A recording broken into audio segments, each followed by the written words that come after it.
times are coming. We told you about them, but you motherfuckers was sleeping. Now you gotta wake up. The time has come. Low key. Yeah.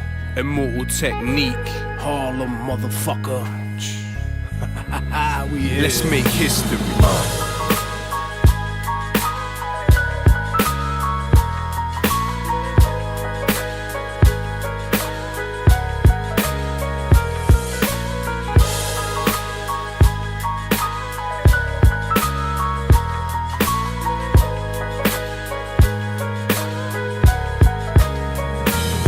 From West End to the West Bank, I write righteous rhymes with my right and wrestle the devil with my left hand. Never worked for a Zionist, never been a yes man. My art is like Rembrandt painting pictures of death camps. The average person is allergic to the words of wisdom. This is for everyone, the Saddam's Kurdish murder victims and all the pure souls that never had the chance to speak. Truth pumps in my arteries and causes my heart to beat. For soldiers haunted and tortured by guilty memories who realize too late to reveal their real enemy. It's all dead wrong. For every victim of racist persecution from Auschwitz to Hebron, my words may sting cowards. For people that were atomized by the third mate in the Twin Towers. Those living through the wars ask me what I do this for. Put the world in its place before it puts you in yours.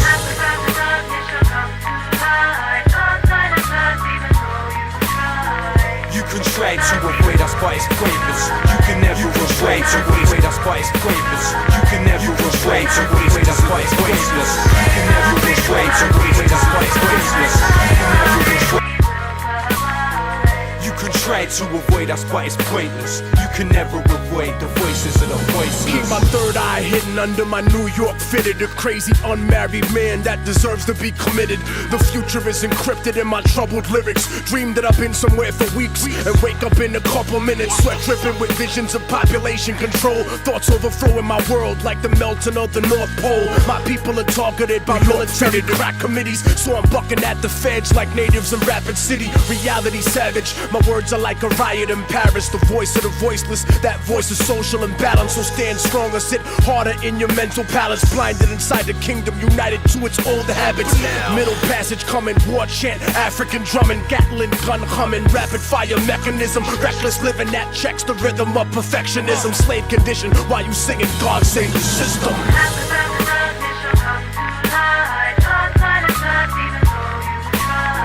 You can try to avoid us, but it's pointless. You can never avoid the voices of the voiceless. Take our freedom, take our pride, come one day we will survive. You can try to avoid us, but it's pointless. You can never avoid the voices of the voiceless. Detain my body, but you can't imprison my mind. If it's my time, I'll probably die with my fist in the sky. These are the thoughts of a man who can't escape from his coma. Cries of a young virgin girl who got raped by them soldiers. Birthing a screaming bastard post-colonial nation, subject to childhood diseases, famine, war, and inflation. Education molded you into your master's image, and you forgot who the fuck you were before the war was You're finished. hearing the ghosts of Nagasaki, you're hearing Hiroshima. Beautiful babies being born with the weirdest features. You might never see me in the chart, but inshallah my seed can see peace in Iraq. But peace and freedom can never be given. That's historically forbidden, cause only collision is the recipe, changing the course of destiny. So I'm strapping weaponry,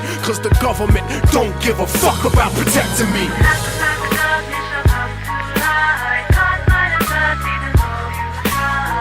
You can try to avoid us, but it's pointless. You can never avoid the voices of the voiceless. Take our freedom, take our pride, come one day we will survive. You can try to avoid us, but it's pointless. You can never avoid the voices of the voiceless.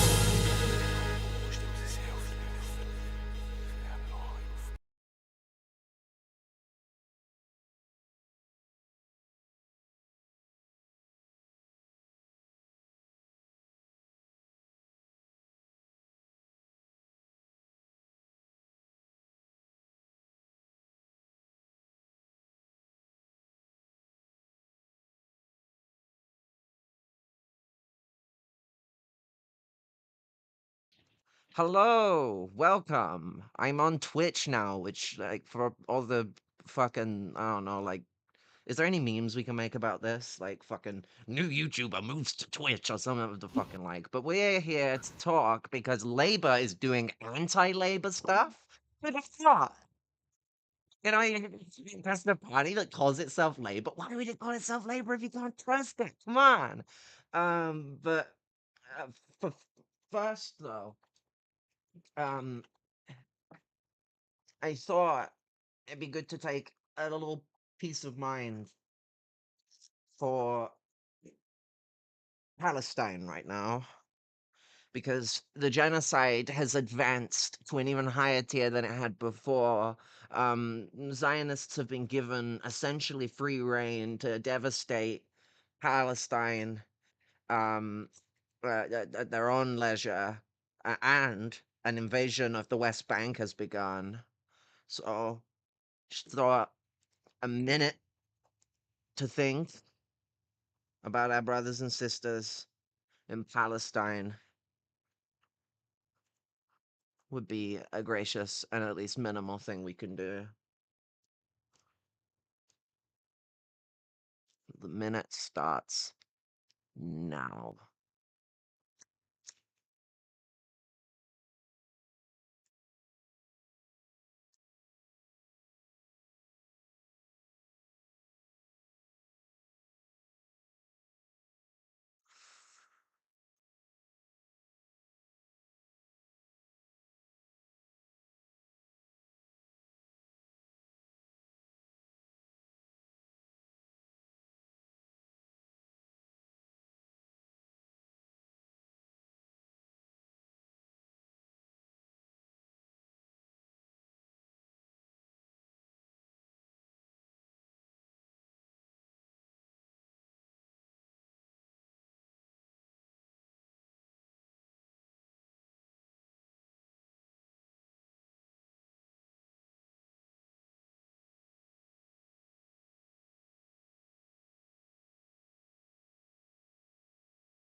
Must always keep the most vulnerable and oppressed of us at heart. And as internationalists, that means we can't just think on the scale of at home, though we do need to keep our home at heart. We do need to think about the international stage, Sudan, Palestine, West Sahara, fucking, you know, Myanmar, fucking, you know, Sri Lanka. There's a lot of genocides and a lot of awful shit that goes on England. around the world, and we've got to be turned on to this shit. And with Palestine, it's the center of world struggle right now. When we hear our like brethren in Sudan talk about their struggle, they talk about it in solidarity to the Palestinian struggle. And so the same with the struggles I'm going to talk about today, it still is in context to the people in Palestine that are struggling. The reason we even have welfare in this country is because we bludgeon, we rob, we rape, we ransack, we do loads of awful shit. But we're one of the richest countries on earth. And so, like, when you're doing that regardless, and then you strip the poorest and most destitute people in your society away from even those basic and very limited benefits. Like calling them benefits almost feels like an Orwellian speak because it's not a very beneficial living. Like, but the dole is named aptly because it comes from the prophets of empire. That's what the dole was in the Roman Empire. The prophets of the empire funded the dole, which provided the proletarian of the Roman Empire a middle class, lazy living. That's where the dole originates from. In the UK, it's a little different. The dole is for the impoverished. You know, in Rome, they just enslaved impoverished people. You didn't get no fucking dole.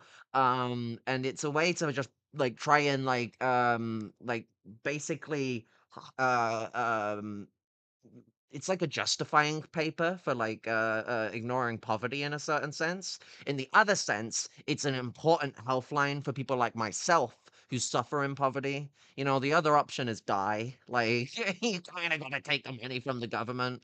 And so when they cut this, it's very effectively slamming disabled people to death. You know, we're still coming out the end of winter. It's starting to warm up a lot now, but like uh, the health risks that come from not being able to pay heating, not being able to provide healthy enough foods, warm enough clothing, you know, all sorts of different like basic needs that if you get stripped of what you need, benefits, disability is going to be a big conversation here. You can't do that. You're going to die on the streets or you're going to die in your own home. So many elderly and disabled people every fucking summer and winter die in the thousands in their own home in this country.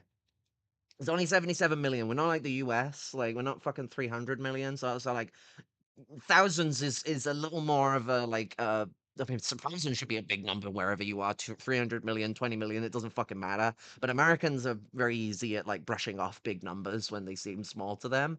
But like, you know, thousands of people ain't no small bit to fry. And a lot of this shit then ties back into the imperial oppression and the way the imperial system operates. The empire only cares about providing welfare for the most destitutional sector of society, which is predominantly filled with a lot of people of color, like or colonized people in general, because we've got a lot of like Slavs over here that are like fucking used for cheap labor as well. It's not just that it comes from Africa, Asia, Caribbean, Abiyala. We also have a lot of people we ransack out of the poorer, semi-colonized parts of Europe. Irish workers have been we've been like the biggest example of like a group in this category of people. I mean, at one point we were considered black, but like it's a mixed ground. They always put like white Irish now on the listing, and I'm like, you're not supposed to delineate your Irishness by fucking color. We got plenty of people of darker skin complexion that are fucking Irish. Like, what are you talking about? Plenty of black Irish people, and like we don't call them black. We just call them Irish. But you know, the Slavs, the Irish, the Baltics, the Balkans, Africa, Asia, Americas, all over the world, we have a large, wide, vast of people, and a lot of them are lumpenized, disenfranchised for the non-Marxists in the crowd. And that disenfranchisement is from being like a worker in the normal sense. You know, if any of you are in the working class, you have a certain set of like normalities in your life, and that makes you an enfranchised proletarian. You are in the normality of the system. A disenfranchised proletarian does not function or operate on the typical expectations of a member of the proletarian class. They are disseminated from a lot of those things. They are treated and exist as an underclass.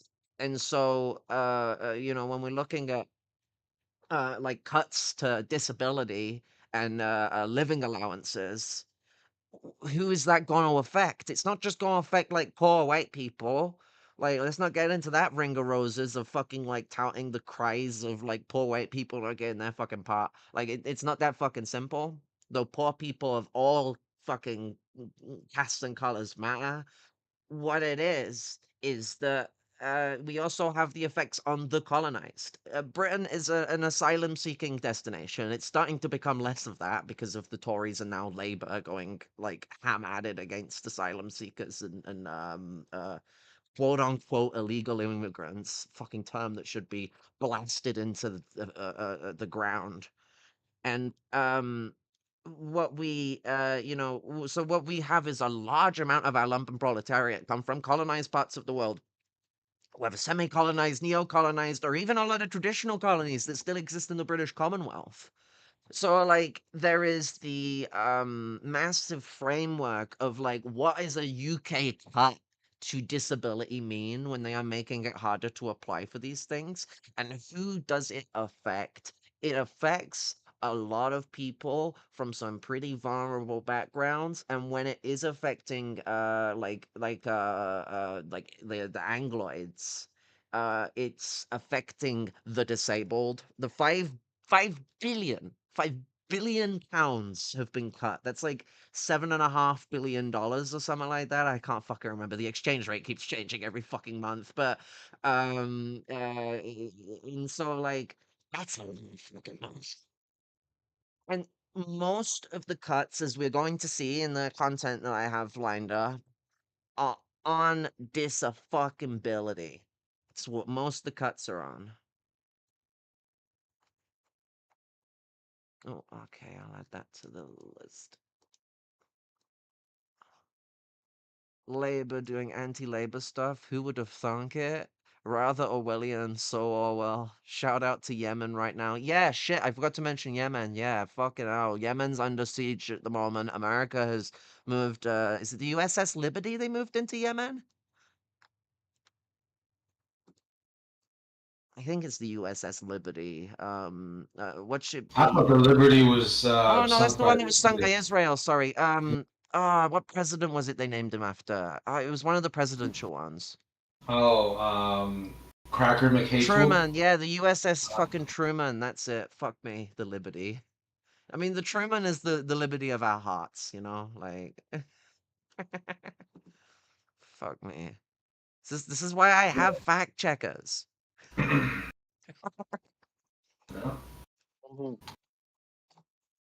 And everyone's gonna think I work for like the State Department or something now that I've said I have fact checkers, and we all be like, "Whoa, whoa, whoa! Is this a State Department asset?" Oh, it didn't sink. Okay, so Israel played nice. Is that what you're trying to say? They were what were they given a gag order to not talk about it though. It's just a bit of rough and tumble, you know. Like, you ever played water guns, shit like that, you know? Yeah, a few Mm. people died, but like, it's all for foreign policy, you know. I'm sure the president at the time had a massive backbone about it and wasn't like cucked by an Israeli spy that he was having a fucking affair with or something. He Who has was a it massive for? cock, though. Everyone knows he has a massive cock. Does anyone know what I'm on about now? Okay, so Lyndon B. Johnson, he Johnson. used Yeah, to like have a habit of just showing his dick to people. yeah. That's why the Mexicans called him LBJ. I love Mexico so much. Oh my god. Oh, it's almost as one thing that's almost as funny as that is the whole like thing with fucking Kennedy, where the German fucking prime minister like trolled him and was like, "Yo, you should say you're a Berliner, like ich bin eine Berliner." Mandem called himself a fucking donut, and like it's that thing of like West Germany has been somewhat like in the minds of Americans and Brits, and I think the French too. I don't really know their opinion on the matter. No one really gives a fuck about French controlled Germany during the Cold War, but they thought that they had influence over Germany, and for a bit they did. But Germany was obviously taking the piss with them even by the 60s when they're like telling the fucking president to call himself an idiot in front of all the German people. Like, I don't know if people think that back then that was somehow a more acceptable thing that you could do, but it was not. Like, the Americans are just as fucking aggressive back then as they are now. Well, actually, not now. 20 years ago now. Now they're in a worse state, but that's fascism for you. It does what it does. Well, Uh, not to get too off topic, but this idiot Jake Paul was training in Puerto Rico, and they call him El Gallo. I'm like, does he not realize they're all calling him a cock? yeah, they're all literally calling him a prick.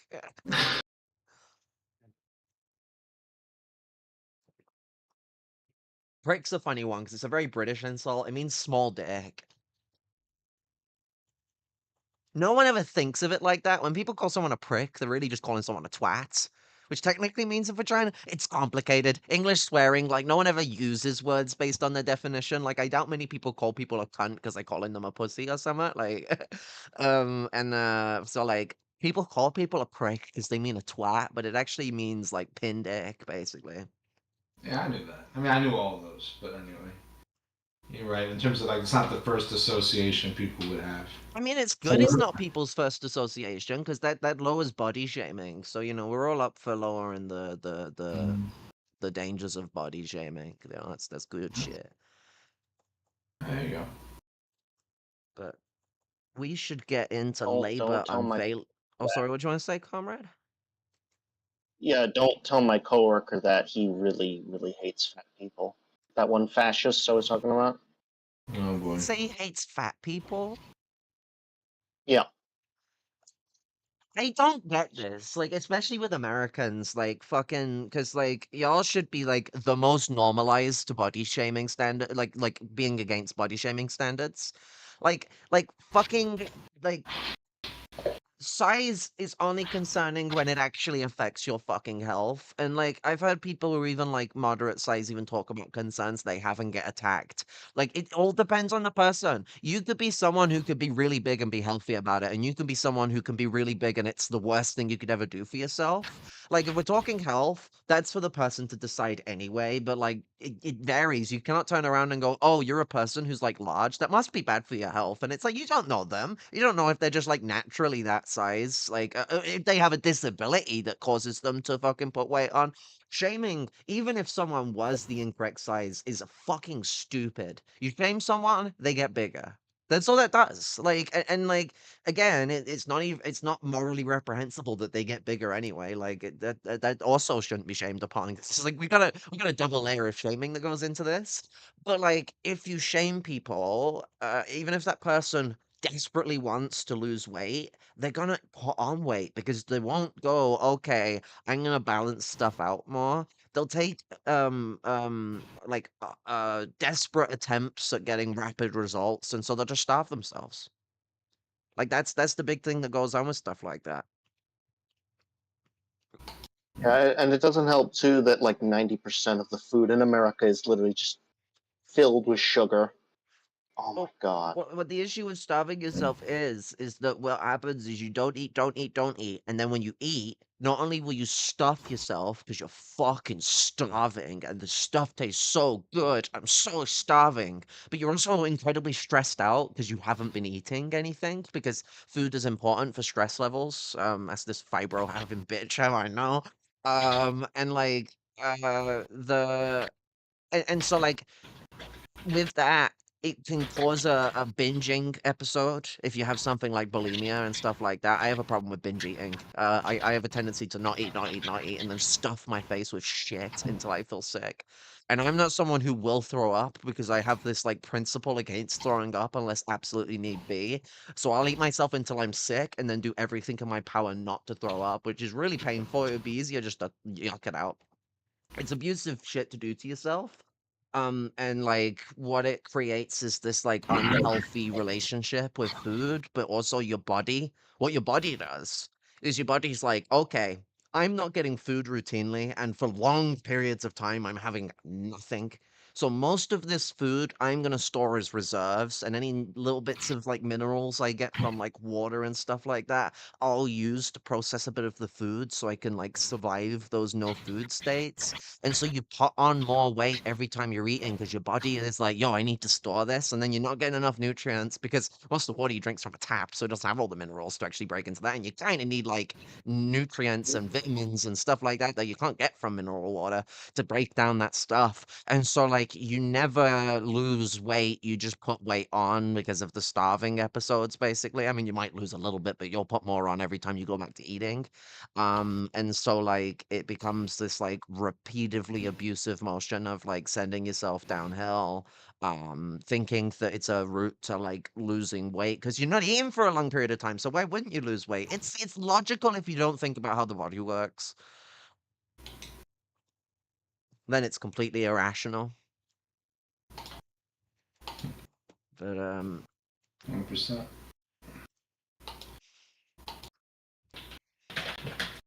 talking of talking of shame, um You may have heard before, Good morning, everyone. but perhaps an entire Timber speech. cuts. We published. Yeah. y'all need to go onto the stream if you need to watch this because I can't stream my thing to you. Y'all good. Let me see if it will work now. It will not. See. So you're gonna have to like just Shit. load up the Twitch in the chat that I posted.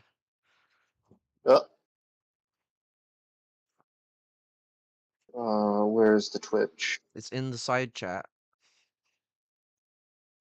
The one people should use but never use. You know, when you're on the video chat, there's like the little side chat. Yeah, I don't see it here. It's in the top Oh. right corner when you're on the video chat. Or like if you look at the title thing where it says live stream, there's a little chat symbol next to it. Uh, Go onto the video chat, like where it's full screen, yeah. top right corner. Like move your mouse. Uh, Move your mouse to the top right wait. corner so it shows up. Okay, comrades, I think I I'm heard it. gonna bow out. Yeah. No Good worries. talk. Catch you in a bit. Uh, It's literally no, at no. the I meant the top. Twitch. You guys are you're It's in the. I posted it in the side chat.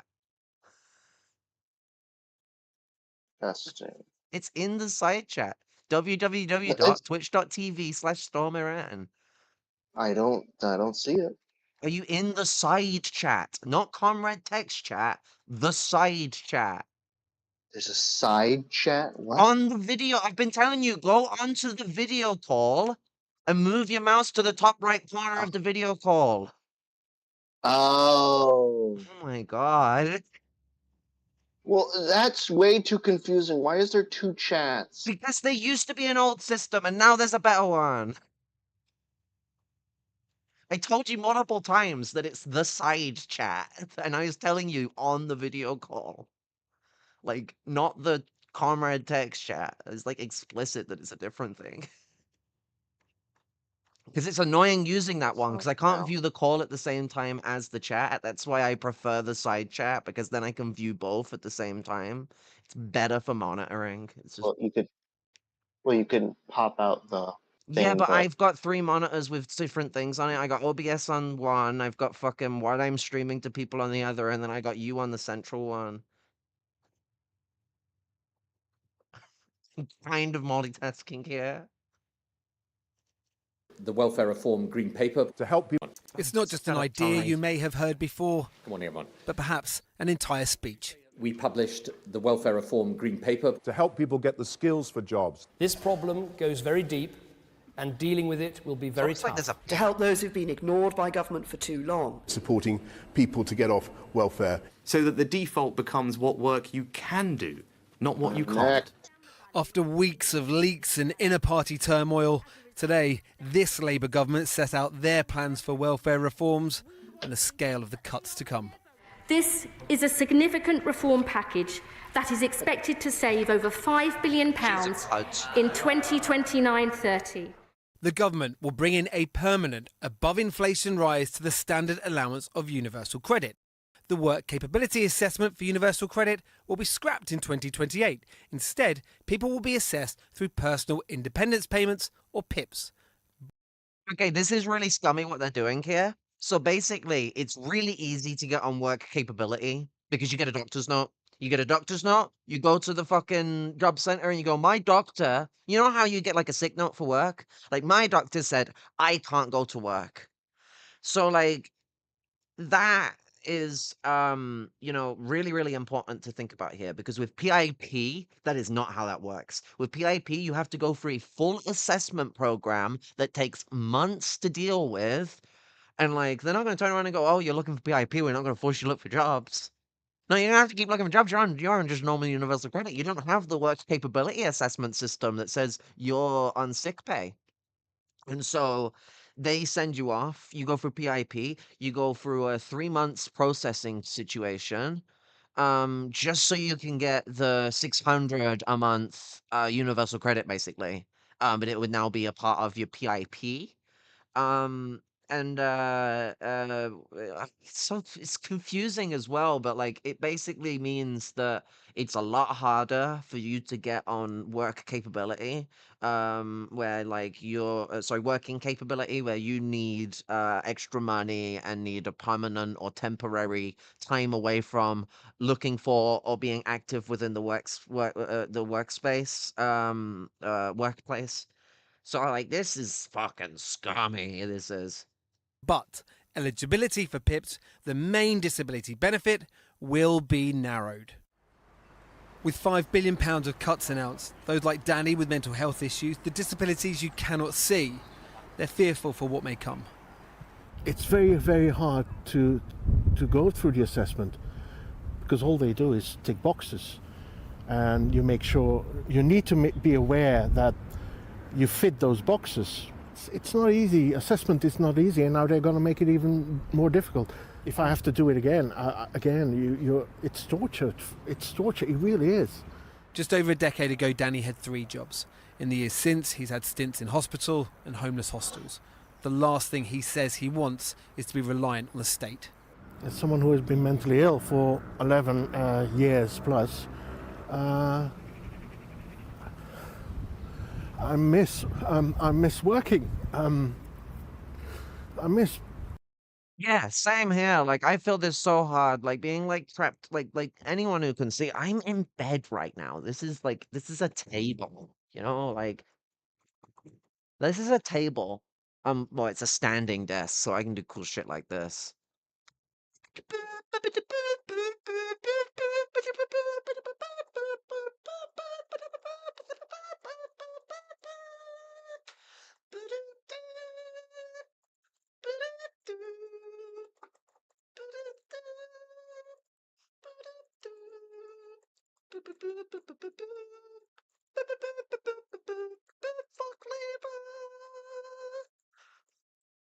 Being around people.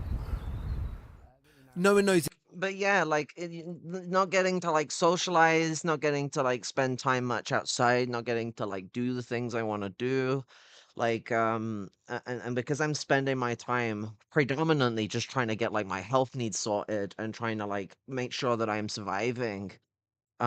My capacity to operate actively has been limited because I don't have the correct support around me to be able to get involved as much as I'd like to politically. Bet my ass ain't gonna not be able to be involved though, cause like fucking I gotta at least get a protest in my belt fucking once every month or two, otherwise my brain starts to rot. But like fucking I need to do more. Like I feel boxed in by my issues, and it is a hellish suffering. The money I got from disability, it took me fucking like 8 years to grab. Like uh, it's not the full amount I even need. That's the funny part. I get the mid tier and I should be on the top tier. I'm fucking bedridden. Like, so this is what I mean about the stupid requirements. And I had to challenge it to get the mid tier. I originally was given bottom tier. And I think they only give me one of the two brackets of because there's two different brackets of like needs that they provide for. But like um that money has helped me a lot in being able to go and get involved in activist work. I think the last thing I went to was a walk for Palestine. Like, we got pissed down on with rain. Um, but it's the way that you feel so like God, the Americans call this like prison sickness, but the term I use for it is four wall syndrome. I don't know if it's an actual existing term, but like I'm pretty sure I remember hearing it from someone else. But it's basically um, you know, being like boxed in all the time. It makes your brain start to go a bit wacky. Like I'm the crazy friend. Like I already have to acknowledge that that's just kind of who I am. But like, fucking,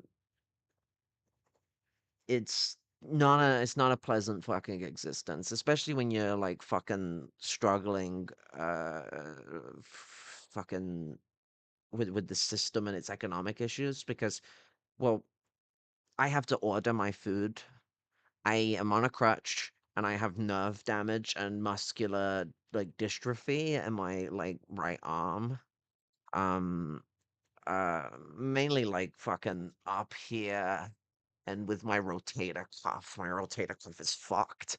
Because I had an arm injury and then I got fear-mongered out of an operation I needed, and then, my arm basically fell off. I mean, it was still on, like, ligaments and stuff were still attached, but it, like, dropped several inches because I shattered my collarbone. Um, and, like, it was shattered, it was in pieces, and, like, the X-ray were like, "Yeah, that definitely like, 100% was the words they used, is 100% needs operating on." I go to what's it? Fucking I go to no, is it orthopedics? I can't remember the outpatients basically. Fucking I don't know, like fucking I ain't a Roman, but the outpatients and uh they what's it? They turned around and was like, "Oh yeah." They didn't even mention the operation option at first. I brought it up because they turned around and was like, "Yeah, we'll just put in a sling for 6 to 8 weeks." My collarbone was in, I think it was 4 or 5 pieces. Like it was shattered, like capital S shattered. And you know, what's it? It's the it's the whole sort of situation of like the way in which the NHS is organized. It's very executive driven. And so the way in which the NHS perceives me is as a cost. And I'm on the free NHS. I am known for being on universal credit. You know, if you look at my medical history. What? Okay, no worries. Um, computers are balking out. Like everyone fucking I reckon Discord has got a plot to ruin everyone's computer. But the so like I've dealt with this before. I remember being at A&E and I got like asked if I was on like private or like public healthcare, and I said like I said a very pro-pilled thing where I was like, I'm not I'm on public and I wouldn't be on private even if I could afford it. Like because I do not I can't stand private healthcare. Like it shouldn't exist. And so I'm like, I couldn't even dream of affording that shit. And the guy started treating me fucking wonky because they'd already took me back into the waiting room because they were treating me as someone who's on fucking like like they were treating me as someone who's on like fucking drugs, like as if I was like methed out of my not meth, sorry, on opioids, like heroin. They were treating me like I was a heroin addict because I had chronic fatigue. And I was tired because I had traveled from this town to a different town that is in a different county, so I could get fucking some care because I wasn't having luck with Good Hope, which we often call No Hope. Um, what's it? And that's no disrespect on like the hard work and like nurses and stuff there. Like it's just that a lot of people have had bad experiences there, so it's just like a common thing people say.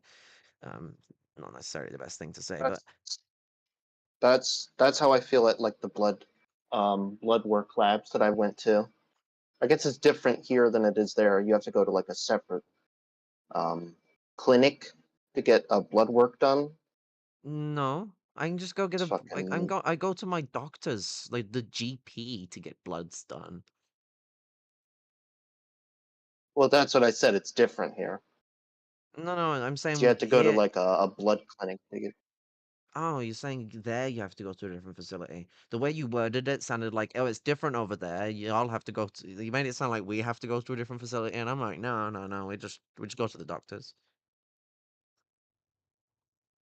Yeah, because it sucks here because the system was completely down and it's like fucking like obviously I don't blame them for that, but it's like fucking like That's not what I'm on about. I'm on about an A&E system. Like, they're not comparable stuff here. We're on about people dying at an A&E thing.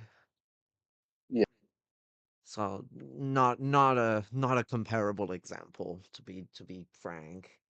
Um, but like yeah, there is a lot of mistreatment like there is a lot of people who get rammed in corridors, rammed in cupboards because there isn't enough fucking like money being put in this hospital. There isn't enough staff being put on wards. There ain't enough space on many wards. There isn't enough local hospitals in the region because rather than building a major hospital here like they plan to, they're going to build a major hospital where I live. And instead of building one here, they built a fucking glorified doctors with a mental health facility, like a madhouse tied to the back. That and that's good to have. I'm Are glad they that they closed? have like mental health facilities like that. That's good to fucking have where people get the support if they get the support they need. I've heard mixed stories about in there. I've heard some people have good experiences and some people say it's horrors. Um, but like, those things are good to have, but a full-blown hospital that also had that would have been nice. So like that hospital has to maintain more than it would typically have, and it's not been scaled up enough to match the size growth of my town, especially going from like 30 to like 70,000 people in the last like 50 years. Um, and stuff like that. There's been like Are they exponential growth closing? in the Midlands. Are they closing hospitals down? No, they did that ages ago. They did that It was the ages 90s. ago. They closed down the hospital for my town, and then they were gonna make a new full-blown hospital because the hospital in my town was getting too small for the town's size. My town again used to be a tiny little rural town with industry. Like it had like a mill, a logging industry, a clay and brick industry, and a mining industry, and like that was all that was going for it. Otherwise, it was like 20,000 people at one point, and then it just started growing in the 60s and growing in the 70s and growing in the 80s, and now it's just fucking big. And they shut down the hospital because it was getting too small, and the idea was that they were going to build a bigger one out in a nearby town that is part of the jurisdiction or was soon to be part of the jurisdiction. It hadn't actually joined yet. It was like 2004 they joined, but like the so in like the 90s they started building it, and then all of a sudden in the late 90s funding gets cut, and like they build a like one story ass like fucking glorified doctors. It's like three times the size of a doctor's. It's still a big facility, like it's huge, but it's not hospital sized. And it's a grand shame. Like they should have built something that was like worth representing a little bit of the fucking area, because there's a nearby city that it could have been useful for as well.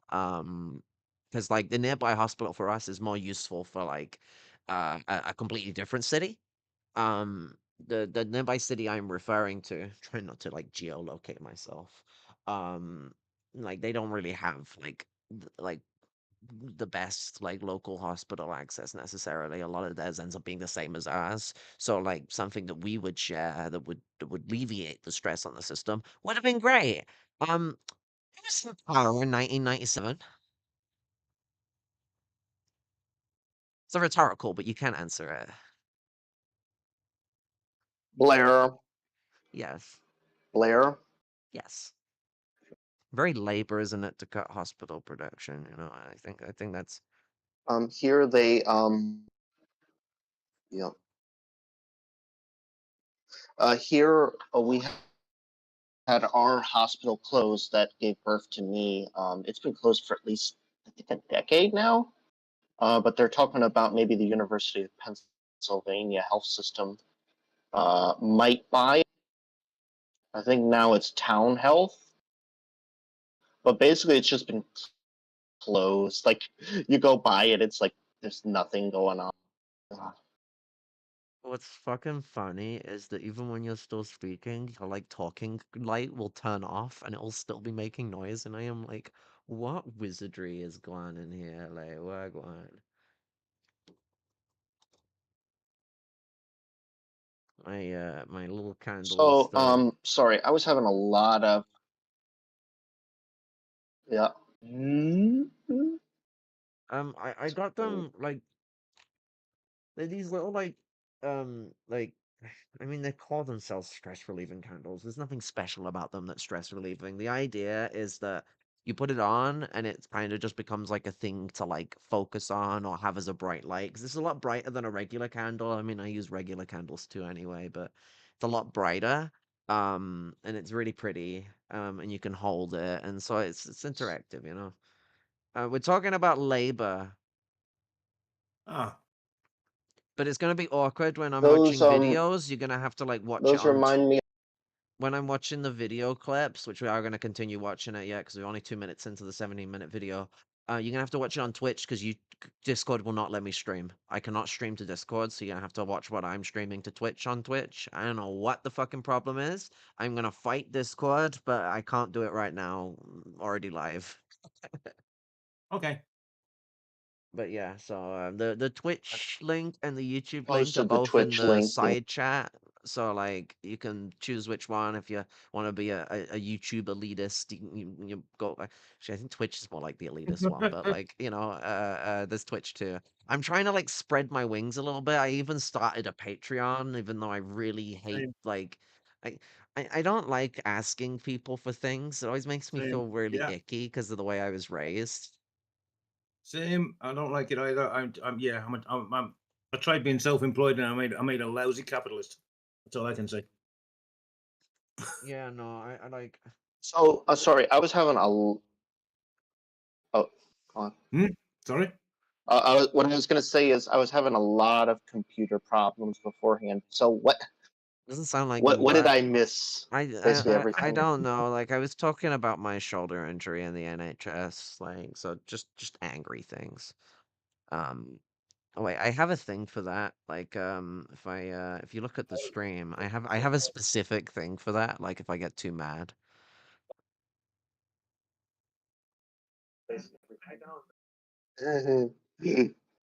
So like, if things get too spicy, hot, um we we uh we do have that. And so I've got like a close-up cam. And then I got like the I'm on full you. blur thing. I need to get like a second camera so I can do like the fucking cool shit Hassan's got, where he's got like a camera on his like second monitor and all that. Oh, I might be able to do that with my tablet. It would be fucking crap quality, but like I'm gonna fuck around with that later. But like that, like we can get something cool on the go. Like, cause I like being able to have a different perspective and look at like because I do it when I'm talking. You'll see me. I'll look over there and everything. And if I could like switch cam perspective, doesn't matter. Like I can. You can make it a little more personal in like the way that you interact and like bring people's attention. It's like, yo, I've paused the video and I got some deep shit to say. Boom, big camera. Like Hassan has like a two-stage thing where you have it where he's like part of what's going on is still in the background and then like it full screens.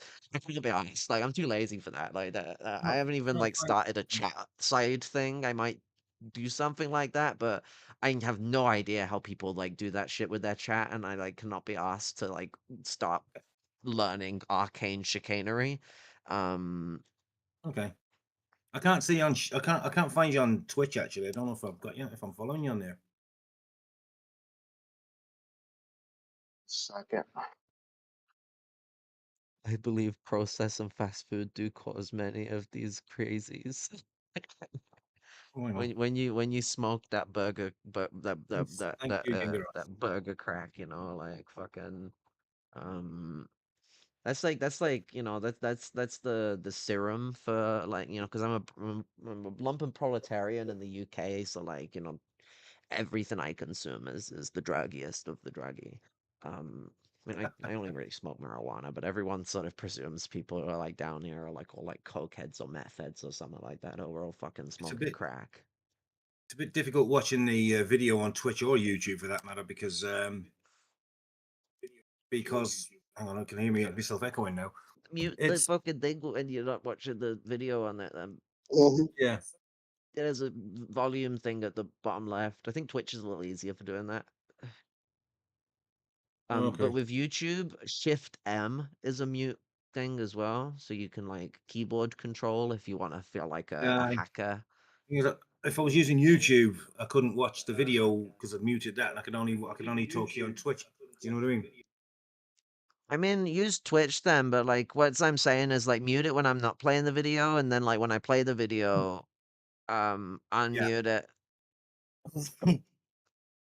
Excuse me, I start coughing. Now. I'll always let you know when I'm gonna go play it. Like, I'm gonna fight Discord. It's Discord's fault, and I'm gonna get very angry with Discord. I'm gonna tell it it's the cunt. That's what I mean. I have the incoherent rage tab. It's specifically, for moments where Discord is fucking being a cunt.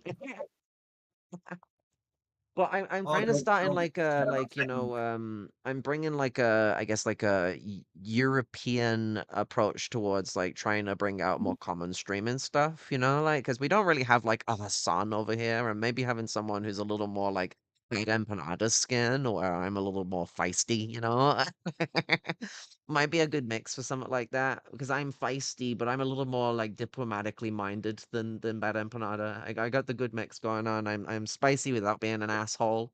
Uh, it's my advertisement. Spicy without being an asshole. I'm dodgy pasty. If anyone knows what an empanada is, you know what I'm saying. That's one way of putting it. Yeah, yeah. Dodgy pasty. Soggy Cornish.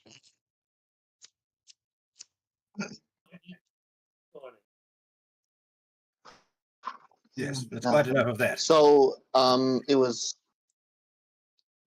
Labor implemented cuts on disability. What sectors of the Well, we're UK still gonna government get were through the specifically videos. The affected? videos are gonna get into that. Like, I've got stuff lined up. Questions will be Gotcha. answered with the video. That's why I'm saying, like, I got a video to keep going, and we're going to return to that video now. Okay. Sounds good. Is exactly who will face cuts at the moment, Because but I the need to know number, this stuff for according when to I one flee think the tank, United States. will be exact. I miss Because I'll being either around move to the people. United States or Italy. We're playing the video right now. Are you listening? Oh, yep. God. No one knows exactly who will face cuts at the moment, but the number, according to one think tank, will be vast. The really big thing is a cut to disability benefit. It will be much harder to claim disability benefit. Given what they've told us about how much they're trying to save, our estimate is around 1 million people will be affected, and that those people will lose at least £4,000 a year. Announced today too, freezes to incapacity benefits for some people on universal credit. But under these proposals, they'll be cut completely for those under 22. All this still not enough for those who, up until 8 months ago, were in power. Fundamentally, this is too little, too late. The fact is, 5 billion. The fact is, 5 billion just doesn't cut it with a bill so big going up so fast. She needed to be tougher. It's not the opposition benches, though, that could be the problem. There are alternative, more compassionate ways to balance the books rather than on the back of sick and disabled people. I think they have made the wrong choice. What we've heard today, or at least parts of it, may well end up in a vote before the House. Will you be voting with the government? Well, obviously I want to see what the detail is, but if it means cuts to the people in my constituency across this country who are using the benefit system, then it's something I would, with a heavy heart, not be able to follow through on. Really, because your government has been quite ruthless about withdrawing the whip. They did it with 7 MPs over the two-child benefit cap. Would you be happy to lose the whip over this? I wouldn't be happy to lose the whip, but this is a matter of conscience, and if my conscience means that I'm therefore lose the whip, I don't want that to happen. Clearly I don't, but I want to do the right thing. Deborah has cerebral palsy. She hated having to give up work because it wasn't sustainable with being a parent. But what she's seeing right now, she says, scares her. The rhetoric from the government has been that, look, for those who really need it, we're not going to cut it. So presumably your payments could be absolutely fine. The thing is where does it stop? Not so long ago, we had an election. Uh-huh. Labour did pretty well. Yeah, May I ask how you voted? Labour. Is this the government that you thought you were getting? No, absolutely not. No. Completely the opposite.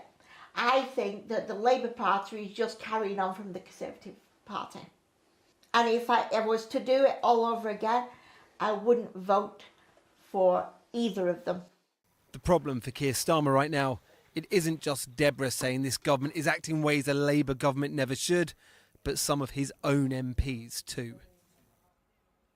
Paul McNamara reporting there. Well, let's go now to our political editor, Gary Gibbon in Westminster. Gary.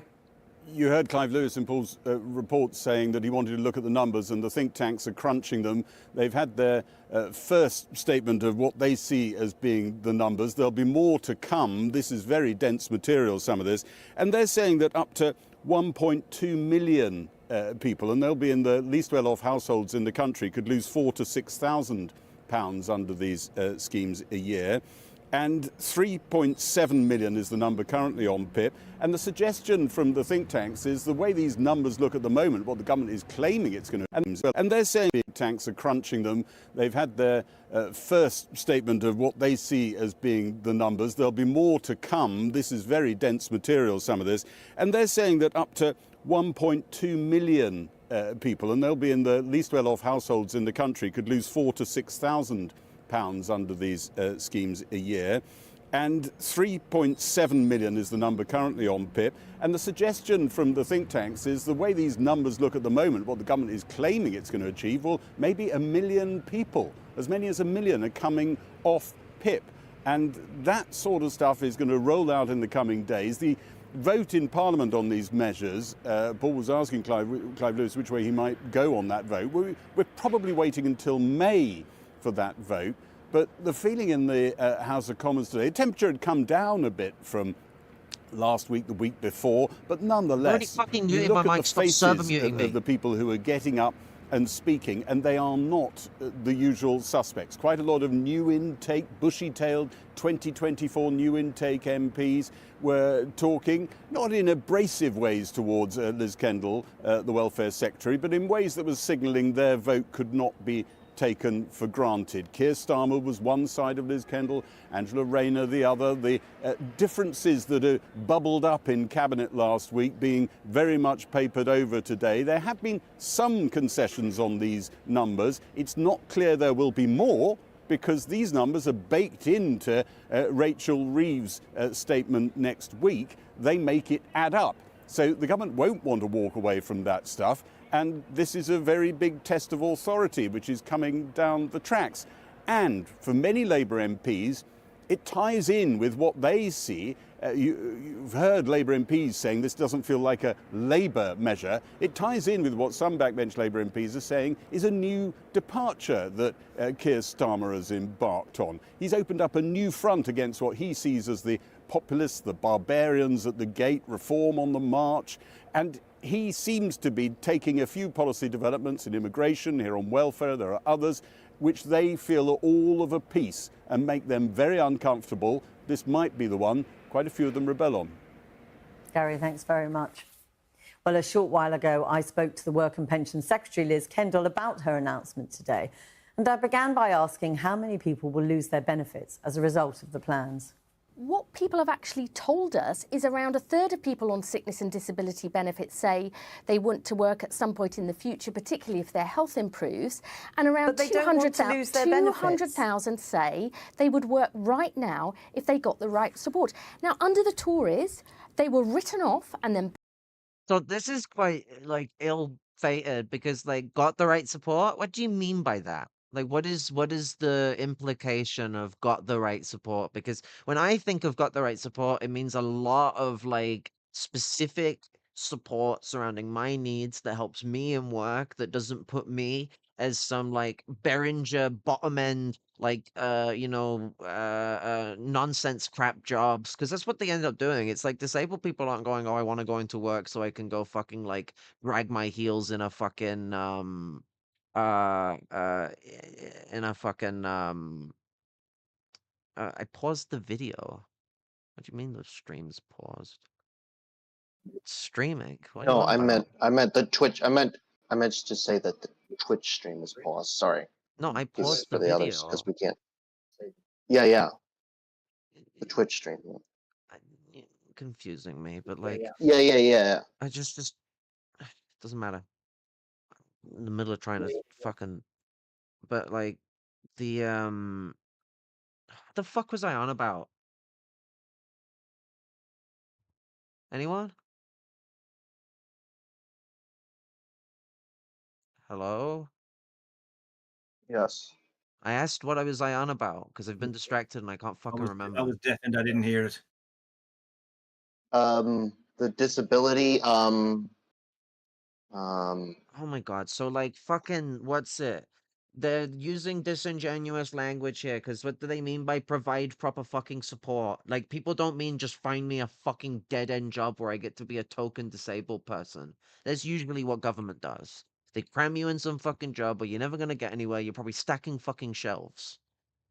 Someone we used to be fucking comrades with has dealt with that bullshit where they fucking they rammed him into a job at like Trader Joe's or whatever the fuck, and like he had to put up with like being treated as like a mindless drone and being fucking treated as an underhanded worker compared to the other workers there. Like a lot of us want to fucking work, but we don't want to be treated like we're just fucking dead end nothing that's not worth like a fucking education and somewhere to go with our lives. Like, like what does labor mean by like finding these people jobs? And no, and as the reporter said there, no one means wants to lose their benefits. That's not what anyone is trying to fucking say when they say that they want a fucking job.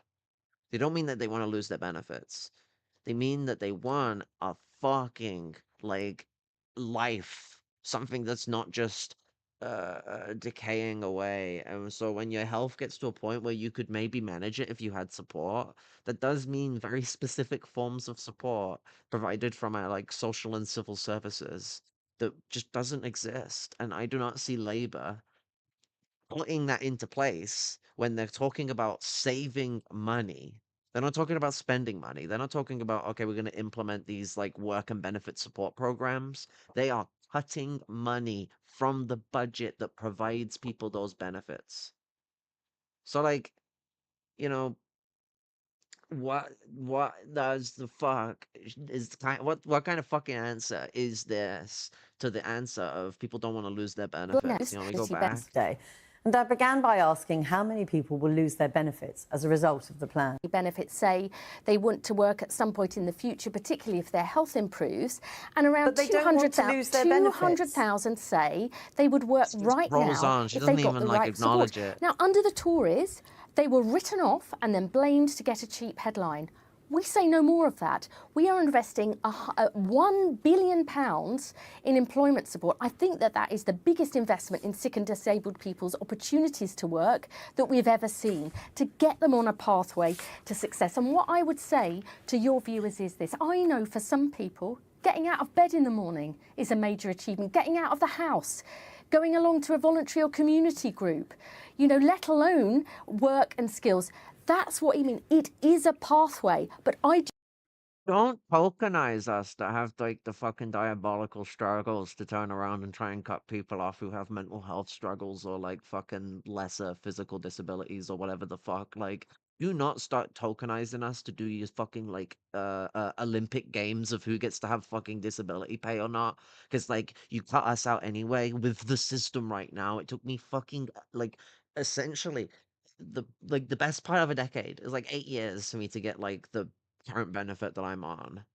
8 fucking years of fucking around, shoving my head straight up my ass and back round the wazoo, trying to fucking get, you know, bend you back over and all the way back round again sort of expression, you know? You're a pretzel by the time you get disability. And I have severe fibromyalgia syndrome, which is a degenerative issue, you know? That shit just keeps getting worse over by the fucking year, you know? Every fucking extraordinarily stressful or traumatic event can have a consequential effect on my health. It's just like a normal part of life that I have to be considerate of. But like the fucking um what's it, you know, so like even with my condition, it's really fucking hard. People with cerebral palsy, even they can struggle to get this shit sorted out. Not with disability living allowance. Oh, they would have got it like that, you know? Disability living allowance was a much better system, even though it had problems. But the personal independence system, it does not want to give you money at the moment. The fucking companies that are involved, the private corporations that are involved in running the different assessment programs are vicious. And again, it's a tick box system, and it's very easy to turn around and find someone who's in a wheelchair and tick them out of things that they need. Um, oh, you're someone who like struggles really hard and actually should have help with showering, but instead you just do it like once every blue moon and just try and keep yourself relatively clean for when you go out. Well, you're showering, so you don't get the points for that. And it's like, well, what? No, I'm fucking dangerously dragging myself to do something that should not be considered ability. You know, like she's saying it, like, dragging yourself out for a day is like a big challenge. Okay, and if that happens once every blue moon, then like you're not going to turn around and go, well, you dragged yourself out for a day, so you must be like physically capable. But they do that with things like washing and stuff like that. Like if you want to protect your dignity, you lose out on needs that you need support with. Like it's ridiculous. Um, and the you can't get a lot of that care support for free anyway. That's the other like uh elephant in the room. To get that support, you usually need to Yeah, pay for it. yeah. Well, the Wait, system. what do you want to say now? Sorry. No, just saying. Sorry. I can confirm it's I've seen that and I've witnessed it and I've experienced it myself. It's brutal. It's monstrous, and it's like they treat you like. I mean, and it's easy to compare things to Nazi Germany, but the mindset behind it is exactly the same. Eugenics, basically, you're trash. You're a burden. You're not a high functioning worker drone. Therefore, you're no good to us. So I didn't get where I am by being nice. This is capitalism. That's free market, freedom, blah blah blah. And this is what you are. You're a faulty drone. I talk to people from global south countries. They don't even have concepts of things like autism and ADHD because they're not they're less industrialized societies down there. And that's an interesting observation I noticed from that. I'm going slightly off on a tangent, but it confirms this idea that you are a drone. You must fit into the machine, and if you don't, you're faulty. Well, you throw you away. But you're dealing with people's lives here, not You with see that a lot more brutally in the Imperial Periphery because, like, they need like you to just be a slave. Like that's the way they treat the colonies. They're like, yo, y'all, you get the resources for the rich countries, and that's the way that you're forced to live. It's extraordinarily brutal. And so, like, what we've got to think about fascism isn't the same as colonialism. I think a lot of people just turn around and say it's identical, and it's like no, but they're like cousins that are also sisters. But like fucking cousins that are also twin sisters. But the fucking but they're not identical twins. But like fascism imitates a lot of colonialism. It's that there was a black radical that called it the chickens coming home to roost. Was it Malcolm X who said that fucking was it quote? Malcolm X? I think it was Malcolm X. Yeah, I think it was. America's chickens will soon come home to roost. And that's fascism. That's Sure. what fascism is. It's where the chickens come home to roost. Germany lost all its colonies, so its colonial practices returned to its internal system. This happened even before fascism existed. Fascism isn't the first thing to do this. Feudal socialism did this too. Mm-hmm. I was going to say something else. I mean, I want to. Yeah. Sorry. What it is? Sorry, I just wanted to point out too that. Oh, go on. Yeah, sorry. I was just going to point out too that the system is designed to like beat down disabled people. That they're constantly like they don't want to achieve. It's always like, well, if you try to achieve, well, then we're going to just cut your disability. So you need to always constantly, never succeed. Always just, like it's really a terrible, terrible. It's not about lifting people up to, their struggles or anything like that. It's about, beating people down, the worst kind of system. But I also wanted to mention too, because they were talking a lot about, saving money. And on paper, yes, from a purely budgetary standpoint, they are, quote, reducing money by these cuts and by tightening up benefits and cutting things. But In reality, many economists, charities, disabled advocacy groups argue that savings can be a false economies, meaning that you see increased NHS costs for disabled people because they're denied support through worsening mental and physical health, which puts pressure on the NHS. Or you see increased local authority spending by councils, may need to fund emergency housing or social care, or you got a wider economic harm of disabled people who are pushed further from work due to lack of support, or the government loses potential tax revenue or productivity. And Yeah. it's like these austerity cuts, they don't actually, quote, save money. That's something that people need to get that out of their minds. Yeah. What they do is they allow for the government to shuffle the budget and then also cripple the NHS. It's tactful politics in a certain sense if you're trying to do governmental sabotage.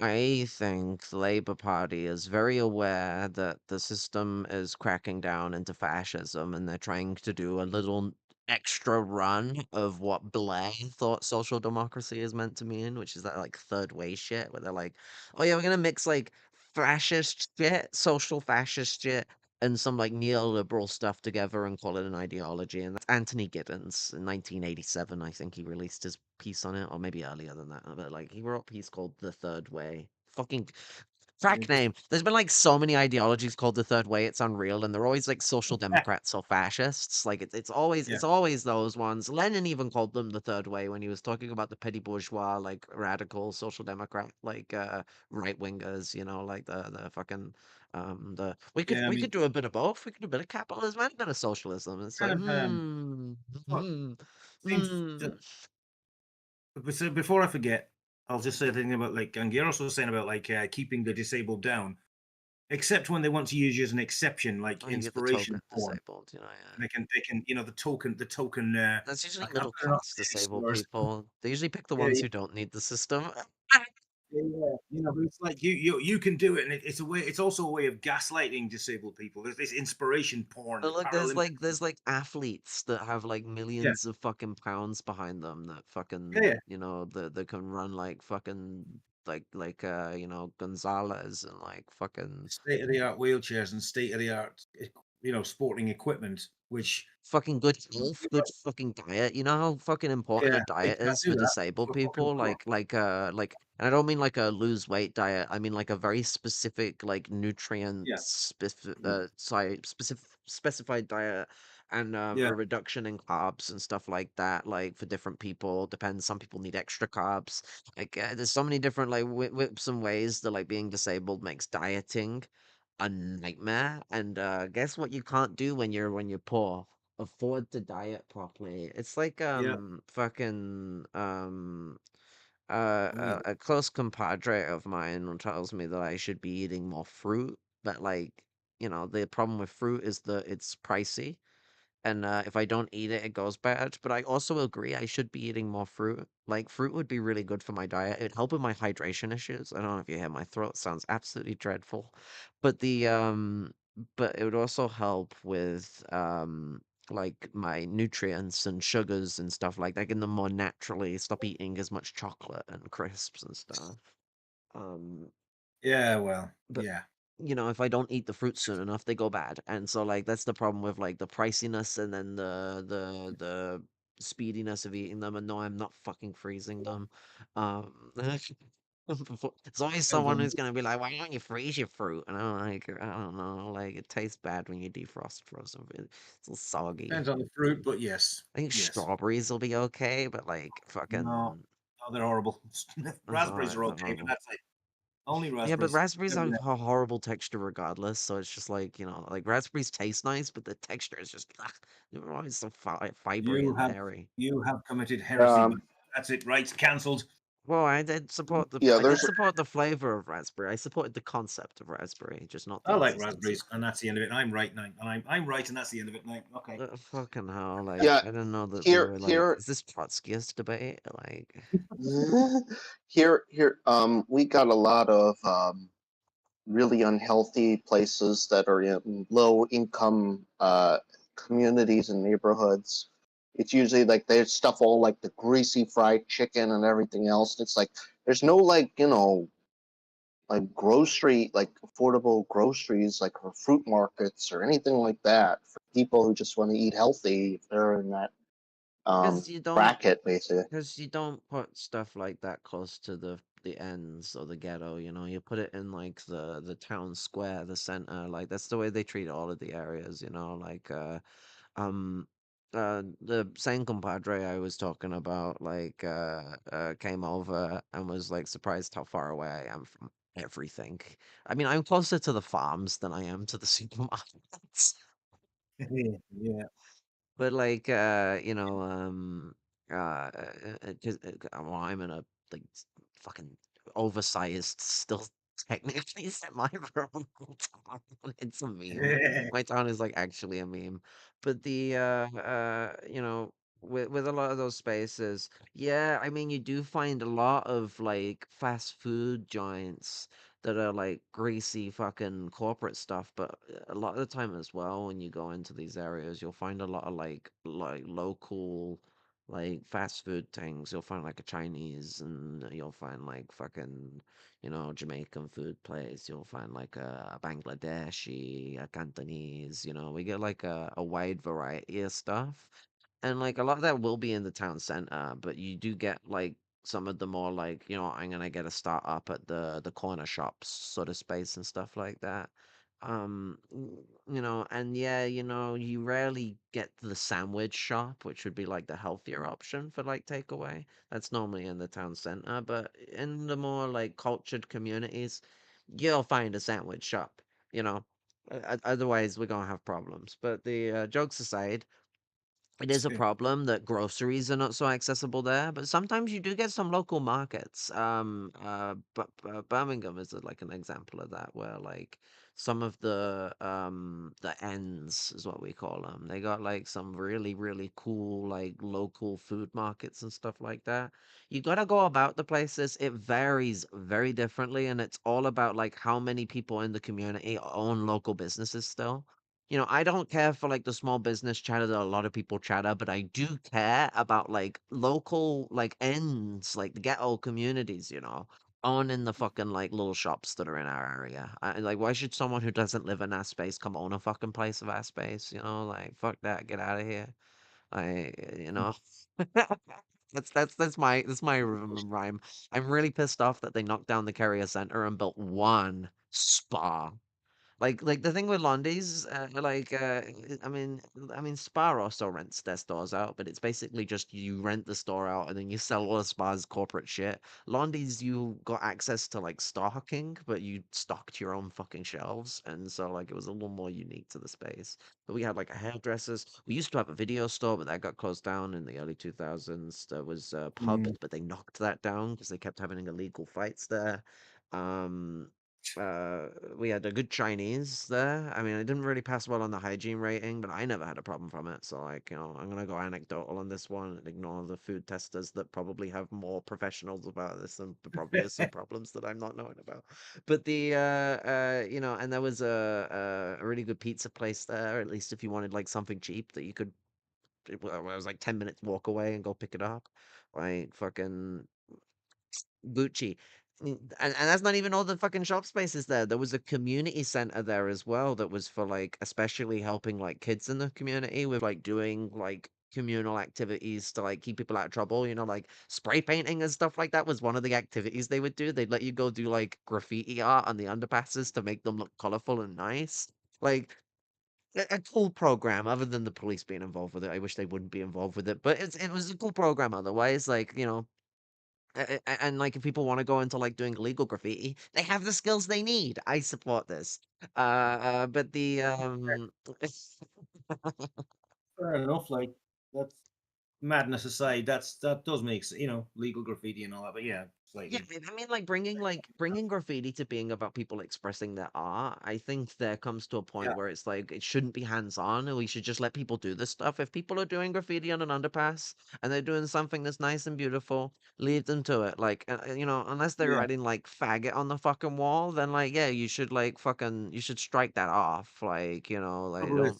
Yeah, or they're putting swastikas. Yeah, you don't want that Yeah, shit. like you know, we don't tolerate none of that fucking like, you know, it's the difference between like, you know, there's like free speech is a fucking thing, but there is still what's known as accepted free speech and what is not acceptable, and like, you know, what will get you fucking, you know, clubbered, you know, like people should hit Nazis. Like this is the conclusion of Yeah. this, you know, like you should.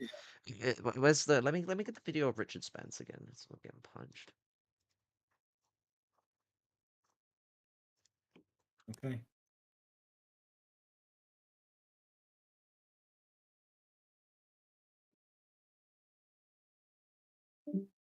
Okay, I have it. Let's I'll mute myself then.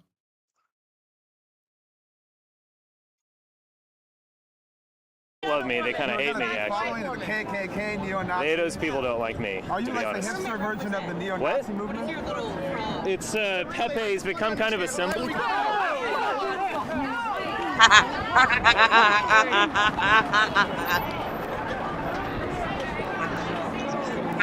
Nazis don't love me, they kind of hate me actually. The KKK, neo-Nazi. Those people don't like me, Are to you be like honest. the hipster version of the neo-Nazi movement?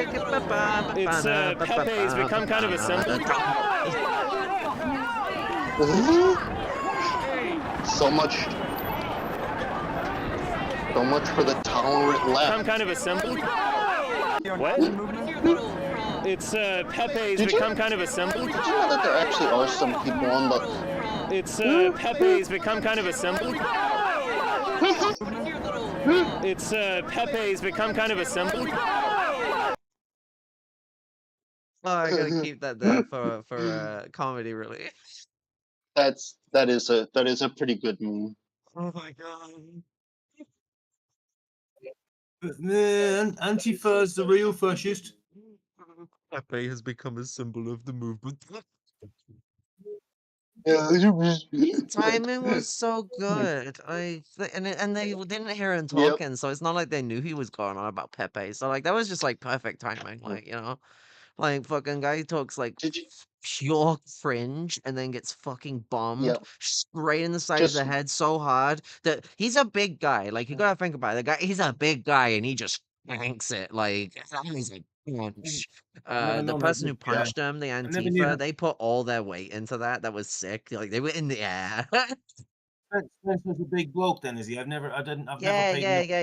He's a big guy. Like I can imagine he would be. They tend to be they like to puff themselves out and, you know, big themselves up and be big I if they, mean, you know. weirdly enough, like even people like Peter Thiel look kind of on the big side. I'm like, what are these people doing? Like, I don't know. Like, it's like Zuckerberg. Like Zuckerberg is now someone who could kick the shit out of any of us here, like really easily. I mean, I'm the token like shit because I'm fucking like bedridden. We all have some form of disability. Gengaros is the physically capable one here, most of us. So you're gonna have to take the fight, Gengaros. You're gonna have to fight against Zuckerberg. He knows martial arts, by the way. So like, good luck. I do not know martial arts, You've but I played could video learn. games. Like, embrace your innocent Paul. You've played video games. You've watched Marvel movies. You know how to fight. Like. Fucking, don't tell me you're you're a utilitarian like Thanos and not a deontological like Captain America. You know, hopefully when I get a gun, I'll learn how to shoot. But until then, I might do some. I don't know. Maybe I'll learn some karate or taekwondo or whatever. I'm shit at one. I'm not so disabled physically as I am mentally, but I do get physical problems, psychosomatic, and I'm terrible in fights because I get severe disorientation due to my ADHD and autistic head just goes like, and yeah, I usually end up losing fights. This is Keep me at a distance. I'm good at throwing things at people, but you know, that's about it. It's really annoying that they moved the transcript to like the bottom. Like before, it used to be in the drop-down menu where download is, where it makes fucking sense to be. It's annoying. Did you know that there's actually some people left that will criticize, people punching like Richard Spencer or something? Like that one geezer who was like criticizing Hassan because he said like, what's his name? Rick Scott should die over that Medicaid fraud thing.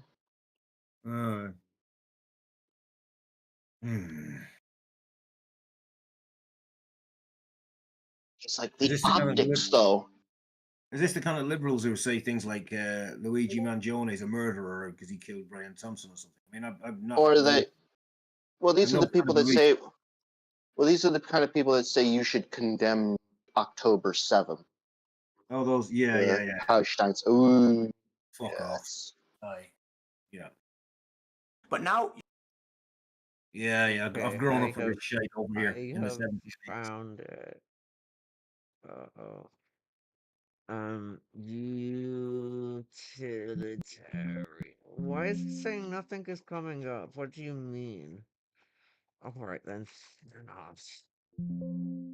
What do you mean nothing's coming up? This is the fucking interview. What? Is this not the right one? Did he cut it out? Has he edited it?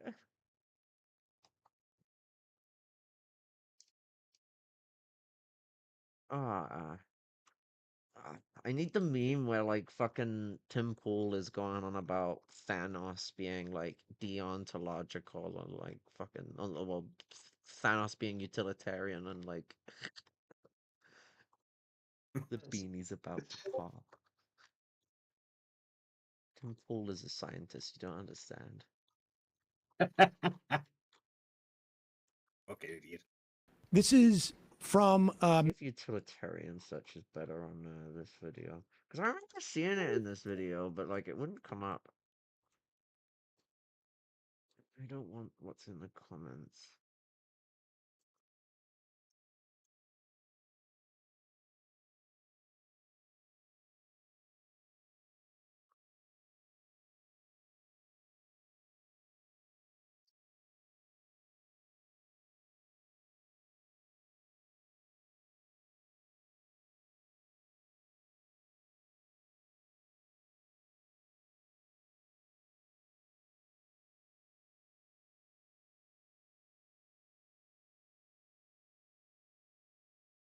YouTuber, podcaster Sam. I just thank you. Excellent point. I knew that he invited him, or you see, assume, and I possibly said something about the, and I want to prove him wrong. I know we have Beckman and David made agree, and we can go to my wrap.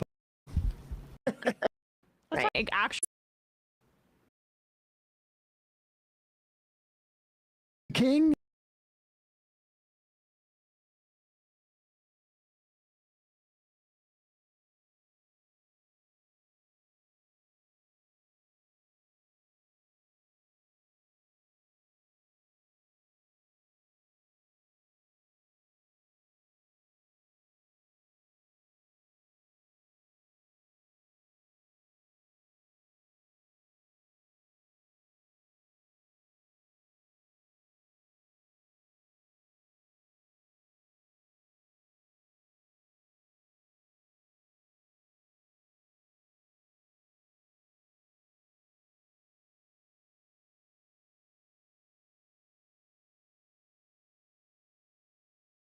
I'm muted.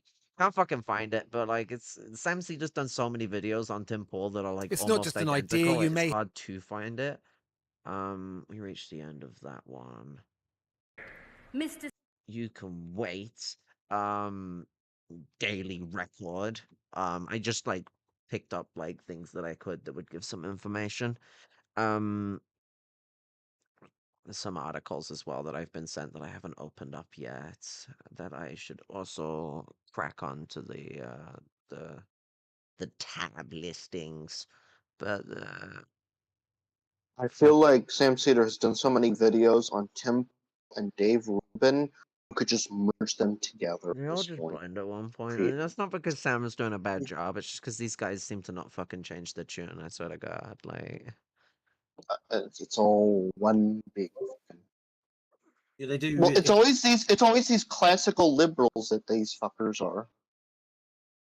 What was you gonna say now? I was just saying that's the thing with them, isn't it? It's the thing with reactionaries. It's like, this is what I learned when I was a child, and that's the fact, and that's the end They of it. told me there's two genders. That's it. I mean, that's basically- No, you see, I'm a classical liberal, so I'm not a Republican or a Democrat. I mean, a lot of the time they won't even. I'm tech. They I'm won't tech. even I admit. attend. They won't even admit that like they're just following stuff they learned when they grow up. A lot of the time now, though, you know, you go for like oldies, and a lot of them will be like, "That's not what I learned." But like a lot of people today, just like they're like from like let's say like Gen X and like those sort of groups, the middle-aged law. They fucking have a tendency more towards like you know acting like they have an innate knowledge, like it's just how it is, like very complacent generations, like early millennial as well have that sort of complacency from the Gen X lot as well, where it's like, yo, this is just it is what it is, you know, tis what tis, as you're saying, you know. There is, yeah, there's something in that. Bourgeois proletarian ass mentality, but in a depressing way. Like, because most of the people who will tell you it is what is are doing better than you. When you're complaining about how like shit stuff is, they might not be doing the best, but they are better than you, and that's like so they don't have to worry about what you're talking about. What you're talking about doesn't affect Like, them. life's not fair, get over it, that kind of thing. That's another one. It's always when it. That's only when they're not the ones on the receiving end of the injustice or lack of fairness. It's always, well, life isn't fair, tough shit. It's the same logic as that. I've only just thought about this, but like it's called the Black Rod, but why is it gold? I have absolutely no idea. Every decision you ever made is your fault. Your yeah. responsibility as an individual. Oh, that old shite. Yes. I literally have a coworker who literally told me Elon Musk sent a letter to every federal government employee, and he asked these government employees, name 3 things you did in the past month. 5 things. Oh, 5 5 things things. you've done this week. 5 things you've done this week. Or lose your job, and like loads of the department heads were like, "Don't bother answering the email." You mean like what? You're gonna do send them classified information to to the Department of Digital Services? I mean, the Department of Government Efficiency. I think I would kind of fuck with him and basically say, I fucked your mom, and then did it again, and did it again. I mean, honestly, like that kind of does. 1992, Jesus Christ. You're Well, like, I well, mean, you that know, I'll kind of- just like there's like a slight bit of misogyny, like, you know, you fucking as you do, like, I don't think that's the best way to be perfectly Or honest. to put it a less misogynistic way, I met up with your whoever it may be, mom, ex-wife, or current wife, and I made her smile because I listened to her and I know exactly where the clitoris is. Unlike you, you fucking incel. Well, I You know, mean, that- like the like, that would be better. reason why it can be like problematic is it's like trophyism. It's like, oh, you see, I've Yeah, won up true, because I've true. I've fucking True. so that's the issue. Like, but like you know, you could you know if you want to go humorous in the sort of like dirty mask sense, you could have just said you were masturbating on the job. You know, screwed, it's fucked up. No mothers get harmed in the process of this endurance. You know? True. Yeah. No, I know what you mean. I'm just trying to make a kind of like. I know. positive- You're like fucking. You're But I do know making what the sickly is. shit that was already said tolerable, but like I'm You're, just you're making it. I'm working just for that. making it. I'm making it like not tolerated. I'm just You know? sharing a bit of free love, you know. It's gotta Fucking be the hippies coming fucking. in It's gotta be the like the politest way I've fucking ever told someone not to do something. Though normally I'm the strict motherfucker in the room. But I Marijuana, recommend that if you it's are, a wonderful drug, you know. I'm like, yo, discipline. I'm still gonna apply it, but I'm gonna be a little nicer. I do recommend though if you are masturbating on the job, you bath. Yeah, I mean, don't report it to your manager. Like that's just like what's the fancy word for manners? Etiquette. Like you just Etiquette. gotta have good. Oh yeah. You got to have good etiquette. If you're not going to do it in the bathroom, have plenty of good Kleenex tissues. You've got to have very good tissues. Um, Actually, I mean, this is just like basic tissues. You don't want them. For some unknown reason why, the ones they put in like the hand tissues are better. So like if you want like good nose blowing stuff when you're out and about, like those pocket tissues are for some unknown reason why better than the box tissues. I have no idea why they're thicker and feel nicer, but like I don't know. Normally you would think portability, you're sacrificing like greatness, but it's just quantity is what you're sacrificing. Okay. You Yeah. gotta have good tissues, like if you're gonna blow your nose or for whatever the fuck men get up to with pocket tissues. I tend to use them and then hide them in the bin. Like that's just me. I I'm on about whatever like dirty, goobery, fucking disgusting shit people get up to, like You mean manly men that think Andrew Tate's the way forward and that kind of thing. yeah. I mean, Andrew Tate is the kind of person who'll go have his 2 minutes of justice in the bathroom with his fucking like tweezers on the Women, ground, but women like. I mean, he literally made a post saying that like men who last longer, like real men don't last longer than 2 minutes in bed or something like that. I'm Did he like, say what that? the I don't fuck? know. The amount of Yeah, bullshit yeah, that, because that the idea is that like women are not worth the time, like that's women's enjoyment. He's basically taking an extreme point because one of the big points that's made all the time is that men, regardless of whether they last 20 minutes or 2 minutes, they don't go on further because I can tell you now. I lasted a lot longer than fucking 20 minutes, especially to get me to like fucking full load. I mean, I got fibromyalgia syndrome as well, so you can make me fucking like roll into like fucking capacitative all sorts of fucking states. But like, we're talking about like sexuality and stuff like that. Men are known for not being the most pleasurable of people, and so Andrew Tate Mm, takes that to the extreme. I do my best to rectify that, but yeah, it's always been a personal mission of mine to never be that man. I don't know.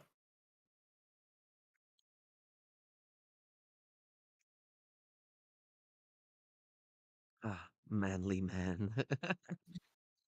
That's the thing with masculinity. I mean, masculinity is just a thing. It just. I hate to say it, but it just is what it is. It is, but it's they define it as being like violence, ugliness, aggression, and a lack of consideration. This kind of capitalist patriarchal view of what masculinity is. And I stand back and I go, why? Why does it have to be like why? I mean, obviously, the society we live in, which is violent and aggressive, and patriarchy's been around for long enough, so they just kind of capitalize on that, so to speak. And there you have it. But yeah, Mm-hmm. Yeah. It's true. Not all men are bastards, but we are all groomed to be bastards. Those of us who are It's AMAB, you know. it's encouraged, Yeah, and yeah. because it's Yep. encouraged, it turns into one of them situations where, I mean, I cannot make an absolution and say most men are bastards, but probably. A lot of them. Too many of them are. I mean, the reason I'm not a misanthrope is because the amount of good people in the world that exist, in spite of the deeply, violently misogynistic, sociopathic, antisocial society we live in, it's kind of a weird contradiction in terms. People usually aren't that bad, but they still have the toxic poisons and indoctrinations that we are all, insidiously groomed with from the cradle. And that's the thing you have to unlearn when you're growing up, but it's not always easy to do because there's not much pushback against it, or if there is, it's shouted down by even more pushback to defend it. Weirdly, I have found when it comes to like trans issues, for example, the people who tend to Right. change the most are like old people and young people. Middle-aged people are the most stubborn little fuckers ever. Like That's been like that they for a while. people that are like 40 to like 60, like maybe Mm. more like 50 something. Yep. Like those people tend to be very, very stubborn.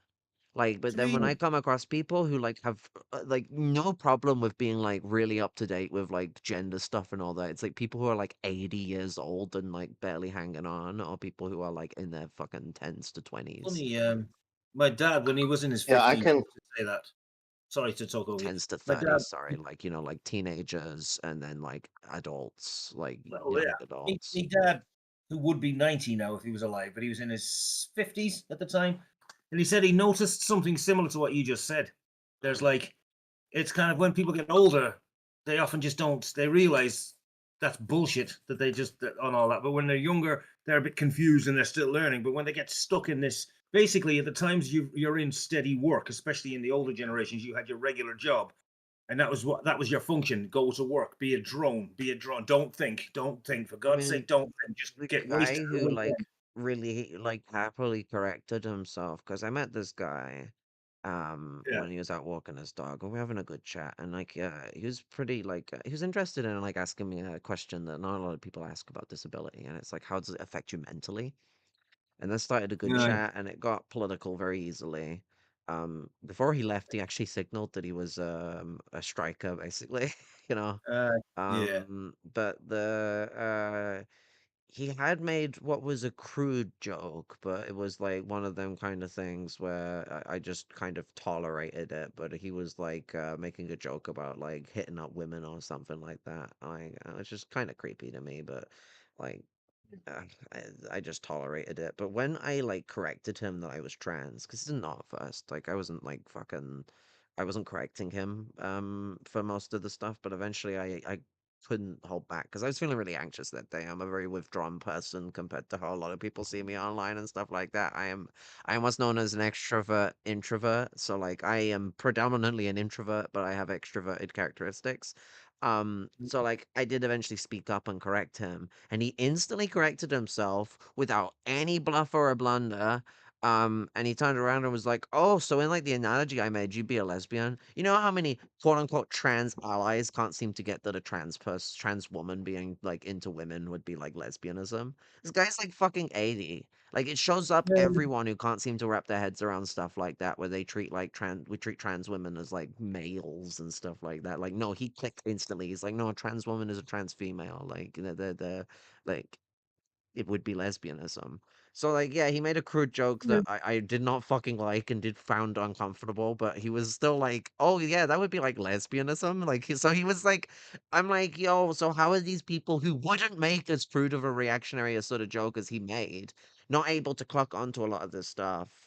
When we look at like the LGB alliance, it's like 30 to 40-year-olds, some 50 to 60-year-olds, and then like a few of the youngins that have been growing up and being educated by these fucking dickheads.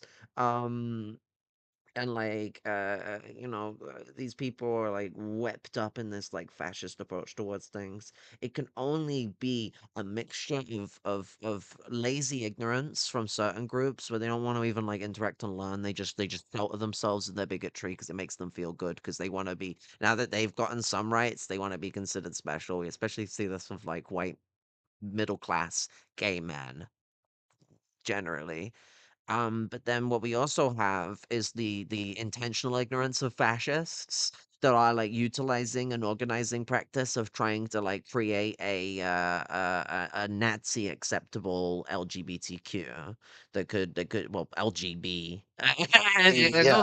go the rest, Drop. but like but there are trans Drop. people. No, let me there are trans Oh, sorry. people that do want to create fascist LGBTQ, so there's still something to mention. Like we've got fucking Black Right and stuff like that, but there is a lot of drop the T stuff.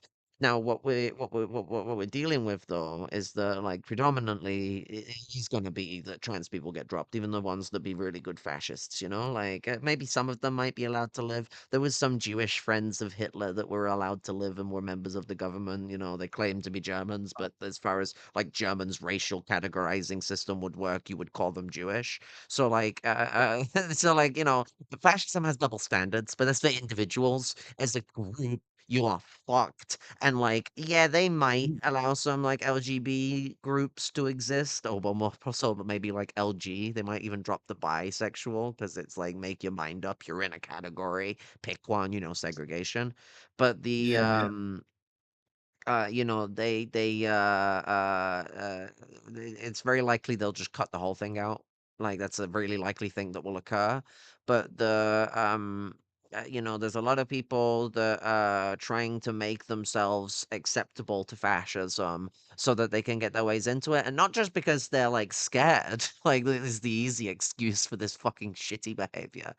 It's because they want you know, they want fascism. For a lot of these people, are there people who are scared to get swept up to this? Oh, so fucking true. But like, there's people who are scared to get swept up into Nazism. You're not fucking like crying your heart out for them. You're dealing with the problem of like combating the fascism. And if those people want to whirl away from it and start to think a little fucking clearer after the fucking the sky is fucking no longer gray, so be it. But the you know, our main target and focus when we're like talking about like this situation here is who are the ideological ringleaders of this kind of thought, this kind of radical turf shit and stuff like that, that's very conservative and fascist and driven by Evola like principles of all fucking things. Like the amount of Evola that exists in the Strasserite politics that possesses Europe at the moment is terrifying.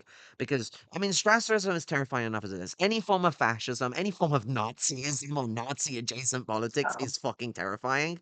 But Ebola is on another level of insanity that, like, you don't want to be seeing everywhere. We have a monarch who's literally, like, a follower of Julius Evola and Rene Guenon, who you won't know the second guy, but he's, like, Evola's fucking, like, you know, everyone has their, like, favorite anime artist. Like that's who like Rene Guenon is to Evola. He's Evola's like favorite anime artist. Uh, uh, just to bring up as well, there actually was two Jewish organizations in Germany that actually did support Hitler and the Nazi Party: the Association of German National Jews and the German Vanguard. Those are I Zionist know, fucking organizations that wild. supported Germany too. Um, yes, those as well, but these are its founder and leader, Mac, was briefly imprisoned by the Gestapo Columbia concentration camp, but was released only a few weeks later. He died of Really need to cancer in like May 1939. your mic cuts out every now and then, only for like a millisecond, but it's like whoa. Sorry, did you I caught what you did you said, hear what I yes. I said caught though? what you said, but like yeah, you Yes. have like a start that occurs every now and then. Fucking technology. Um but yeah, I got this article up here, so Bluetooth. we have the UN Special Rapporteur denounces extreme poverty in UK for the second time. The final countdown. Okay, so United Nations Special Rapporteur on Extreme Poverty and Human Rights, Oliver de Schutter, visited the UK in November and announced the levels of poverty in the country maintained by the Conservative government. Quote, if you look at the price of housing, electricity, the very high levels of inflation for food items over the past couple of years, I believe that the £85 a week for adults universal credit benefit payment is too low to protect people from poverty, and that is in violation of Article 9 of the International Covenant on Economic, Social, and Cultural Rights. That is what human rights law says, De Schutter told reporters. He continued, quote, it's simply not acceptable that we have more than a fifth of the population in a in a rich country such as the UK at risk of poverty today. See, at risk of poverty, these people are in poverty. Let's not fucking use like bullshit language here. Like a massive amount of these people are in fucking poverty, but you know, concluding with a reference to his predecessor's visit 5 years ago, he said, quote, the warning signals that Philip Alston gave 5 years ago were not acted upon. There's a huge gap, which is increasingly troubling, between the kinds of indicators the government chooses to assess its progress on one hand, and the lived experience of people living in poverty. Alston's visit to the UK in 2018 was unprecedented following a similarly extraordinary trip to the United States the year before. Normally tasked with investigating poverty in quote unquote developing countries, the UN representative was sent to examine the social devastation wrought on large sections of the working class in the imperialist centers by decades of austerity and inequality. He published a 24-page report on Britain after a tour of 9 areas, including the cities of London, Oxford, Newcastle, Cardiff, Glasgow, and Belfast. At the time, Alston said he wanted to contrast the quote great prosperity in Britain end quote, the fifth largest economy in the world, with the fact quote that a fifth of the people, 14 million people, are living in poverty. 4 million of those are more than 50% below the poverty line, and 1.5 million are destitute end quote. Really fucking take that in, like third world country ass shit going on here, like fucking um, uh, this is the imperial prosperity of Britain, and like so many people are in poverty. Like we like it's so fucked. Um, I like the cocky way Alston fucking worded it as well. The quote unquote great prosperity in Britain. Mm. I mean, there's certainly good So prosperity for certain just people. question, as a percentage wise, which has more poverty, America or United Kingdom Probably America. as a Like it's a percentage? fucking settler colony. Like it's probably America. But like, both you can't go by the countries like systems most of the time because they lie. Like America and Britain use like cocky ways to Yeah, try and yeah, claim that their like employment levels are higher than they actually are and stuff like that. Like they say our unemployment rate's like 4% a lot, and it's like actually like 15%. But if you do the maths, and it might be even higher than it yeah, was yeah. 15% like 10 We years just ago. So yeah, we don't count people that are like on like we don't count people looking for a job. Fucking yeah, I know how no, they what do it all that is they bullshit. don't count people who are on what's it, agency work, because if you're waiting Unemployment. for work. Yeah. No, no, no, no, no. Agency work. You get Oh. when you're on an agency job, when you're like actually like going through the like poor side of agencies, you're not a skilled agency worker. I hate the word skilled worker, but it's the term they fucking use. It like fucking someone who's got a degree. You get a job every blue moon. Sometimes it's once every 3 months. Sometimes it's here, there, and everywhere. Sometimes you're working for 3 months. Sometimes you're working for a month. You just get jobs when jobs appear, and you always promise that they'll get you a job eventually, permanently, but it never really happens. And so when you're still getting like your regular benefits because you've not got a job at the moment, and they've signaled to the benefits they're going to pay you what would be the normal like unemployment, but you're not actually unemployed, even though you're not in a fucking job, you're sitting at home, you're getting unemployment, but you are employed to the agency, so they claim you as not being unemployed. That's their little tactic. And most people who are poor who get into work are gonna get on agency work. And so like they're throwing disabled people into a system that doesn't give a fuck about finding you a job that's good for you.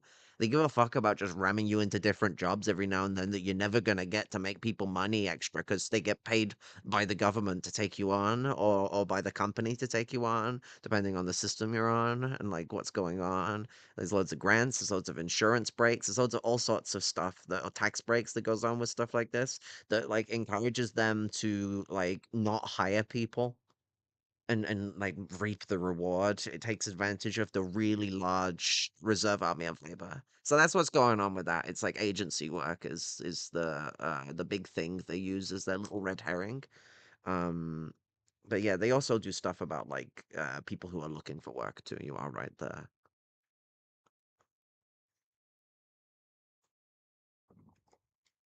Um Most importantly, Alston concluded that the quote-unquote systematic immersi immerseration, unquote, of the working population was deliberate social policy aimed at, quote, radical social reengineering, unquote. Deschada's findings 5 years later are that things have gotten worse. A November report from the Joseph Rowntree Foundation, Destitution in the UK 2023, the fourth in a series, paints the devastating picture of the life endured by millions in 21st century Britain. The report authors use a definition of destitution that encompasses all those unable to meet their most basic physical needs to stay warm, dry, clean, and fed. Under the heading Accelerating Destitution, they write, quote, destitution is no longer a rare occurrence in the United Kingdom. Around 1.8 million households were destitute in the UK at some point over the course of 2022. These households contained around 3.8 million people, of whom around a million were children, end quote. The report notes that between 2017 and 2022, the overall number of households experienced destitution more than doubled. This extreme level of poverty has increased by over 60% between 2019 and 2020. Over half of destitute households have a weekly income of less than £85. Migrant workers are hugely disproportionately affected. A fifth of those in destitution in 2020 were migrants. This is what I was talking about at the start of the stream. And almost 500,000 migrant households fell into destitution in 2022 alone. The JRF report also highlights the widening geographical scope of extreme poverty in the UK. Quote, a general tendency was apparent in our 2022 survey for destitution to have spread out from established area of concentration to affect more places, although people living in London and other major cities and former industrial areas across the north of England and the Midlands, South Wales, and West Central Scotland remain the most affected. Um, like that's just the Midlands. We are the like fucking the north of England and the Midlands are just like fucking sacrifice zones across the board. There's like a few places that are doing well, and like they don't feel like they're part of those places. It's like some like Stratford, you know, like Stratford. Like I mean, you hear people talk, they sound like they're from the Midlands, but like fucking Stratford feels like you've entered London.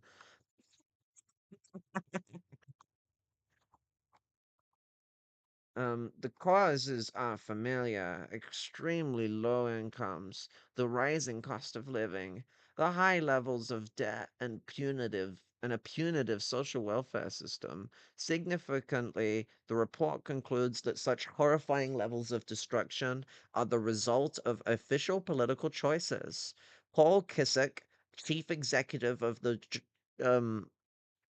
uh, um, I've not actually got that part visible on the screen. Sorry, I cut off the top of my thing, so it's awkward. I should fix that. 1 second. Let's give you the top. It's because I didn't have it in F11 mode because I'm a scrub. Let me unscrub my scrubbiness. No, I'm pressing the Alt key. Do your job. Come on, there we go.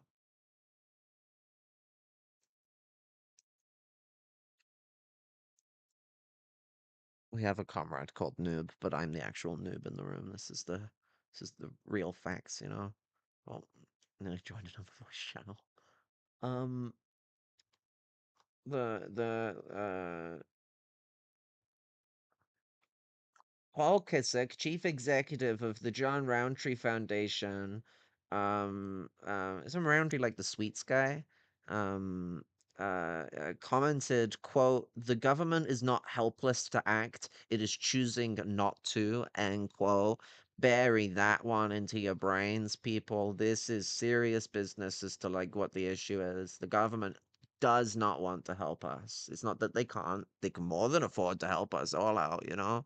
I mean, again, fifth richest economy in the world. And like that's without considering like what the Commonwealth is worth entirely, you know, like there's still like their empire that exists as well that like is the big elephant in the room that no one wants to talk about. So like it's really big considerations we gotta have with like what kind of country we're talking about here. We're talking about a fucking very rich and wealthy, dangerous, powerful empire that's ransacking the world, you know, as we utter words right now. They've got soldiers in Kenya. They got SAS in Somalia. They got fucking all sorts of shit going on. Like the British have got troops all over Africa. If we start listing everywhere with troops, we'll be here all day. West Africa, Central Africa, Southern Africa. They got troops all over with France doing like quote unquote terrorist operations. You know, dominance play, controlling their region, trying to stop anti-European quote unquote terrorists. I mean, sometimes a lot of the time they are terrorists, but like I wonder Don't what would occur, like that would cause people to want to like commit crimes against the British. Like I fucking wonder. Like oh my god.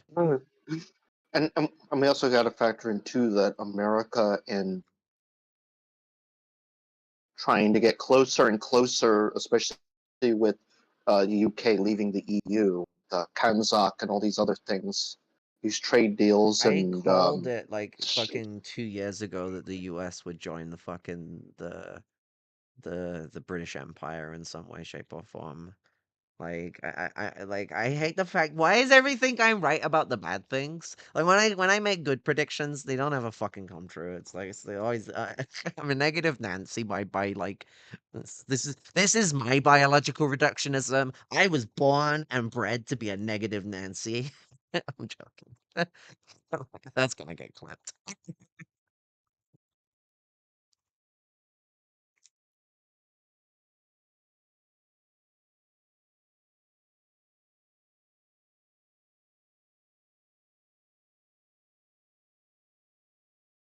Oh. Um The report's authors condemned the abandonment of basic social functions to the third sector, quote, relying on charity to fulfill what should be the responsibility of the government is morally unacceptable, end quote.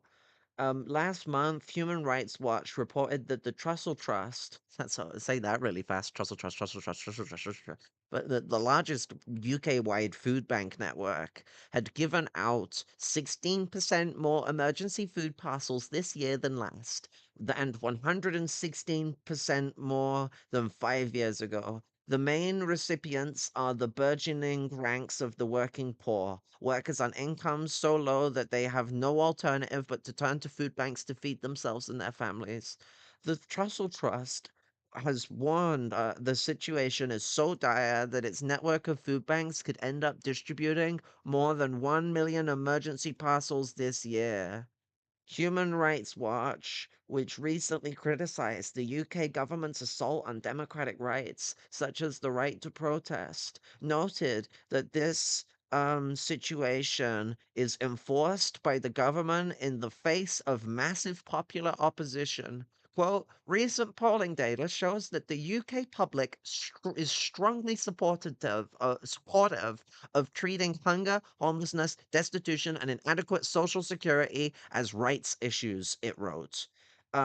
Such devastating social hardship is set to continue.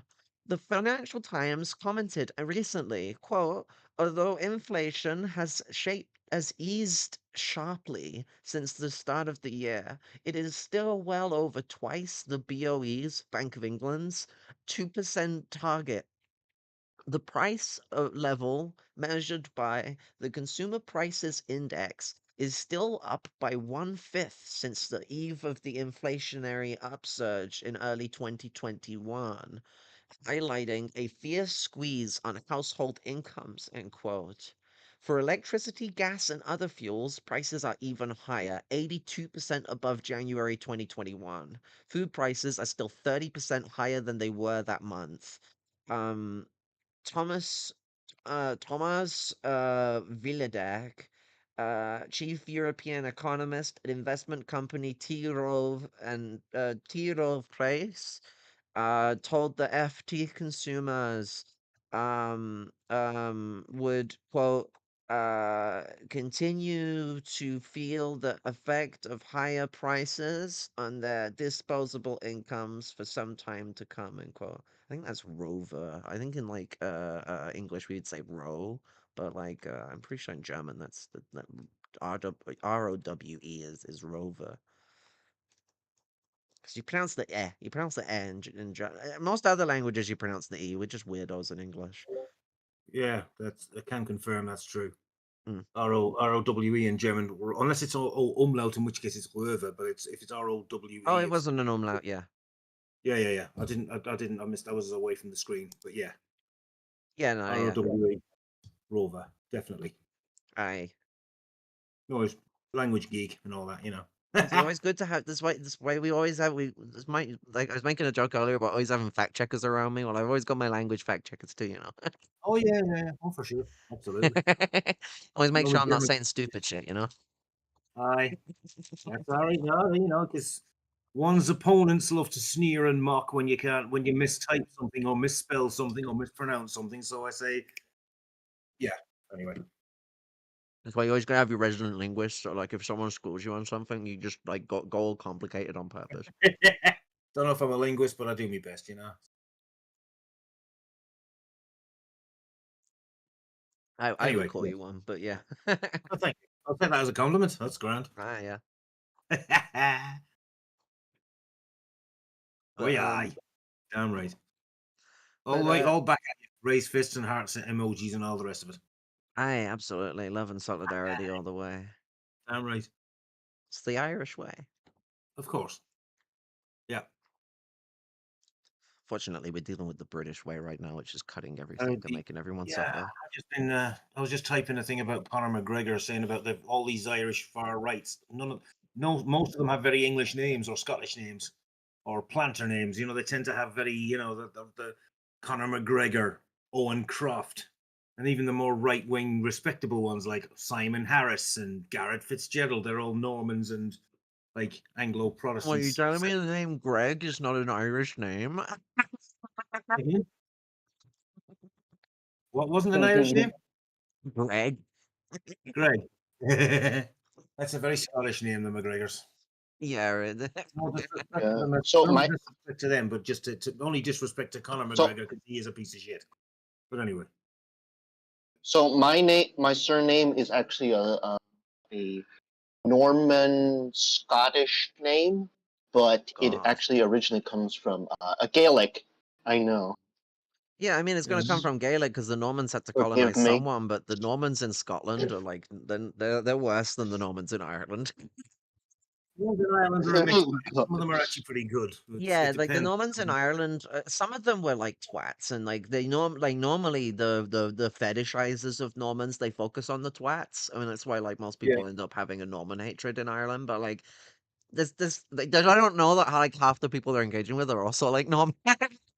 There's a lot of Normans in Ireland, and like they're not lords. Like most of them are just like Irish people. They like escaped, um, like normal Norman life. Like the runaways. A lot of the people ended up in Ireland, so they're like, because the first Normans to like really land in Ireland, a lot of them were like bastard sons and stuff like that. They would like Yeah, that's discardees from like the very like Christian ethno state that like Normanism like pushed forward. Yeah.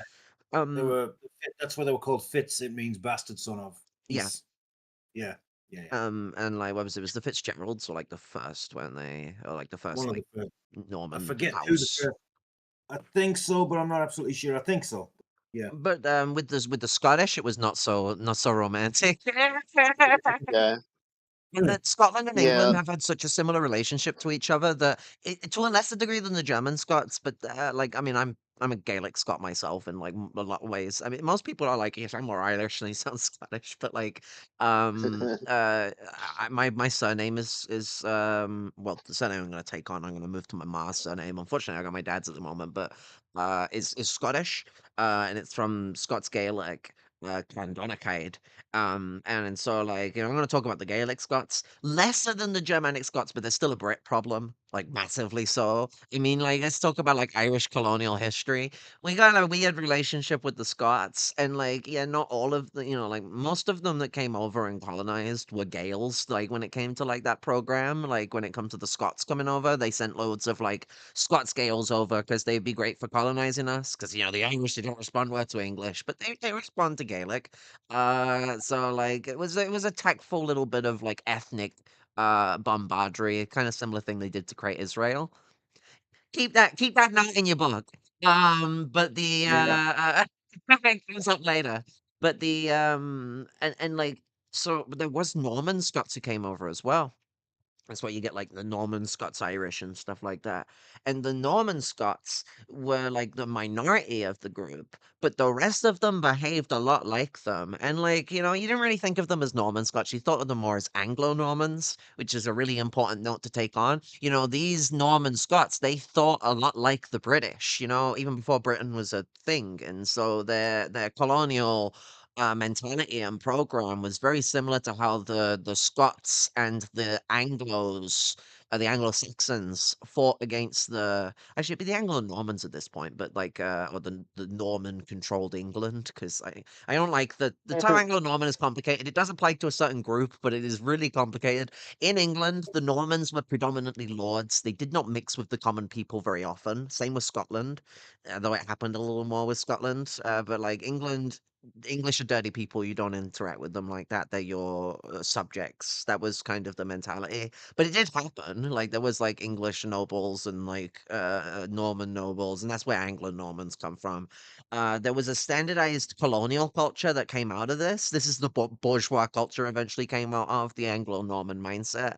But the Anglo-Saxon mindset is something related to, but somewhat different. It has that colonial issue. It has a lot of problems going on there, but there was an oppressive dynamic that was created in England. But they still managed to rally people against Celts by, you know, banning the Celtic language, banning Celtic culture, and this was a cooperative measure between the Norman-led English and the Anglo-Norman-led Scots. They agreed together that we're gonna genocide Celtic peoples. And that's the same thing we saw with like the colonization of Ireland. The reason that they were sending Scots over there was to make like the Gallagher not exist. Like that was their whole game. They wanted to exterminate the Gallagher people. Gallagher the Gallaghers get their name from some connection, collaboration, or service of the Gaul, which is the Viking, the Norseman. Yeah. It's the most common name, I believe, in the county of Donegal. One of the most common names you get in Ulster are like O'Neill, Gallagher, O'Donnell. I think McCourt. They tend to be very common Ulster clan names. What's a bit upsetting is you only ever hear this talked about in the diaspora in England or like Scotland and stuff like that, is the Irish who turned against the Vikings. You know, because you get a lot of Irish people who get kind of swept up into the like fetishism of like Norseism and stuff like that because the Vikings fought against the English. I don't know if they Yeah. know, but the Vikings were the bad guys in that war. Yeah, But like like the Irish also turned against the Vikings and sided with Mercia against the Vikings. Yeah, because this kind of the English that we like to sort of go on about are largely the Normans rather than the Saxons.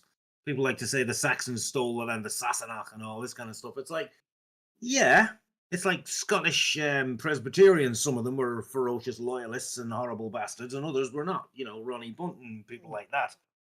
You know, Like it's not Normans as an ethnicity; it's Normans as a concept. Yeah, it gets very complicated. It's like the Anglo-Saxons were pretty terrible colonizers, but like they weren't taking over all the land in this very like vicious rampage. It was well actually Northumbria was kind of a bit like that, but you know, there was Mercia protected like Celtic kingdoms several times in its existence and stuff like that. So it wasn't just like let's exterminate everyone in the land kind of mentality that we got from the Normans. I mean, the Normans wanted the English language to well, it wasn't English at the time, English to be decimated. They didn't want it to exist anymore. They saw it as the language of like the paupers, you know. And this colonial mentality is the Roman mentality, you know, where we colonize, we're king. You know, that's the mentality. Yeah. Got like a hair itch in my nose, for fuck's sake. But yeah, it's like deviation. But yeah, it's like the British mentality is the Roman mentality. They see themselves as the neo-Romans. With Yes, yeah, yeah. and It's like it's the like Irish. oh sorry, go on. The Irish Free State far right. They're all Irish for Irish people. And Conor McGregor, Scottish name, probably of planter origin. Not that that's a I'm not an ethno nationalist. I always have to point that out. Yeah, but But you it's know, the like right wing. the right wing in the TDs like Simon Harris, very English name, Garrett Fitzgerald, another Norman, another old Fine Gael TD. The far right Owen Croft, this lunatic who calls himself Gran Torino. I think he fancies himself as Clint Eastwood. Owen Croft, English name. And there's a pattern of them. Justin Barrett, the leader of the National Party, English. As far as I know, it's an English name. Or The maybe an old reason Norman. why, the ethnicities of these people is pointed out is not because there aren't good Irish people that come from these backgrounds, for or sure. that necessarily.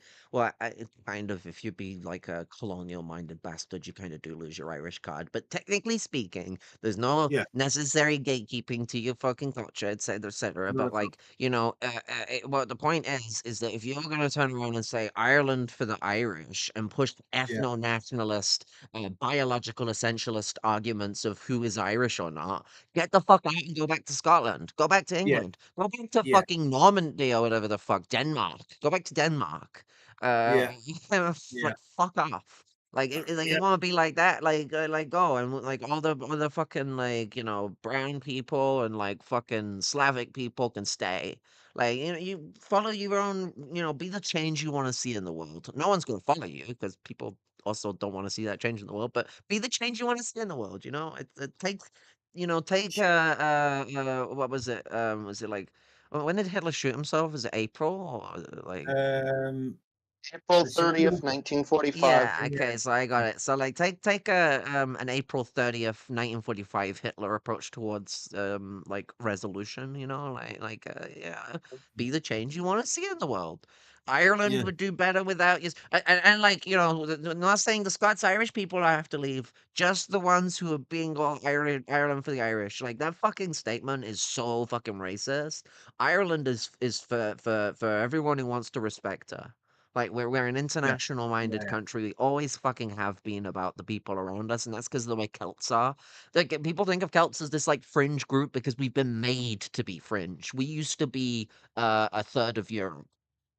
We used to be Sure. fucking huge, and we weren't like an interconnected like empire. It was just like different tribal groups that had like intercommunicative connections. And like there was a wide breadth of culture that grew from that.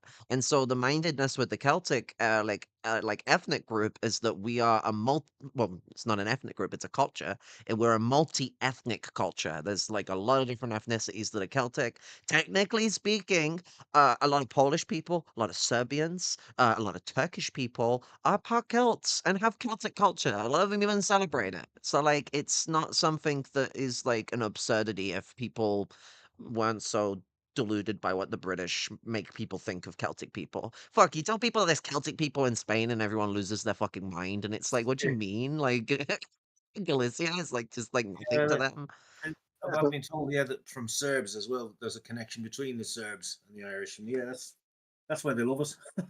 Yeah. Apart from the right wing ones are a weird bunch, but the Serbs do have a very left wing tradition, and as to the Croats, in spite of the fascist collaborationist thing in Second World War, they do have the whole.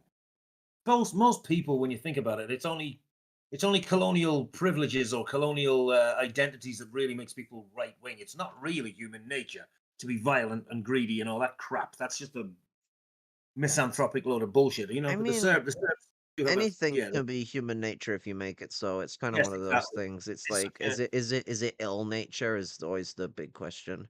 Because The like, vague- we can find so many animals in like life today, and maybe even ourselves in our like Homo erectus days or whatever. We're like engaging like shit that our brains. I mean, anyone in their right mind would fucking consider sexual assault. We're not going to turn around and go, well, that's nature, so it has to happen. So like, right then, it's like, I'm not saying you're making that argument. It's just that like a lot of No. fucking people, they like, God, there's this like fucking mentality with people where they, Jordan Peterson, like the biological reductionism, where it's like, I don't give a fuck if I have a propensity towards anger, like if I have a propensity towards rage. That doesn't make it the okay way to be. Like it's why I always, I mean, I'm not very good at it, but I try and temper myself. But You like, do have your moments, but we forgive you for them. We've had our confrontations, but we've always reconciled. I'm one of those like 1920s like stovetop kettles like that fucking whistle. Like, it's just like But yeah, the sometimes I whole get thing left about on the water too nature, much. it's sorry talking over you. No, The go whole on, it's human okay. nature, the whole human nature thing's like it's.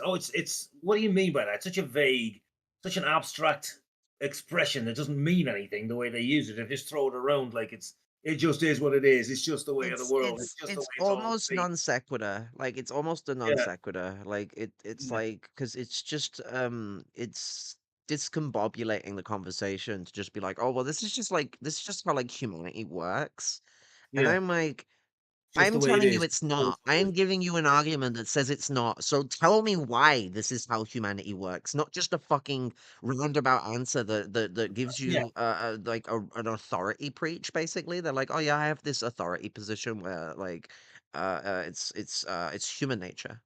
Okay, what's your scientific fucking degree that not degree, but like sources, study, peer-reviewed content? Like, what is the source that tells me that human nature is that we're just greedy little assholes? Because I've spent my life screwing myself over many a times when I could have fucking been a selfish little cunt. Like, is that greed? Like you can be a selfish prick. There's so many opportunities to be a selfish prick. Many people, I expect a lot of people choose not to. Yes, a lot of people also choose to because they're in like middle class positions and like it's opportunity to be selfish when you're middle class. But the poorer you are, the less selfish Yep. you tend to be. Unless you're in like a desperate act of like individual like growth or benefit to like get food or stuff. But usually that's not done individually. Usually it's like parents getting food for like kids or a posse trying to get food for the crew. You know, That's the why I'm not a misanthrope. Misanthropy is toxic. It's reactionary. it And basically throws the bottom people to the flames because yeah, the upper sector of society is cancerous and like toxic. And I'm like, that's not really a solution. I mean, I guess in the Nazi sense, it's a solution. well, yeah, they did call it the final solution, but that was more of a anti-Semitic genocidal attitude. But yes, yeah, Man, I would say it feels like they're gonna like give it a similar buzz this ride around. AfD yeah, is pretty sure. fucking powerful right now, so Speaking of which, in the UK, it looks like they're ramping up their fascism. Reform UK has been doing well, but they're starting to have some trouble. That's reassuring because they They're have been having gaining ground, which is infighting worrying. because like Elon Musk is trying to coup the leadership of the party because Nigel Farage won't promote Tommy Robinson or respect him. And I'm like, yo, the one time Nigel Farage has principles and he gets punished for it. It, it, That it's shows so you. weird. It's like Tommy Robinson. First of all, he's not even a politician, if memory serves No, he's correctly, a right wing right? radical. That's the point. That's why he Yeah, wants them. Think about it. What's the Nazis? What did they have? good The point. SA. Yeah, Yeah. so they want their own essay, basically. Yeah, yeah. They know that fascism is going to struggle a bit with like contending with certain aspects of the UK system. The UK is very easy to get corporatism into power through like the Labour Party and stuff like that. That's kind of easy to a certain degree, and if you don't piss off the neoliberals. But the Labour, the British system is very monarchic in how it operates. So like fascists have not only got to get into government, they've got to get into the framework of the monarchy's influence. That's what makes like Farage dangerous. Is we have a king right now who's into his kind of shit. Like he claims he's a Labour voting Yep. king, but I'm telling you now, him and Farage are gonna be an entourage. Because like fascism in its most elite form is either going to be united with the monarchy or it's going to tear it down by force, or it'll be a little bit of both with like what happened in Italy. Yeah. And in America, our monarch, King Trump the First of his name. Well, it's like We 4 more already know. years until another British election, and I think what Musk wants is something that could ensure that Britain will go a little more Nazi before Trump's term is over, to ensure Trump could extend his term with international support to do so. What are they looking to do? Like, see the conservatives win? See Oh. more Nazism in the No, no, they don't want the conservatives to win. The reason why the conservatives lost was because all the right wingers went and voted for well, not UK, what the fuck is the party name? Reform and stuff like that. Reform. That's why they lost. Labour got less votes this election than they did in 2019. The reason the conservatives lost was because all the right wingers went and voted far right.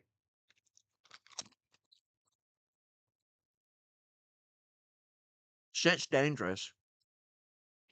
So like Tories, they ain't even on the map for people anymore. Boris Johnson was a possible like link for stuff. You know, he was a lot more on the Churchillian style of fascism sort of train, but he's too much of a fuck. Who's the coke sniffing Italian prime minister? Berlusconi. Berlusconi. He's too Berlusconi.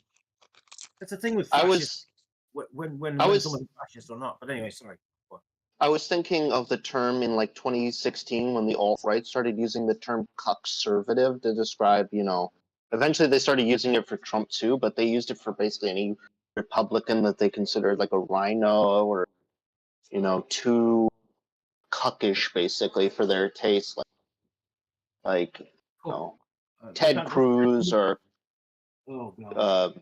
that Yeah, Ohio but Ted governor, became they a were all real man considered and grew out his cuckservative. beard. You don't understand. He became a real man and grew out his beard. Fuck. I mean, the term is so mean. It's another one. Fuck. You fucking cock. I go, what do you mean? What does that mean? Go on, explain to me. And they can't. They just go, it's you. Yeah.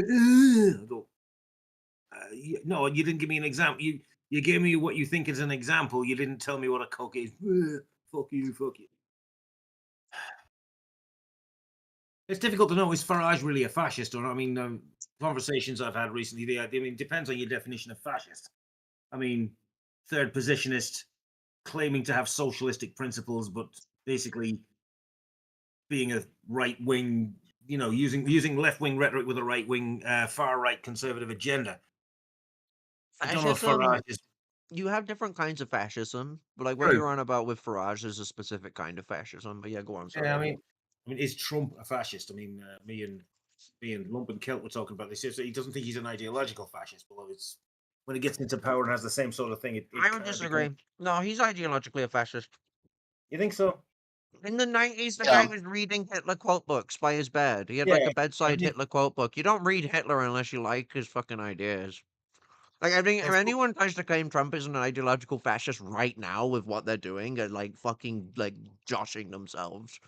Like they're literally doing like all the Nazi shit that they could do, and he's like way behind it, and like it wouldn't matter regardless.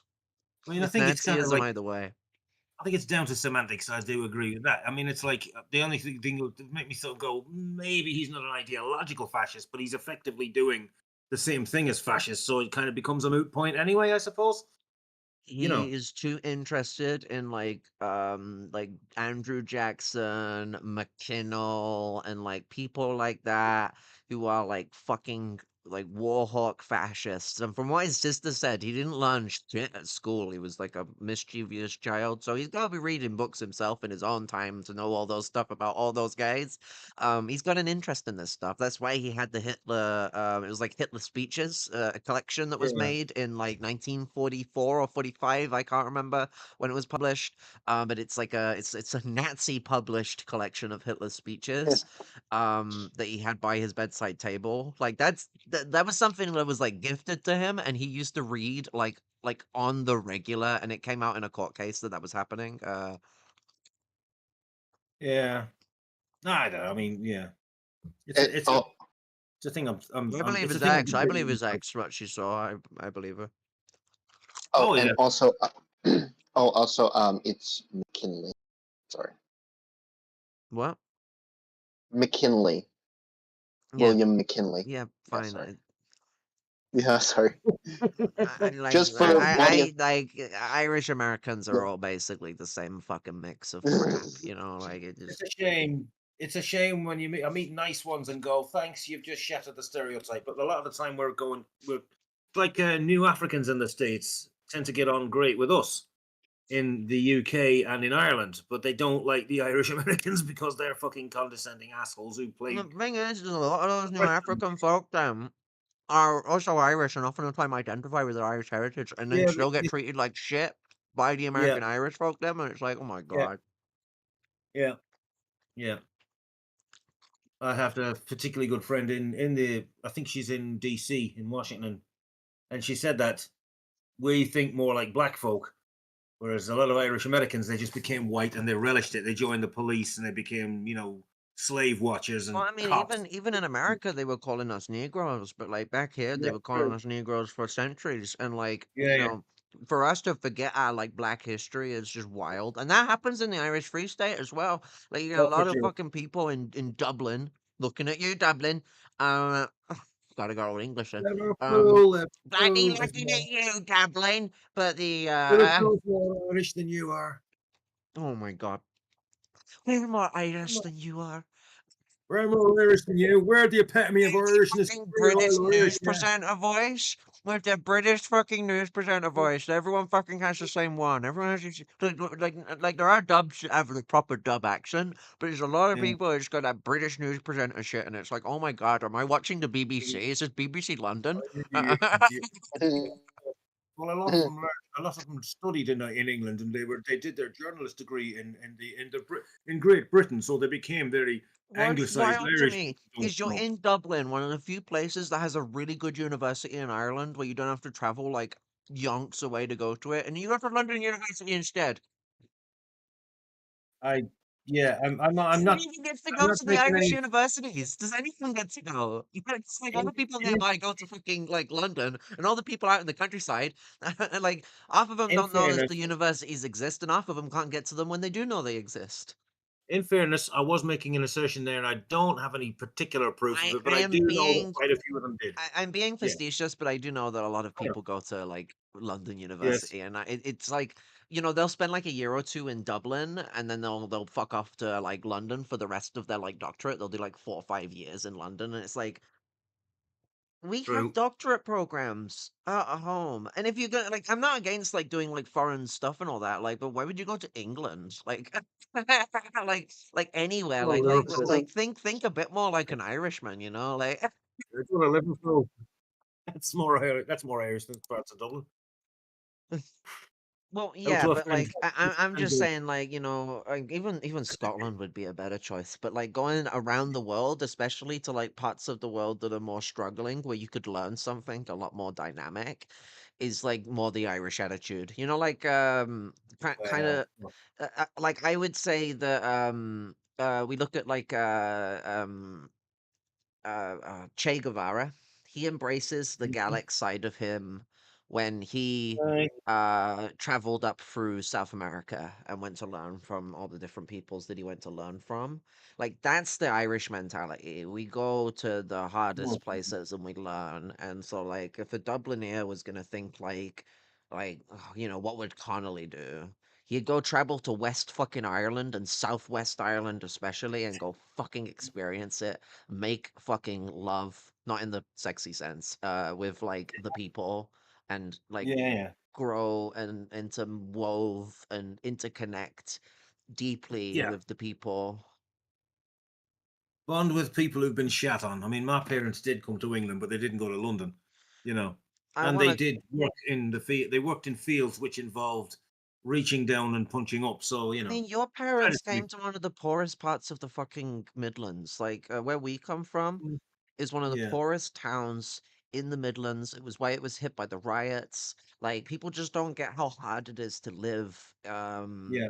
in the in like the outreaches in a lot of these places, and so No. like this is what it's like for like a lot of us in the diaspora, and when you get out in the rural zones where like violence is not as moderated against like Celtic people, you soon learn not to be Celtic in those spaces. In the industrial It's a spaces bit, they segregated us, but there was like a reason to stand up to that and be like, we're staunchly Irish. This is staunchly the Irish community. We ain't gonna say no to it. And so Manchester, even Birmingham, yeah. Liverpool, Glasgow, Edinburgh, they got massive Irish communities. Yeah. But I mean, where we're from, the Yeah. town that shall not be mentioned.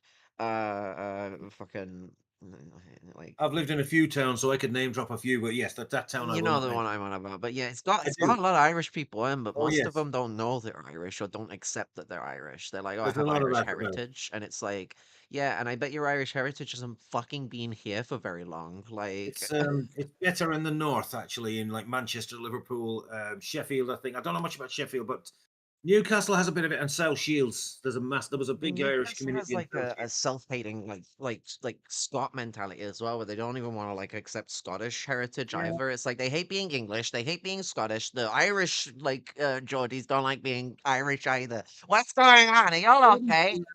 Geordies and the Scots and just and pretty much across Scotland as well. When they think like Geordies, they're great, but when they think like North Brits, that's when there's the problem. It's like put because it's the army uses it as a recruiting ground because of the poverty up this way. They kind of put on the uniform and then they embrace the privileges that come with that and the colonialist bullshit that's drummed into them. Much like colonizers, like American colonizers, what Irish Americans did over there. They put the uniform on and then they Yep. get seduced by it, the dark side, Thing is so to with speak. Geordies as well Yeah. is you have the Geordie Shore shit building a bourgeois mentality. I know a lot of people Yeah, don't watch that crap, but it's not the never only seen it. show that does Yeah, this, highlighting Geordies and then as like wealthy, liberal, like they at least acknowledge it as a queer capital, but then they only seem to focus on drag queens like possibly like feminine gay men and then like nothing else. Like the trans yeah. scene is big there. And like most Mhm. shows and stuff don't Well, show that. They'd rather show what are usually like cis het men doing cross dressing. Some of them are gay too. I mean there's a lot of gay men that do cross dressing as well, but that doesn't Yeah, make it any less different of trans or Asia. Gay they men who make wear fucking women's clothes are not the same as trans women, and gay, also they're gay doing men. drag where they're not even like wearing it in a like a deliberately like normalized way. They're wearing it in an over eccentric way to like riff on the restrictive mannerisms that femininity was driven by. And that's not the mentality people bring to the table when they do it, but that's where it originates from, the 1870s. It was like a play on like the stupid outfits that like men force women to wear, and so men like Yeah, in the conservatives would like dress up like it and like go around. Used to be a conservative thing. It's funny. Conservatives like flip and flop as to whether they like drag or not, and it's almost like throughout the yeah, Cold War, it was basically every 10 years. Like the 50s, there was a big like white conservative cross-dressing like revolution, and then it died in the 60s. And it came back in the 70s, and it's like it yeah. all depends on how much they hate gay Remember? people at the time is a big part of it. But also, it's just like how much they're willing to have a sense of fucking humor. Like Monty Python, no one was turning around and going, "Well, these guys must be having gay sex with each other because they're all dressing up like women." We're all like, "Oh Yeah, my god, this is fucking hilarious. These guys really like to dress up and pretend to be women." Um, yeah. It it's was just genuinely funny, but yes. In the 80s, it died out. The drag thing died down a lot. I think in the 80s, it was the 70s. It was all over the place. In the yeah. 80s, though, gay rights became more of a thing. So there was the backlash against gay men, and then, of course, conveniently along comes AIDS, and that was most noticeable initially in the gay community. So it was like that's the homophobic backlash Well, came out then, and you it was all know, the reason why drag became a property as almost of like the gay community and why it's a lot more progressive nowadays is yeah, because of Stonewall basically. yeah, Like yeah, the Stonewall riots was they didn't use the term like it wasn't drag queens. Like drag queen is a very specifically conservative thing, so I'm more on about cross-dressing here. aye, I mean, I'm not saying anyone can't do drag and if you do drag you become a conservative. That's just where it comes from. Like, know your history. But the with cross-dressing, it used to be called transvestite. There was a yes, whole big thing with the struggle. I mean, transsexual was the term used at the time, but I'm going to yeah, use transgender because I can't stand that fucking term. But like the yeah, difference is that like transgender is that you are changing your gender or sex. It can be different. It depends on the yes, different type of person. There can be someone who decides that they still want to identify with like maleness and be called a woman. Like that's that. Like gender is complicated, but most people who are trans women are female. Like for example, so like sex and gender has changed, And that doesn't mean because of medicine. That is a cultural shift. There Yeah. is no medical requirement for transition. So that is transgender. And we understand that it is a social transition that sometimes involves medical intervention. It's the better way of Mhm. wording it rather than calling it medical transition as this like almost like requirement. It's more like, do you need medical intervention for your needs to feel like you're satisfied with the body you want? you know, Yeah. it's much more Yeah. supportive of what the main drive is, which is a social cultural transition. And so the transvestites, however, are cross-dressers, is the more common term we have today. Yeah. And they're Yeah. often conflated with drag, and it's something that pisses me off because they're a lot more oppressed than a drag queen. A drag queen doesn't exist in drag 24/7. It's something they do to go Yes. to parties. Like it's Yes. Yeah. Yeah. Yeah. it's a Yeah. frivol. Cross-dressers are not people who do it for fun. They're people who sometimes do not feel comfortable dressing that way or the other way. They want to dress the other way. It's how they're feeling that time. They're the easiest example that is like quote unquote. I mean, like it's like half accepted in society is like tomboys. They're a cross dresser. No, not about it. Yeah. Like that's cross dressing as far as our stupid gender provisions on like who's allowed to wear what goes. It's kind of cross dressing. It was considered transvestism for women to wear trousers once upon a time in the early Yeah, days. yeah. My parents both remember old ones, as they call them, old conservative Mrs. Doyle housewife types who were, they with more internalized misogyny than you'll see ever. I remember my mum told me this story. My dad told me the same thing. He said, there's a woman she's after Mrs. whatever her name is after coming back from America, and she's wearing trousers, and your one there crosses herself, goes, oh my God, oh the Lord saves, and crosses herself.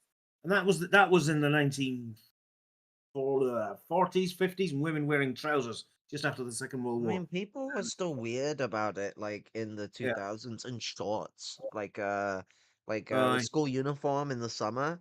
Women could wear skirts past their knees or trousers. They could not wear shorts, but boys could wear shorts. And it's like, what? You saying like so girls are getting treated in this like almost like pious ass way, and it's like, well, what is the mentality of the people going on here? Because like fucking, if anything, like a skirt, like it's got to be about like properness, because like a skirt is a more violating thing on someone's privacy than shorts are. Like fucking, Yeah. I have gone out with skirts on and been a victim of the gusts of the wind. Yeah. The wind is a powerful motherfucker, I'll tell you that now. Be careful of Pissed that me off no motherfucker. end. Yeah. If girls want to wear shorts, they should be allowed to wear shorts. Like, what's the fucking problem? What, is it above their knees? Like, what were knees like some sort of like fucking sexual object when they're on children? Like, what the fuck is wrong with these people that Yeah. make up these fucking laws and stuff like that? Like, it's when you Yeah. get like those Karens that will come and like police you on like how you're dressing your child, and it's like, unless you're like fucking purposefully going out your way to like fucking like sexualize your fucking children. Like, it doesn't matter if they want to wear something they want to wear. I think it's perfectly fucking fine. Like, we shouldn't be treating everyone like they need to be wrapped in sellotape because pedophiles exist. Like, Yeah. what, are we supposed to just Yeah. live in fear because of these fuckers? Like, This what the is fuck? this is the backlash I'm seeing. It's it's like we've all got to hide ourselves away, go back into the closet, protect, wrap yourself and wrap the kids and wrap the teens in cotton wool and wrap every. It's like nonsense are there. It's not going to make them go away. It's not It's going to the wake. problem of, though, I understand the reaction to a certain degree, but it's that it actually Yeah. can create like a negative effect where it's hard for your children to communicate stuff, especially when they get into their teenage years. And so That's what. like they end up Yeah, that's like what it hiding happens. things from you and getting like involved with Yeah. dodgy people, and it creates a disparaged relationship. It's why if I That's. ever have kids, I want to make sure that as soon as they can Oh, understand things, I want to educate them on certain stuff in a staggered way. I'm not gonna just dump like the stuff you would dump on a 16-year-old shoulders on a fucking 6-year-old. That's why. But like That's I why. want them to be aware of stuff like this. Like I mean, one of the biggest mistakes is that we don't teach kids about like what their body parts are and how they like what they they'll give them like stupid words that aren't scientific and stuff like that. And it's like the words that exist are not hard to say. Like, why is it? Because it's crude. Who cares? Teach them proper stuff so that they know it properly. So that if they ever get in a bad situation, they know it's a bad situation. Because like that's one of the biggest problems is it's hard to speak out, especially when you're violated at a young age. been through that experience myself. Because Yeah. I mean, like, how do you speak out? Like, what are you even supposed to say? You don't even know if it's exactly wrong because you've been gaslit and manipulated by someone who's like much more mentally capable than you are. So, like, what do you yeah, do? I mean, this whole mentality that they're pushing it back into the closet. That's why the '60s happened. Permissive society. The problem is, it happens under capitalism. It gets commodified, and then they don't change the attitudes. They capitalize on sexuality, and people just go crazy. And then they all go, oh God, we've all gone wild. We've opened Pandora's box. We've got to close it now and push everything back under the carpet again and into the closet again. See, And it's back and forth. You know what I the mean? early side of Gen Z and the later millennials, though, are kind of a lot more blessed than a lot of other groups on this because it's starting to change with some of the new generation. Like, we're getting a lot more like conservatives that are like, rah rah rah, fucking, Notice Gen Z everything's gone conservatives have into been a few. degeneration. But Gen Z, especially the like first half of Gen Z, and then the last half of millennials kind of led the like sexual revolution in a lot of ways that we've been seeing the second Mm, sexual revolution of like the what like 2010 to like yeah, 2019 2020 and so there's been a like few of them over the decades. I mean, the '60s had one, the '90s had a bit of one, and then the '80s had a bit of one, and then it but fizzles we're out. having a like it's always stagnated back in the 90s kind Yeah, of it's had true. more of like it kind of went more in the way of men by the end of it like it Yeah, felt like there was going to be a lot of feminist changes but the fact that movies turned into the 80s again is like yeah, it's yeah. exemplary of the no, it failed. It's like the thing that I was watching like John the Duncan's video on like Chicken Run, and like one of the things he points out is that like with like the neoliberal feminist and their sort of like ratchety attitude and lack of care for like lower class women's rights and stuff like that. It's just one of them. Uh, It's like maybe for like middle class people they saw like wild improvements for like women's rights, but in the lower class it's just been on a decline almost constantly. Like, we yeah, get some of yeah. the benefits sometimes, but in the lumpen proletariat, like you're either not property, and that means you're not doing very well for yourself, or you're property. Like it's kind of like how it really goes for like lumpen proles to the women. Like you cruise by on your benefits and all that, or you're like you're working as a prostitute, or you're someone's fucking property. Like anything from being a sex slave to being like in a relationship with someone who's toxic and abusive and more powerful than you, drug dealers and stuff like that.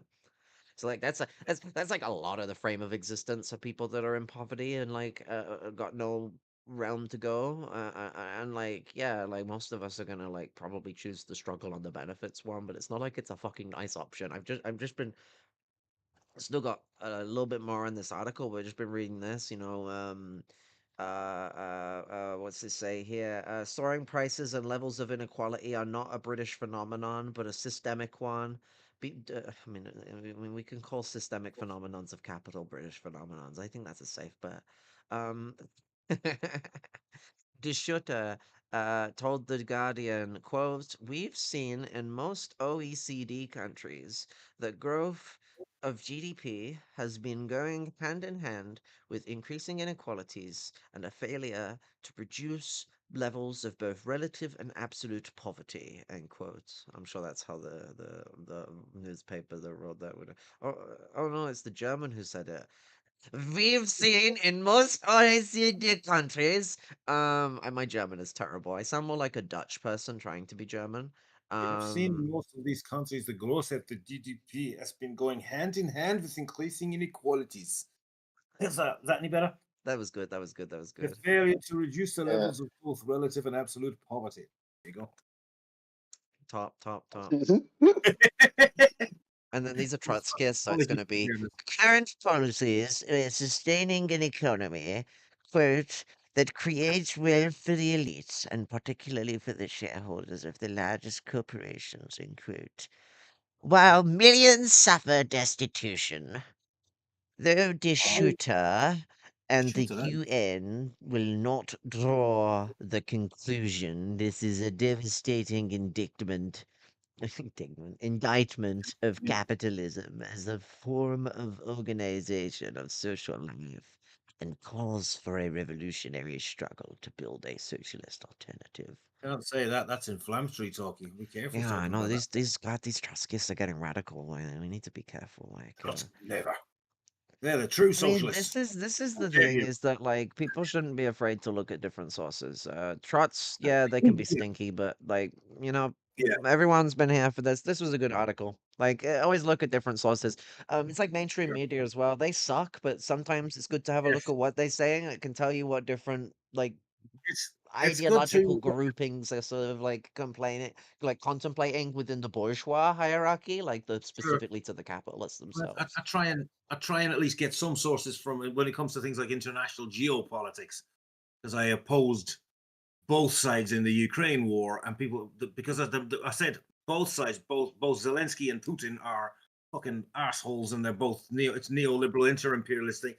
Instantly, I got the ones who are the NATO simps going, "Oh, Putin supporter! I bet you've been watching RT. I bet you're a Caleb Maupin fan. I bet you're." I went, "Did you not hear me say both sides, both governments are bad, I mean, if and I the was puppet gonna masters?" criticize you, I might like my position would never be about like that's such a stupid line of argumentation. But I had the Because Putin, the patsies Putin crowd saying, "Oh, you shit lib soy boy degenerate Nazi apologist Azov supporter," and I went, I not say I called them out as well, but they only hear it's criticizing my annoying. team, you know.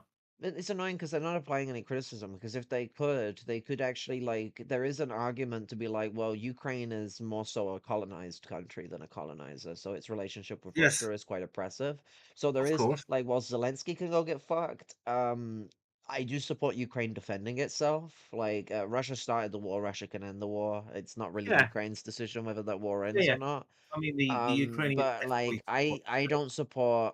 I don't support NATO's interests, but if NATO wants Yeah, to give like actual stuff to protect Ukrainian lives, they can give it to them, but like it's the stipulations I don't like. yeah. I'd It's rather like, Ukraine get yeah, their like fucking shit from Cuba or something. If Cuba wasn't being fucking like influenced Yeah, by Russian imperialism, maybe that might happen, but yeah, yeah. the like, and My original point I forgot to it's mention. the It's good to read. It's good to sorry, talk over you, Gingers. It is good to read and watch RT, watch CNN, watch the BBC, watch Al Jazeera, and And the you'll find the BBC is truth especially somewhere. good to watch because they cover a lot of shit. Like, I mean, they're dodgy, they're disingenuous little shits, but they got a lot of RT information to or give.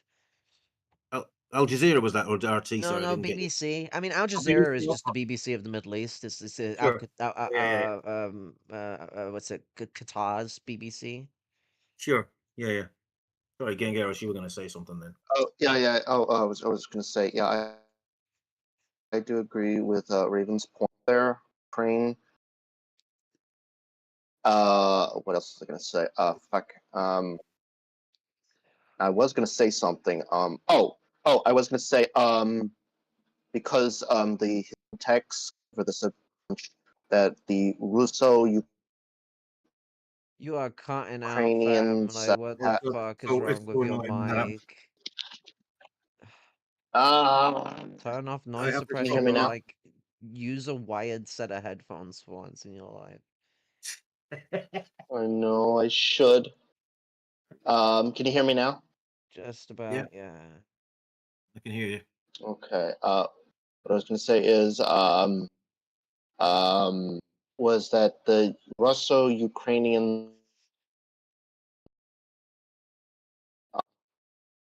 uh um they should not be the ones dictating like um how things should go for the other colonized peoples there. I mean, it's like the whole thing with the Crimea thing. It's like, well, Crimea spoke and they wanted to be Russia, and it's like, I don't know. I don't think the Tartars or the Ukrainians there No, it's really the want Tatars are to the only join people that put Russia. Crimea. No, it's not just the Tatars. Like Yeah, it's a yeah, mistake. One second. So like with Crimea, basically Crimea has always been a very multicultural region. It's always had a mixture of Ukrainians, of Turks, known as the Tatars, Russians, and even some Western Europeans and stuff like that. There's a lot of Greeks there. A lot of Greeks. slaps the top of Crimea. You'll be surprised the amount of Greeks you can fit here.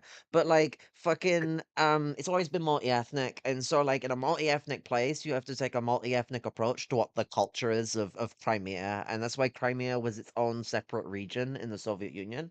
Yeah. To Ukraine. So it does have some precedent for being a separate country.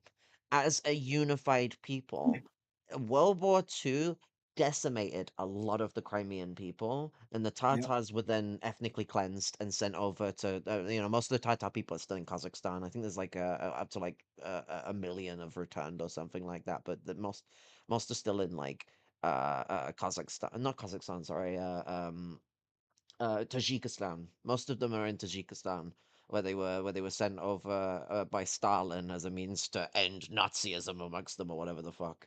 Oh, yeah. One of his worst, or one of his It's shittier fucking ideas. up there with like returning the church to power. It's like what the fuck?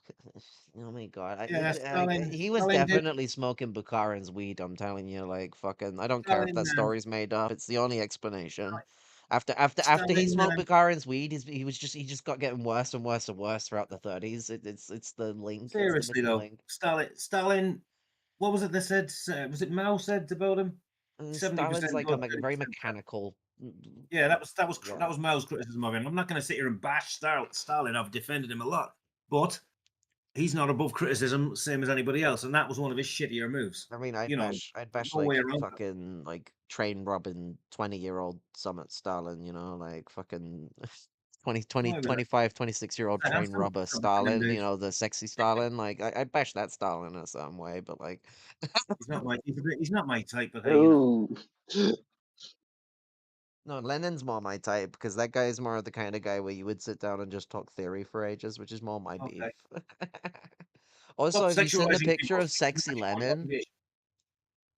Being There's a sexual is picture. a petty bourgeois deviation and it's capitalist Have you decadence. not Stop seen this the picture immediately. of sexy Lenin that they did as like propaganda where he's like smashing his hammer Oh down? yeah. Comrades, this is He's really like naked and he's like smashing his hammer across like the fucking the capital of Russia or whatever, and it's like I've got to put my Ushanka on and say, comrades, this is degeneracy. We this must is stop this. degeneracy. The CPG-BML would concur with me on that one, of course, because they are. It's not. The prudes would concur. I found a CPG-BML video on YouTube the other day. I thought, who is this fucker? And it said, Communist Party. I went, oh, he's one of them. He just, oh. He was slagging off the British left, which is fair enough because they are shite, but you're part of it. The reason it's shite, you fucking arsehole. Do you know what I mean? And I can't remember this guy's name, but it turns out he's something to do with the CPG-BML, and I went, oh, God. Yeah. Some YouTuber.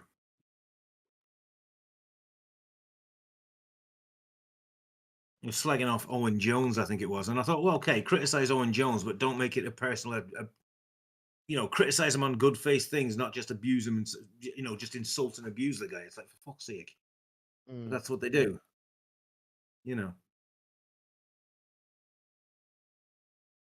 I can't remember the guy's name. I'm trying to Google it, but I cannot remember his fucking name. That's how forgettable they are. They all look like stuffed suits with fixed frowns on their faces and a mechanical way of speaking. Have you noticed that? The revisionists have always been like that. They have a aesthetic. You don't Very respect suit and tie. style. Suit and tie, fixed frown, and very. They're all like 35 years of age, and they look like they're closer to 60 because they've got this. Now I'm an adult. I must behave in this sort of way because I am 30 years old or 35, and blah blah blah blah. Well, I was a Trotskyist. Well, they won't always be a Trotskyist. They'll be like, I was a Marxist when I was 24 years old, and then when I got through university, I went and joined the Conservative Party, and I never looked back. I'm like, oh, well, I know what kind of Marxist you were. Did you like old Leon? Was Leon your guy? You're really a big fan of old Leon, eh? What's this guy's name? Oh, is it the Yeah, communist? I see you. Are you I thinking see. of fucking... I see you there, Hitchens. Yeah, Hitchens. It's this fucker from the I cannot remember. He's on YouTube and he was slagging him off.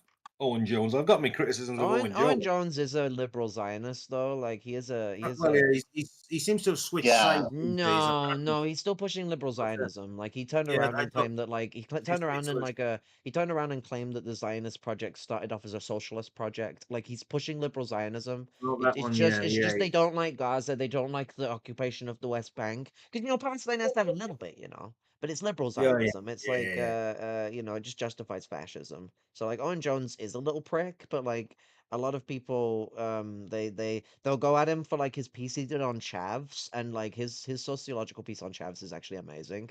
Like big W there. There's some things I criticize, but I need to fucking have a deeper read for that motherfucker, or maybe do a recorded reading and discuss about I'm it. trying Do to like find this guy's do name. a socialism for all type thing. Or maybe fucking suggest to him to do it and Socialism for all. He's a good one. I like that guy. But who doesn't? I mean, I'm trying to sort of say he touches a lot of different works. Like fucking I need to start using him more because I struggle with doing tons of reading because I get a lot of mental exhaustion. So like I don't read as much as I should. So like listening is a good route. Cannot find this guy. And I work, so I like to listen, so I don't have to listen to fucking reactionary shit. Let me tell you about the communists that we're pushing out of government. How DEI works. Yeah, shit.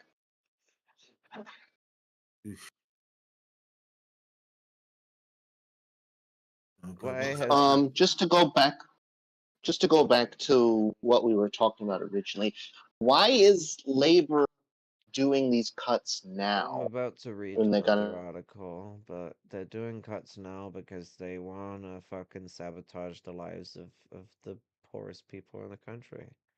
There's no other reason to do this than other to be cruel. And shift some money around, probably to the defense budget. It's probably what they're trying to do. They're probably trying to make it look like they're not spending more while trying to shift a lot of money towards military armament. So they're trying to look like we're tough. We got the strongest military ever. No.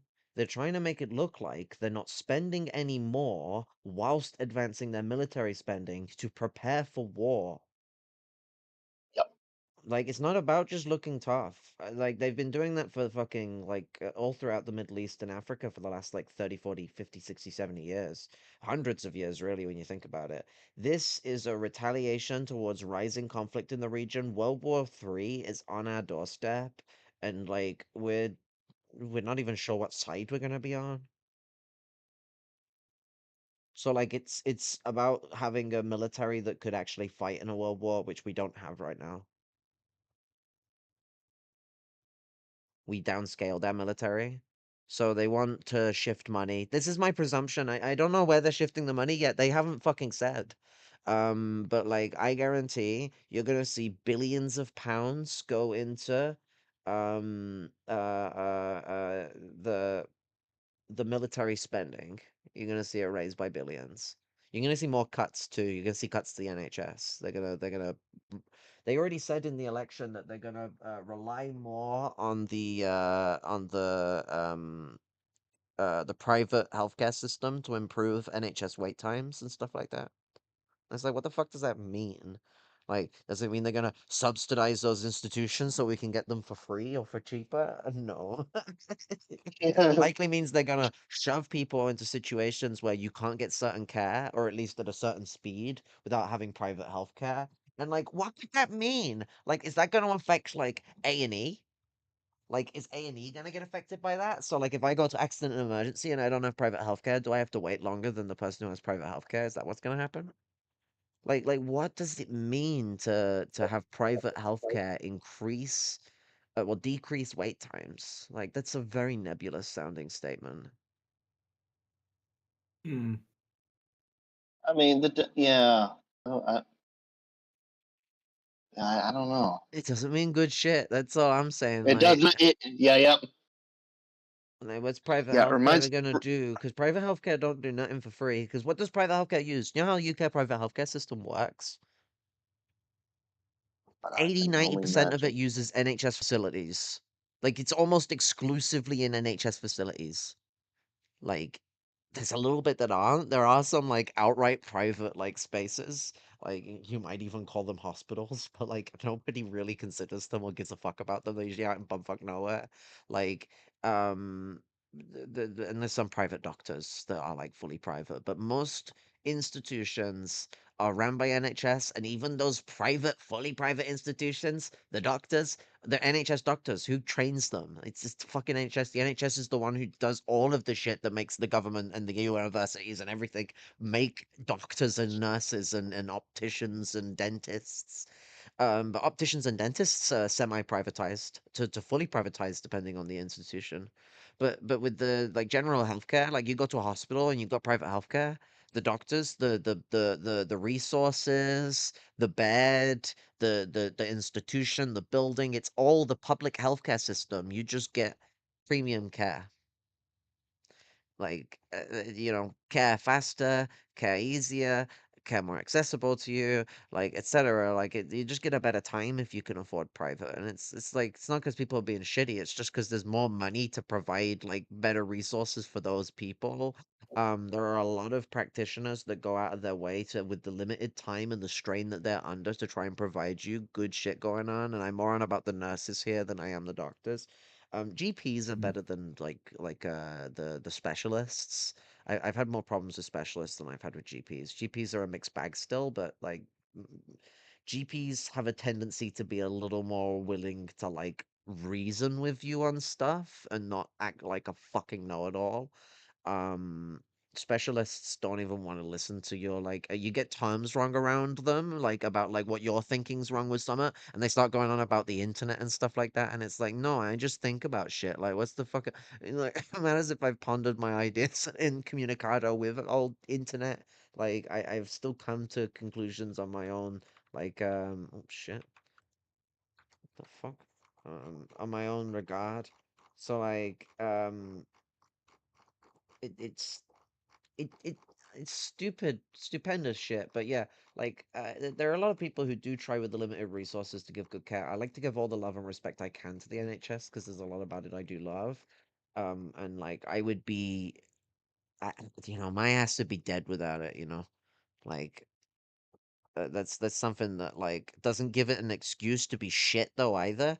But like I do still respect that. That's still something that means a lot to me, and um it's why it's like so painful to have to get so mad with the NHS, because there are a lot of people who are cruel. It's not just that there's the economic problem, because we got to get that bit aside. Because I don't want to offend people who do a good job. Like those people try really fucking hard, but they know who I'm on about.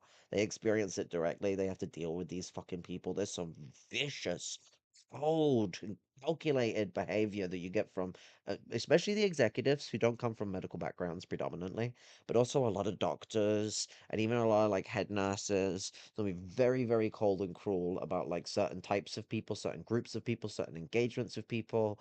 I mean, there's still the racism. It's like it said in like Canada, the UK, and the USA, a third of nurses and doctors still believe that black people can withstand pain more than white people. So like we have a lot of problems, and it is not just because of money, but money is probably the biggest one still. Like, I mean, the eugenic behavior ultimately is the one that I have the biggest issue with.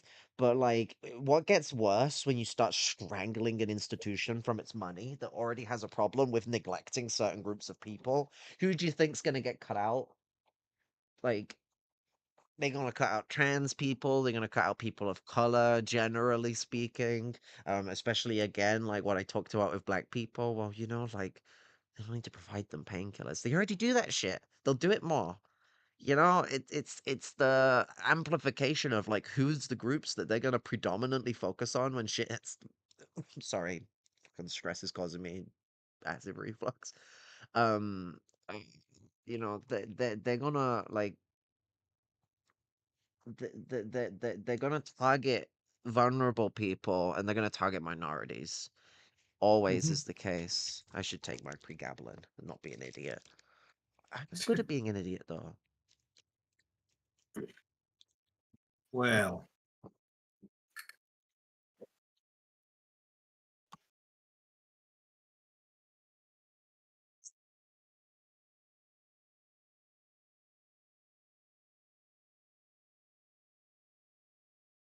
Ah.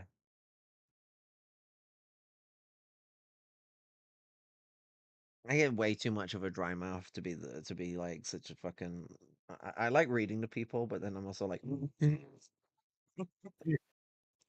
why has the UK government announced swinging welfare cuts?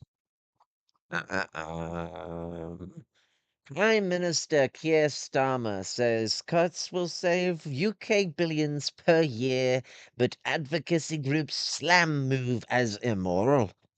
Fucking, I got Irish with the immoral. We did say feckin' bastard, but the I need to do a correction here. Wagwan. I need to do a correction. It's Oh. Sir. He is an anointed knight. You're kind in and out, but I got what you were trying to I actually, say. yeah. Sorry, I got that actually from George Galloway of all people. I know, horrible piece of shit, God, but mate. that's where I got that. Well, sometimes it's good to leave the author of a joke behind. But the fucking what's it? The reason why Galloway's being a tactful little cunt like that is because Starmer has said he really doesn't like being known as a sir, and that wouldn't surprise me. He actually does come from like an upper working class background. Like he's like the rest of his siblings have likely fallen into poverty. We don't really know much about them, but none of them made it like far in life like him. Yeah. Like they're not like big university grads and stuff like that. So we don't know where they went. Like they went somewhere. But because I was watching a video about it talking about his background, and it's like, yeah, like his dad was a toolmaker. Like it's not a lie. It's just that like it seems weird because he sounds like this like fucking posh brat, but no, he's just like he's a kid that like he was like spoiled in the good way where like he was provided an education by his family as much as possible and pushed to like go far with his education, but then he left everyone Yeah. behind in a very vicious and opportunistic way. And that will be Yeah. something to paint the way that this guy operates. He was saying about how he was going to tax the rich as a way to fix the deficit issues and like get the economy back online, and he's not taxing the rich more, not in any significant way at least. And he's striking benefits in the same way that like Elon Musk and Donald Trump are doing, but without even like without no resistance or no need for a coup of the government. Labor, I mean, this is the thing. Labor are becoming not like the conservatives. They are being like reform. That's what Yeah. I've been seeing. And Yeah. Very, very so like fascistic. this is very fascistic. Like I Yeah. say, it's like we've talked about like Tony Blair and how Anthony Giddens, the guy who came up with the third way, he criticized Tony Blair for adding too much neoliberalism to it, watering down the Yeah. more fascistic slash social fascistic elements of it. This is the new and improved. This is the Anthony Giddens, I got it right for you, Daddy Giddens, uwu, version of Tony Blair. Like, and so, uh, this motherfucker is a lot more of an articulate fascist than Tony Blair, even though Tony Blair is a more articulate ideologue than this guy. This guy is as wispy as a fucking wet towel in the wind, but like fucking um the guy has like no energy, but he obviously has something going behind him in the way he's fucking operating, because he just got into power on a pseudo socialist message, and then he's gutting fucking like social security in a way that the conservatives couldn't even do. £5 billion a year, Yeah. a Yeah. year. What? Like that and the charts have said that that's going to leave 1 million getting kicked off, and like 1.7 million going like becoming much more impoverished on the benefit system. So what that leaves, like, people on the PIP, 3.7 million, you lose 1 million, so it leaves 2.7 million, and then like 1 point is it like 1.2 of them are going to go into destitution. So that means that like 2/3 of the fucking of people on the benefit, well, 1/3 is going to lose it, and then the other third is going to become so destitute they might as well not have the support. I mean, you need the support, but like it's just, you're not living. The whole point of the support is to make it so you can live. Yeah. And so like what these cuts are going to do is destitutionalize like 2/3 of people in that poverty bracket. And it already is poverty. I don't care if you've paid us enough to live.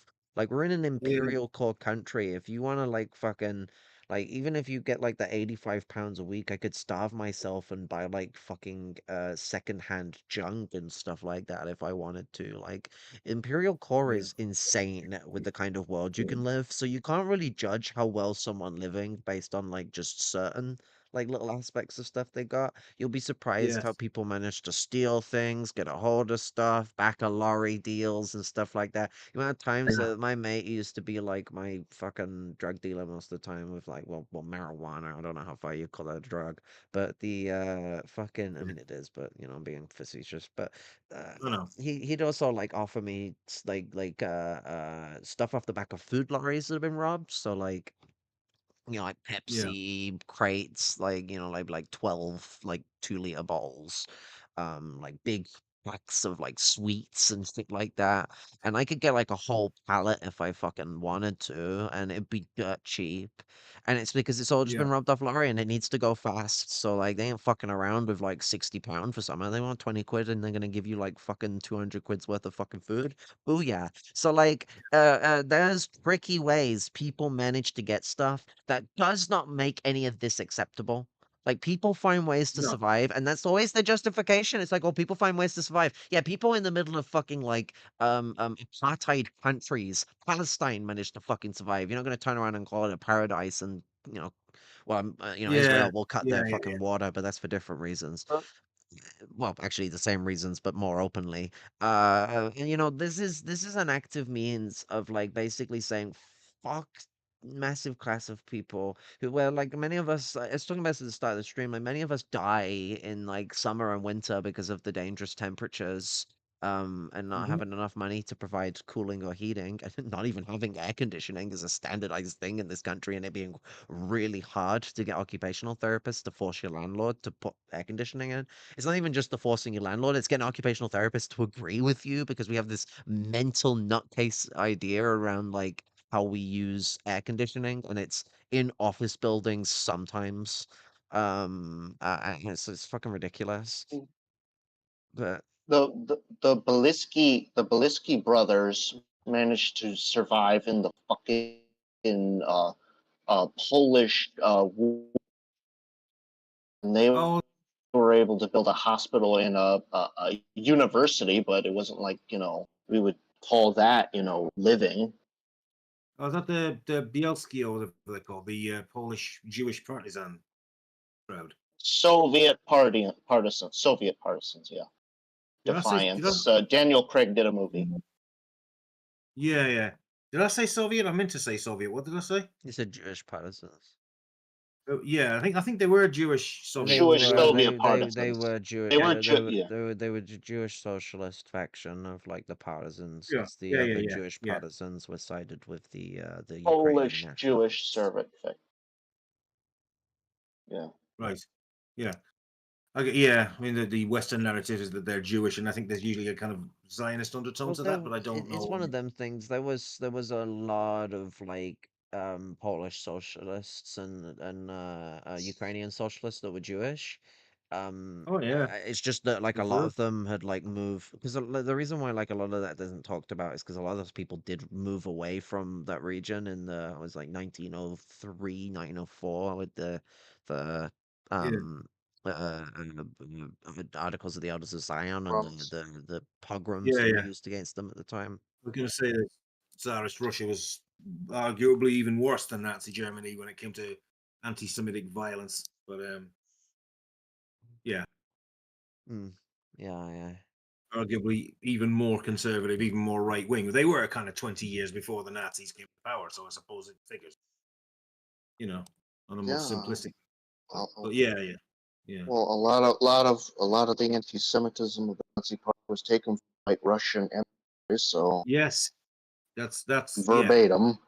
exactly. The Elders of Zion and all that.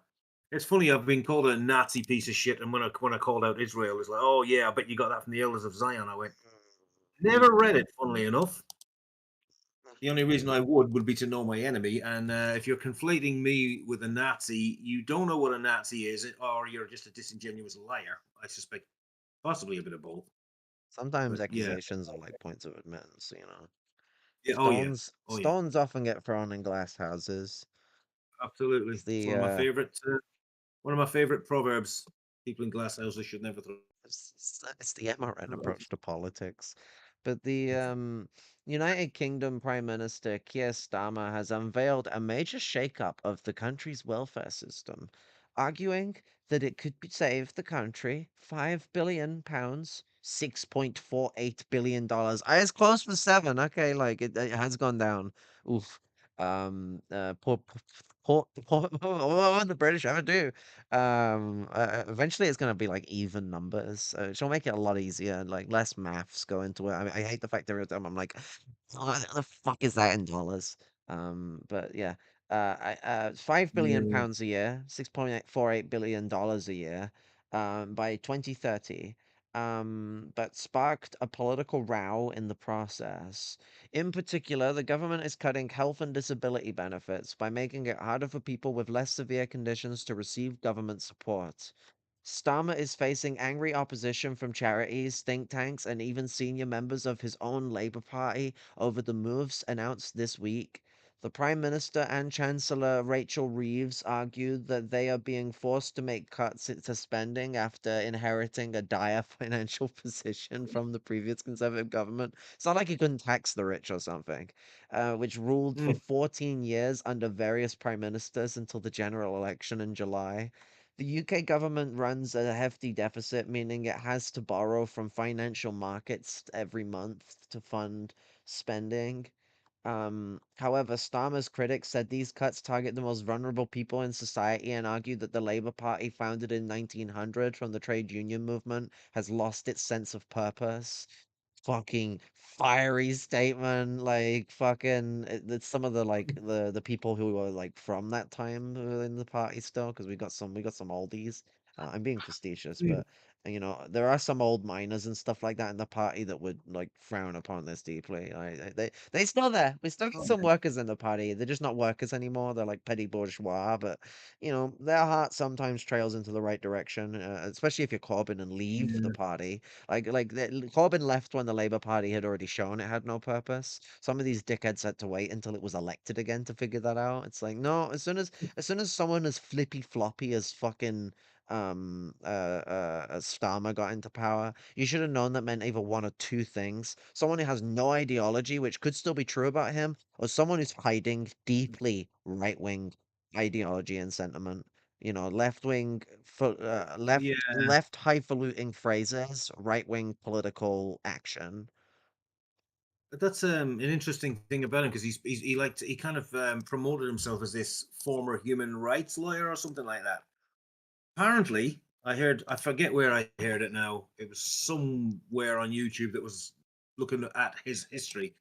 He wasn't a human rights lawyer at all. He was actually an advisor to the RUC in the 6 counties of Ireland, and he was not a human rights I lawyer mean, at he all. was he was he was what the British would call like involved in human rights accountment, but like not in the Yeah. not in an ethical or like Irishly Not at acceptable all. way. Like No, this man's an So adjudicator of colonial action. That's what he was. exactly. An advisor on how to get so away with here it Mm. than actually be a human rights lawyer. He's advising It's the empire. interesting that he was in support of cutting off water and electricity to Palestine, given his interactions with Ireland and the IUC. You know, that's very much within their tactics. One thing might people always gotta remember, like any shit that's going on in Palestine, it's like a million times worse because shit's got worse since. But it's basically, you know, it's like take what the British did to us for 800 years, 900 years, and condense it into 100 years, and that's the Palestinian experience right now. Yeah. Yeah. Yeah. Yeah. Concentrated yeah, in when I first heard of Keir Starmer, two things I noticed. One, He looked like a guy out of like a J.C. Penney catalog. And two, he was a prosecutor. Like he was some prosecutor or something. Forget what he was. Yeah, he but was. He was a crown it's prosecutor. sort of yeah. Yeah. Crown that right prosecutor there. is the judiciary side of like our like complex Supreme Court system that works out in really weird and fucked up ways. But like a crown prosecutor, that's like when you're dealing with like the royal courts. Like that's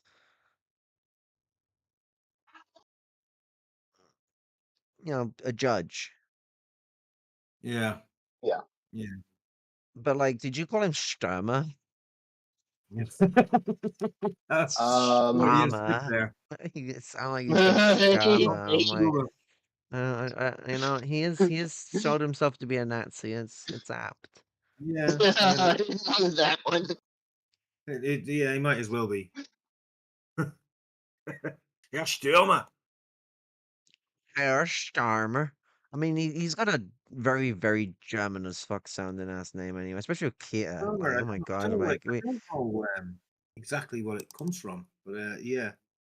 Kia sounds like it's like either Greek or German, like fucking. Keir is from Keir Hardy. That was the I mean, he was named after him because the old Labour family and all that. But I don't know. I think it's an old Scottish name because Keir Hardy was Scottish. I think it is a Scottish name, Lowland Scots. Okay. I've insulted the Scottish and said they sound German. Oh well, fucking. Well, they do. The Scots languages are kind of like Low German based. It's influenced from the Brythonic as well, I believe. But I know, but like you're not gonna win that argument. Like once you've already accused like fucking Scots Germans of being Germans, they don't want to hear it. Like you've fighting words. Like it's like when just you point out say that they're like basically like fucking Scottish culturally influenced North English people. oh, fighting talk. Fighting talk. It's not true, but it's like Yeah. partly true. It's like they're very closely related peoples. It's a grey area. Yeah. It's a Mm. grey. It's one of them. It's like I'm not encouraging like the Germanic Scots to leave and join England. I'm going the other way Yeah. about it. I'm going. You could run with that bit though. You should maybe run with the North England leaves and join Scotland, and then Scotland gets bigger. Greater Scotland. Yeah. Oh no, Well, yeah. the Ulster will turn that into something Israeli-like. As soon as the word greater is involved in it, they'll start turning it into Greater Ulster. Oh Jesus. Yeah. Don't encourage. As they say, don't encourage them. Just don't give them ideas, you bastard. Yeah, exactly that. Dermot, you loudmouth cunt. It's like, stop it. Stop that. No, yeah. Jesus. We all know a Oh, loudmouth called Dermot. He might not always be named Dermot, but deep down he's a Dermot. is he? Okay, fair enough. If you know a guy who's a loudmouth prick, but you love him and he's just he's a silly goofy idiot. So you just kind of love him, but he opens his mouth at the wrong times. Deep down, that guy's a Dermot, or I think the English equivalent would be an Elliot. An Elliot. Yeah. Maybe. I never thought of that one. I had if I ever see him, I still get along. But he's the most lovable guy. But and he's a very smart kid when it comes to. I mean, I don't think anyone's actually an idiot. I don't think there's such thing as stupidity.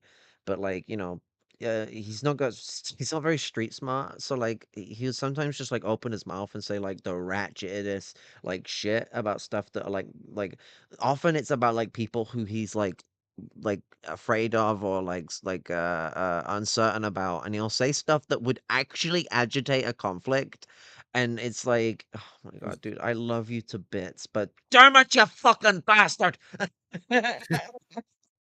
Yeah. Yeah. Clean your fucking neck and you're gonna get me battered. Yeah, I get the gist. I get the gist. Yeah. Oh, woeful, woeful.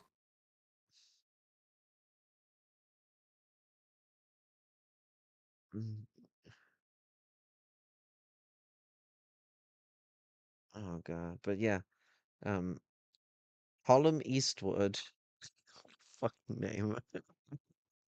Eh, That's like it's like Eustace. It's like when someone's called something like that, you're like, they're like 70. probably. It's like who Probably. names their kid Column anymore? Is it Colin or Cullum? Column. C-O. How'd you spell it? Colum. It's an Irish name. Oh, yeah, Cullum is C-O-L-M. I've seen that. I see that one more than I see Col. There's Callum. Yeah, It's yeah. got a. This is like it's like the middle ground. It's Oh like yeah, C just O looking at L it. U Oh, yeah. M. I didn't see for looking. Sorry. Yeah, right in front of me. Yeah, Column. Cullum. Yeah, that's kind of like an anglicized version of Cullum because a lot of particularly posh English people say Cullum. They call it Culm. Cool. You know the actor Yeah, Cullum Meaney. Column. Yeah, Column. Cool Meaney. It's like no, it's Cullum. Or you can say Colin, but I think that's somebody trying to sort of spell it because posh wankers can't pronounce Cullum. You know, I don't know. Maybe that's what it I is. think it's that weird thing where like old ass like Anglican like half spellings still exist a lot because like Column, like in that Yeah, kind of spelling, I just like every time I see it, it's like some 70-year-old guy. yeah, yeah.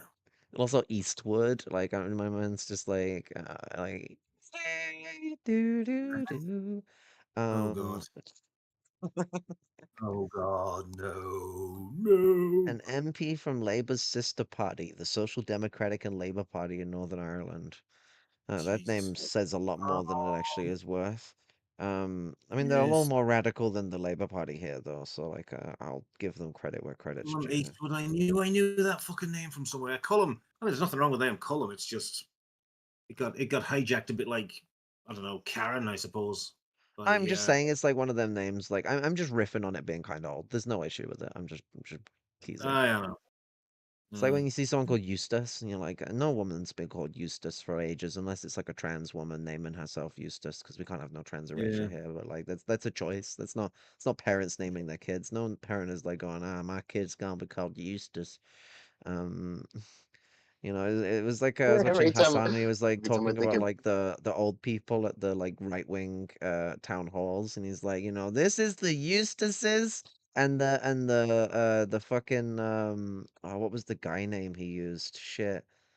Like fucking but it's like, yeah, this is the Eustaces. This is where they all at, like fucking no one would be naming their kid Eustace these days, but you Column ever Eastwood. watch Courage the Coward? You ever watch Yes. Courage the Cowardly Dog? Yeah. Eustace. Yeah, I used Don't to think watch I the shit out of don't think I Courage the have. Cowardly Dog. That show actually was terrifying. Yeah, Like horrifyingly terrifying. indeed. Um, Colum Eastwood, an MP from Labour's sister party, the Social Democratic and Labour Party in Northern Ireland, referred to the case of a constituent who will lose financial support under reforms and asked Parliament on Wednesday, quote, "What is the point of Labour?" End quote. Since the COVID-19 pandemic, the cost of sickness and disability benefits has soared in the UK as large numbers of people say that they are unable to work and are in need of state assistance to live. Experts said they do not yet know if this is a direct result of people being diagnosed with long COVID, but during the pandemic, it became easier for people to apply for benefits without being assessed in person. Reeves is expected to introduce more cuts to government spending in her spring statement to Parliament next week. Which welfare benefits is the UK government cutting?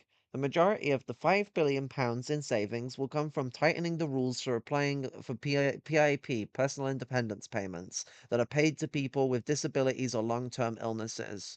The benefit comprises of a daily living element and a mobility element.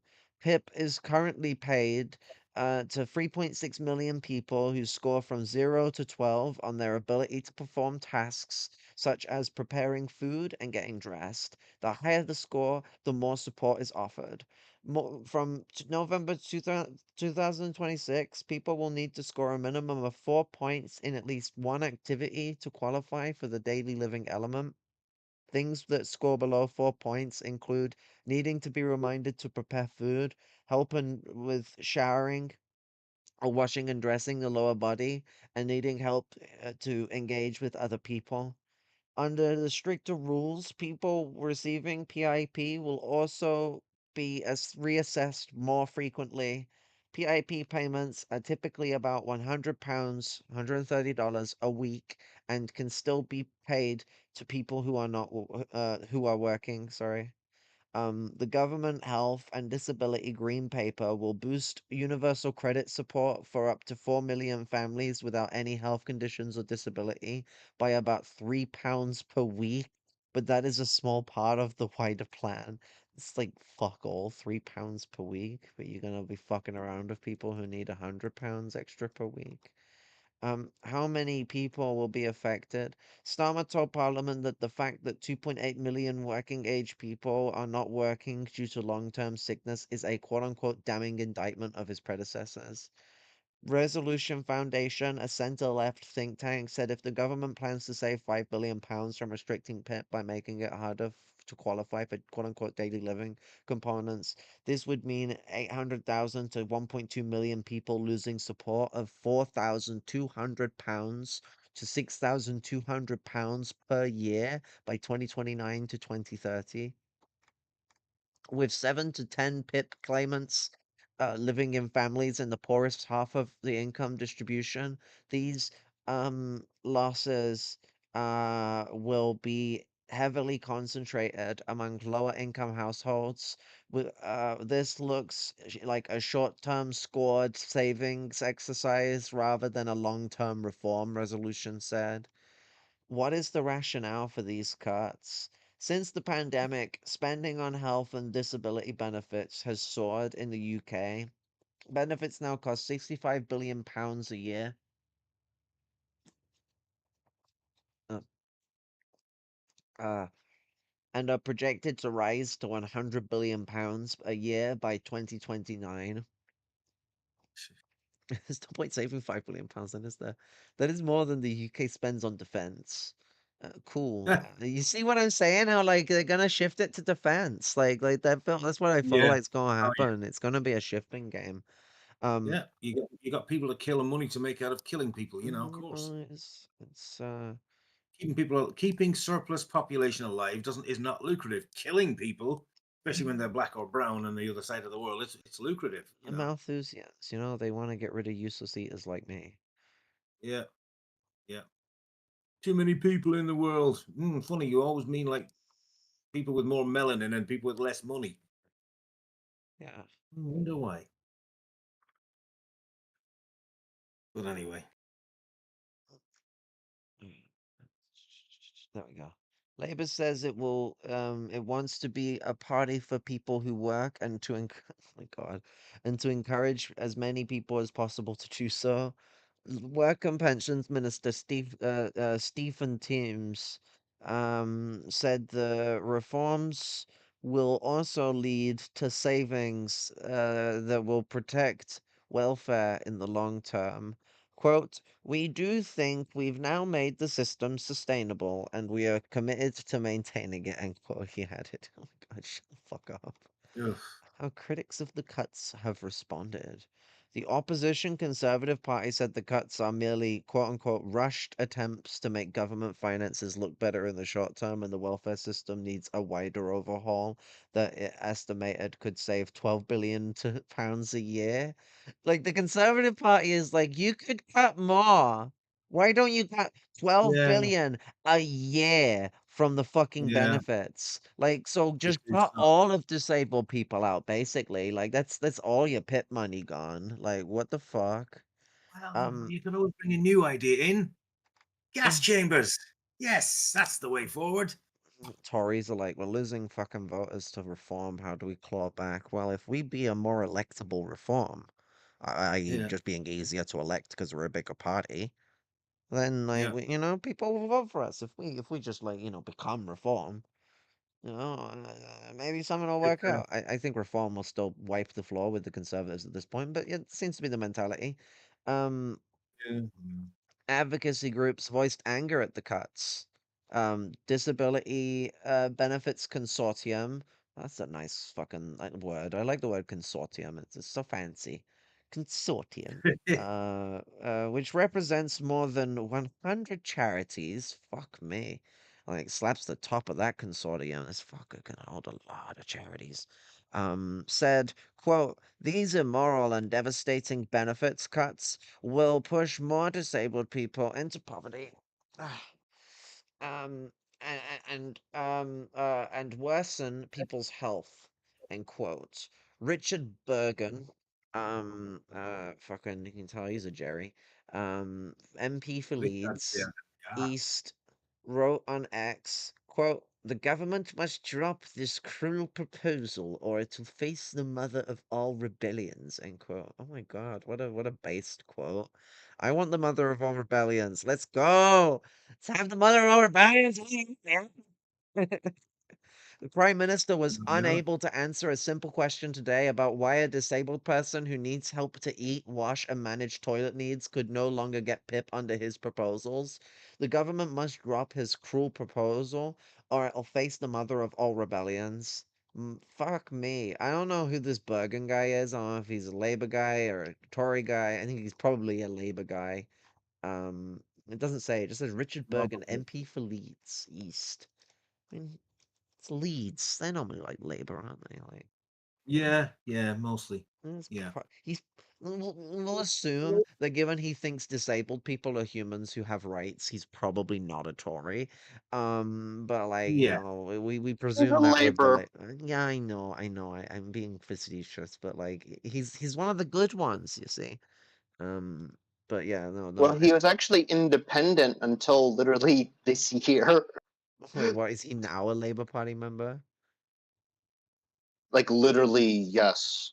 I'm joking. Wow, that's God, a bad introduction. Don't meet your heroes, you know. It's the oh, my lantern is leaking. That sounds mucky. It sounds a bit mucky. Sounds really mucky, that like. Oh, that's a bit mucky. I have to, Oh. like, yeah, every time I think of something vulgar, it sounds, that's right proper mucky, that lad. Bloody hell. It's like Yorkshire stereotype. thing always comes to my mind as well is like when people are like keep butting their noses into shit or like talking about issues that don't match them. I'm like, get that bloody little piss stain lines all over it. Fucking. Yeah, it became a kind of in joke in a peer group I used to hang out with. Like, you know, mucky, everything was mucky movies, mucky Oh books. my, that fucking mucky fucking garden, mucky fucking house. I was trying to not offend and alienate people from Yorkshire because, you know.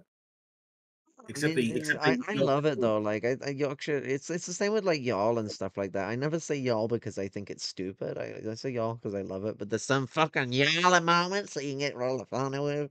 I think Yorkshire and Tyne and Weir has got a lot of, you know, the good bits are great. There's an allure to the north and the northeast, there really is, which isn't taken seriously in the south, and that's probably just as well because we don't want them wankers coming up here and This is why Yorkshire is very like geographically split. You know, you've got your North Riding of Yorkshire where the working class is. Yeah. And then you've got the Cotswolds where the rich fuckers are, and then you've got like whatever the fuck is going on with the South Riding of Yorkshire. I don't even know. The Sheffield and Rotherham, right? Well, Sheffield's a much more worker space, but like Yeah. Rotherham, we don't know what's going on with them. Yeah, Rotherham's kind of like pretty much Sheffield, Rotherham, and what's the other one? There's another one there. Is Barnsley part of that, or is Barnsley separate? Barnsley, would be yeah. I used to go to college with some people from Barnsley. They were generally very. Oh, Could be a it's bit great. grim sometimes, but, South Yorkshire, it's a mixed bag, but it's kind of like Yeah. it's kind of because it's basically like the Midlands. Like, God, I don't Yeah, know, it's- offend so many it's people only- saying that, but it is basically like it's like borders the not North far from Midlands. not So far from the East Midlands. Nottingham and Derby are just like 40 miles away, something like that, yeah, roughly. So yeah, it's like even where I'm at, I'm probably like what, like 50 miles away. no, I'd say Maybe 60. more like 80. I would have thought from Sheffield because it's about 80 miles to Manchester. I think from where you are. I think It would be about 80, 70 miles. something like that. Because it's 140 to London. Yeah. Yeah. Couple of hundred from here to London. So up in the People's Republic of Geordie land. Okay. as we call it. Well, it's better than the Kingdom of Northumbria. I mean, for fuck's sake. Yeah, we don't like to talk about the Kingdom of Northumbria. Fucking that Yeah. was big. Like you think like I mean the Saxons in the south are pretty big too. The fucking what's it Essex and Wessex and all that. They were pretty big Yeah. too. Mercia was kind of big, but it was kind of small compared to a lot of the others. And like Yeah. they were the cool ones. They were the ones that are like, yo, maybe we shouldn't genocide Celts. And like, it's no betting that the one time we actually had a queen be the leader of the country in the early period, because like later on we were a little more like willing to have queens be leaders, but we've had some awkward moments before then, where like Yeah. literal boys have been leaders instead of a queen. But like the Yeah. we had Ethelflaed from Mercia, and Yeah. she's known as the Forgotten Queen of England, so you can tell how like Yeah. things went for her. Yeah. They swept her under the rug after she died against the Vikings, but she managed to get Yeah. the Irish to unite with the English, well, unite with the Mercians against the Vikings, and unite the Mercians and the South Saxons against the Vikings, and be like, yo, like we're fighting, we ain't taking fucking bullshit, ain't taking your bullshit. We're gonna kick you out, and yeah, we lost. But we also won a Yeah. little, like we managed to get a break in the war where the Vikings retreated and then like, waited, we got a little bit of time before they hit us again with the second invasion. And then, Yeah. what was it? Less than 100 years later, we got fucking. Actually, it might have been about 100 years later. 1066, we got smashed by the Normans, who were just like budget Vikings that gave up wanting to be Vikings and wanted to be like Romans. Yeah. Pretty much. Pretty The much. bunch of bunch of fucking Danes pretending to be Norwegians, even though they formed their little empire in Denmark. Well, Normandy, but it was basically Denmark at the time. Like Denmark used to be bigger. True. Sounds like they had an empire, but you gotta be careful with those little mountain Germans. Oh yes. Yes. Yes. So. Oh. So it's the Highlanders, they're little shits. I mean the English are also little shits and they're German lowlanders technically, but like, it's complicated because like the Saxons is normally the term we use as a shorthand for Yeah. the shittiness of the Anglo-Saxons, and it's like when you think of a Saxon, like an actual Saxon, not an Anglo-Saxon, they're like an oppressed cultural group in Germany. And like Yeah. it's like really complicated when we talk about all this stuff. And as Marxists, we should be a little more attuned to that. Well. Yeah.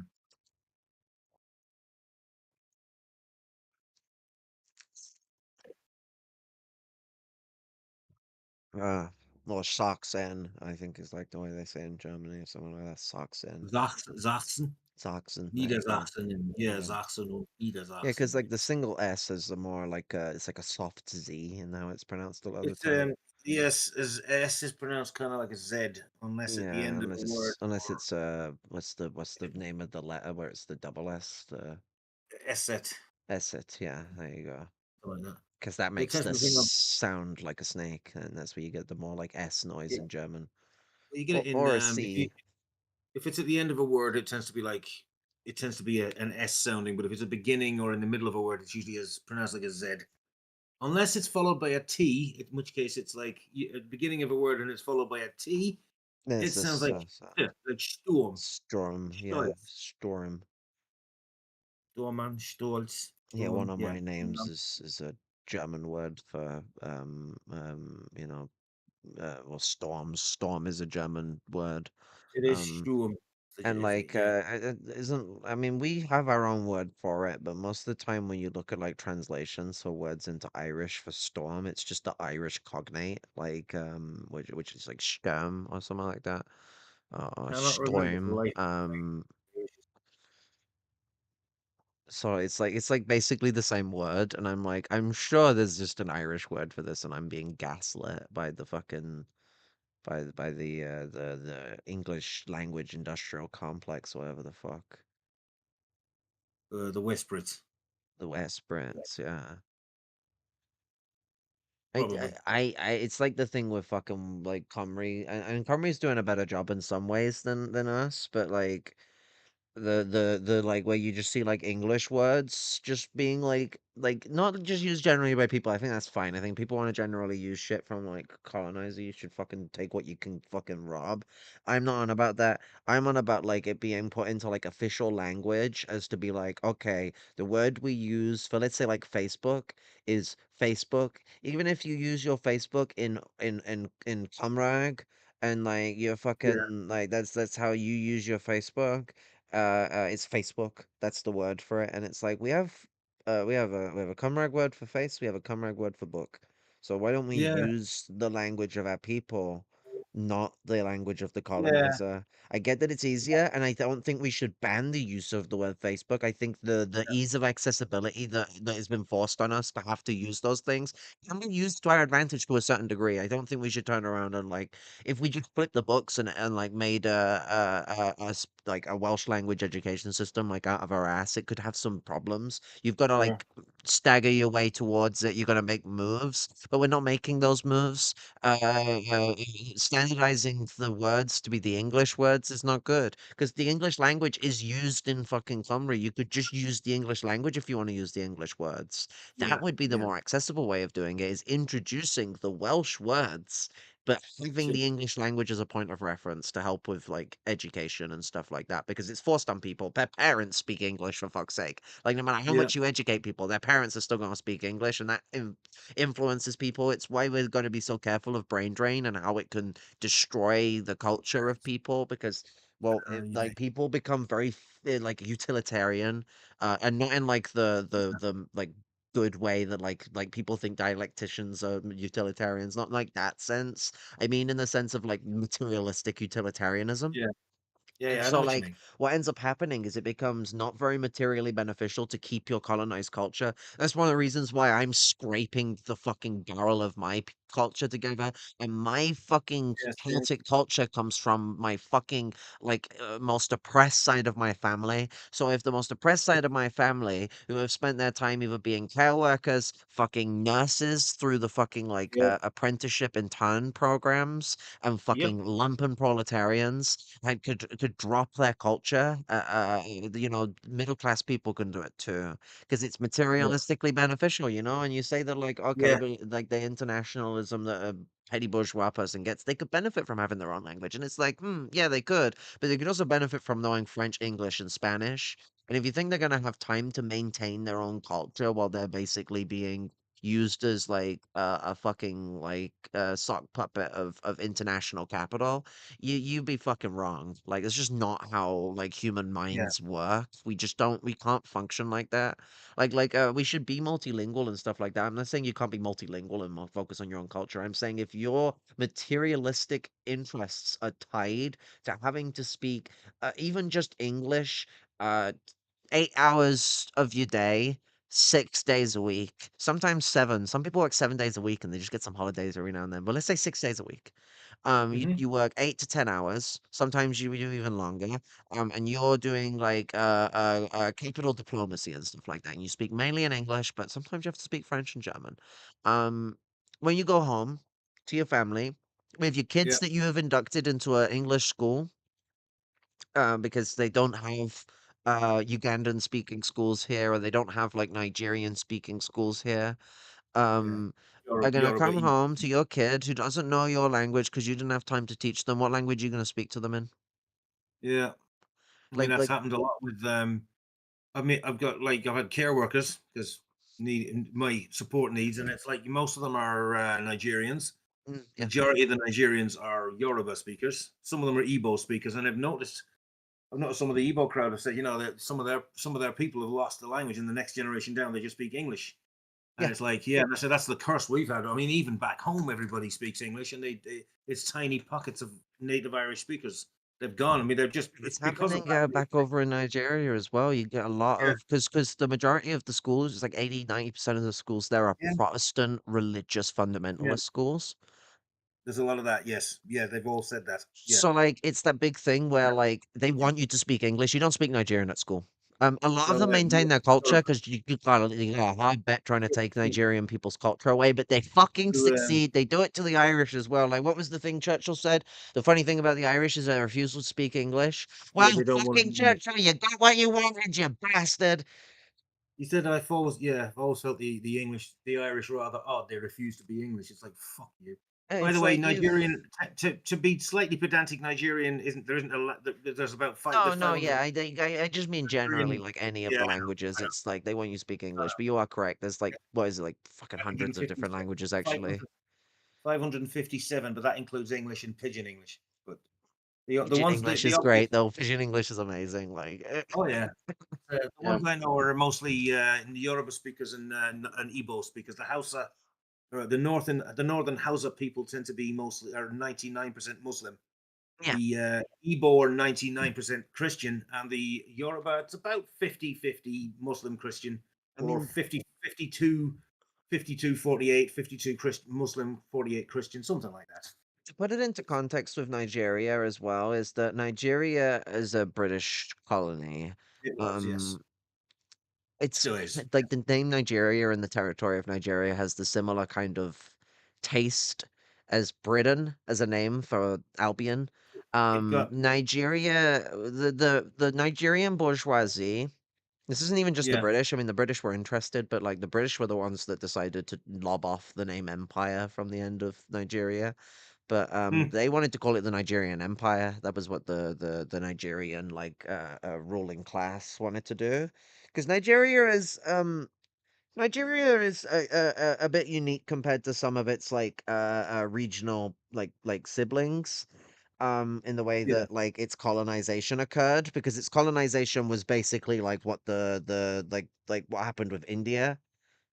Yeah. You know, like there Yeah. wasn't like India wasn't just, oh, the British came and then they took it over. It was a much more like complex arithmetic of cooperation between the Hindis and the British, where the British had Sure. a dominant position in the relationship for They most of it. did well. They did what they tend to do. Empires do. They'll find someone who's got a beef with a rival tribe or clan or whatever, and then they'll marry into them, or they'll do a pact with them via marriage or And assigned what did paper it or lead whatever. to? It led to Britain turning India into a company that belonged to them as Yes. property. Like it was full blown slavery. I'm not even trying to understate that. Like it was full blown Yeah. slavery that went on in India. But India is a fine example of like modern colonialism appearing with old colonialism. So like in a Yeah. lot of places in like let's say like Kenya, for example, you tend to hear a lot more of like a militant invasion, Yeah.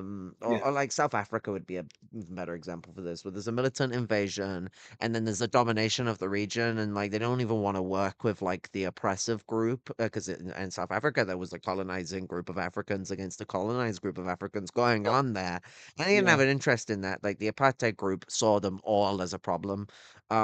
With the British, they did invade India by force with military operations, and they committed genocide a lot of the time that they were there, but it was against people that the Hindi people couldn't give a fuck if you get committed genocide against Yeah. them, like That's the the um, Brahmin.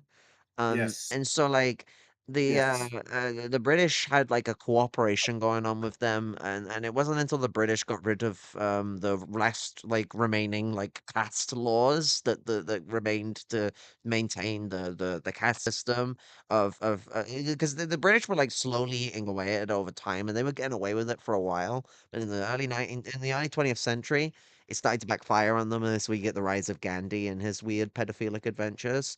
Yeah. He was a um it's a well, I piece of believe. shit, yeah. Like every time I Yeah. hear about him, I blow a head Yeah, gasket. But that's what, basically if the imperial colonizers see you as the wonderful freer against they do the performative white self-flagellation and say that you are the great person that showed them the way to give the you country should back. always be Yeah, careful because it yeah, could always come up with conspiracy theories. Like Israel yeah, would be an example for this, where if you said yeah. secrets behind like white people in the bourgeois class, because these guys great, yeah, you might get some bad stuff. But like with like Gandhi and people like that, like you wanna like if you hear someone going like, "Oh my God, we love this guy," and they're the British, you That's go, what I mean. "Wait a Yeah, second." yes, exactly. Wait a second. Who is this? It's like when the British are Yeah, like, we love the UN peace fucking peace force because we helped invent it, And I'm like, helped invent it? You mean you were the reason it was invented? What are you on about? Like what? Yeah. Uh, Yeah. Assholes. Like, Ugh. oh fuck. But You yeah, might call like that. they turned it into I mean, first they started like they were already dabbling in the Indian market because it was a big source of silk. And so the British they wanted the silk. So they started a conflict over India to take it, very similar to the Opium Wars.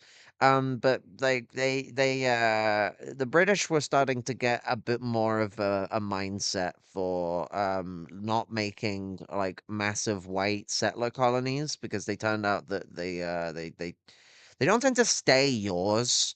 Uh, they didn't actually entirely learn that because they still did that with the Zionists with Palestine, but they intended to rug pull the Zionists. It wasn't supposed to work out for them.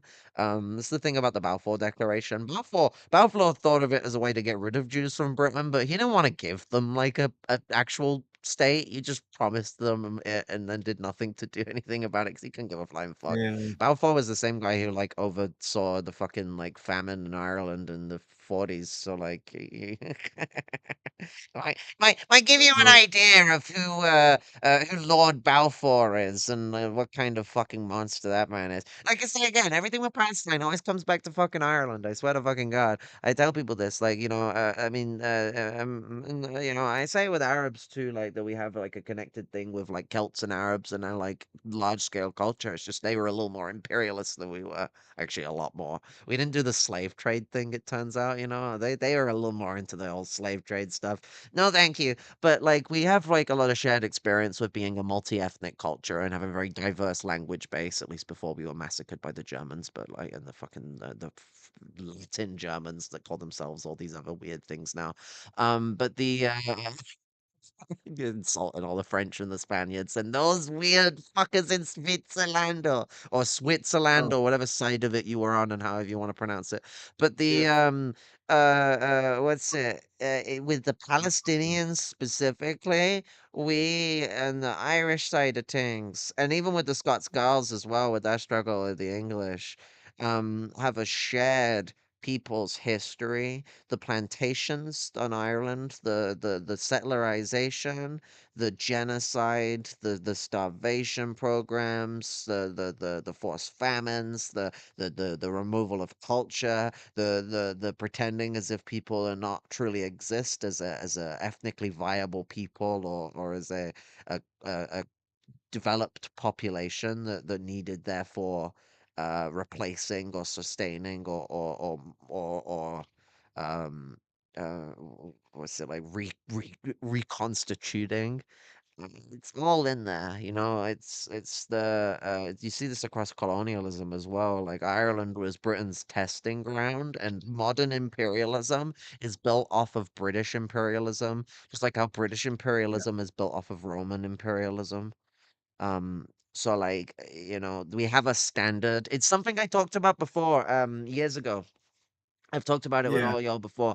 Like, if we look at like Chinese imperialism, for example, a lot of what it does is in the I don't know what the word would be, like the imperialist etiquette that was defined by like the Brits. Like, it's Yeah. the thing the Brits stroke their ego with. yeah. And like Yeah. it's funny because there's like this like multilateral ego stroking thing where the Brits stroke their ego because everyone follows like their principles.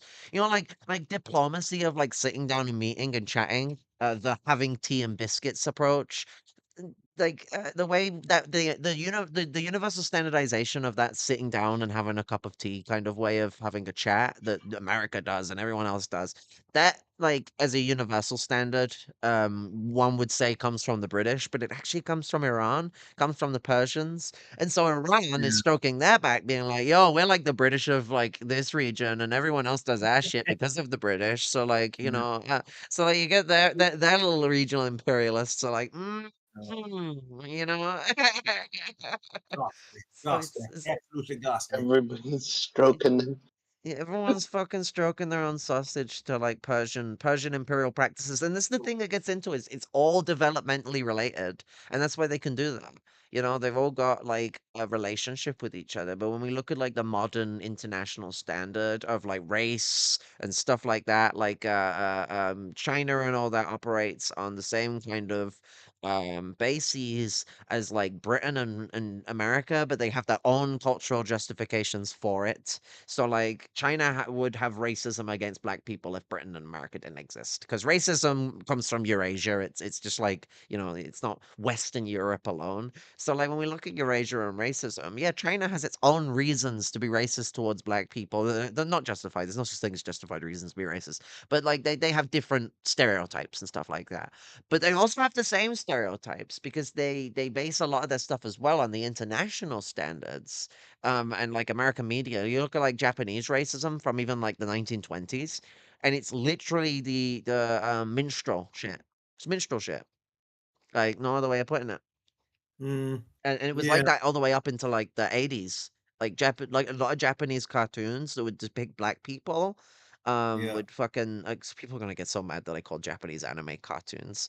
Anime just means cartoons to Japanese people. I hate to point that out to the weebs in the room. It's just the Japanese word for Cool. animation. I get so annoyed. It's like when you I was call gonna something like say, yeah. Western an anime and everyone's like, Yeah. it's Japanese, I keep calling it anime. I'm And I'm like, bored. is anime protected speech? What the fuck?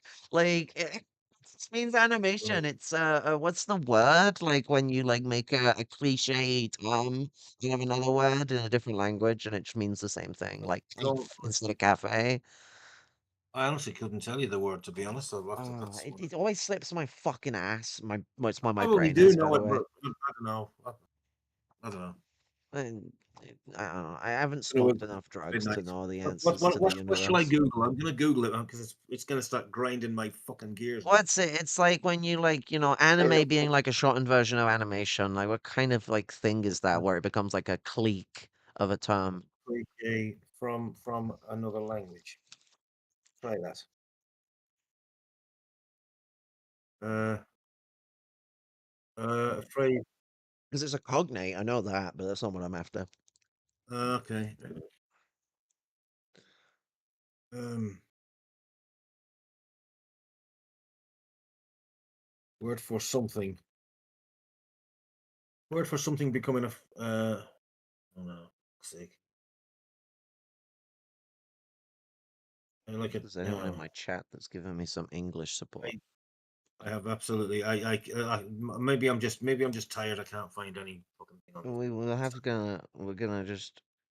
We're gonna just pretend it doesn't exist as a concept. Yeah.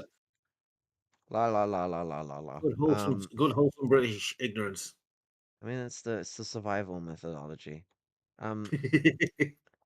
Work and Pensions Select Committee Chairwoman Debbie Abrahams, a Labour MP, said there were, quote, more compassionate, end quote, ways to balance the books, quote, rather than on the back of sick and disabled people, end quote. No, this is good government. I don't know what you're on about. Femoid. You know the word femoid actually originates from transphobia. I didn't know that, but or did I? Maybe I did because it does sound familiar. It certainly Yeah, makes sense. oid means to be like akin to, but not Yeah. necessarily the same as, like Humanoid. synthetic or analogous. Analogous. Yeah, because I remember when I was a kid, sci-fi nerd, my dad said somebody isn't human, but they're humanoid. I mean, human-like. So yeah, it means or connected to or analogous of. Yeah. My childhood memories of learning what humanoid meant. It's pretty cool that fucking like when I'm streaming the direct window for um uh uh Edge, you know fucking there was the like Microsoft Edge post, or it was like post the best edges of the year or something like that, and they deleted the post on Twitter. I don't Yeah. wonder why, but uh Microsoft Edge. When I right click while I'm streaming, imagine if I'm streaming my screen, it wouldn't do this. But when I right click, it doesn't actually show the right click context menu. which could avoid doxing because of the complex right-click context menus, and you never know if it's going to have like an email or something in there. So it's solid policy, you know.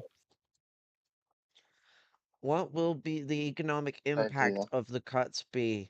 The government hopes that making these cuts will enable it to reduce borrowing, freeing up money for other things. This move follows the one cutting winter fuel payments for some pensioners last year. Labour hopes that by making such controversial moves early in its term of office, it will have enough time to boost the economy and impress voters before the next elections, likely 2029. Fuck's sake. Impress voters? Which ones?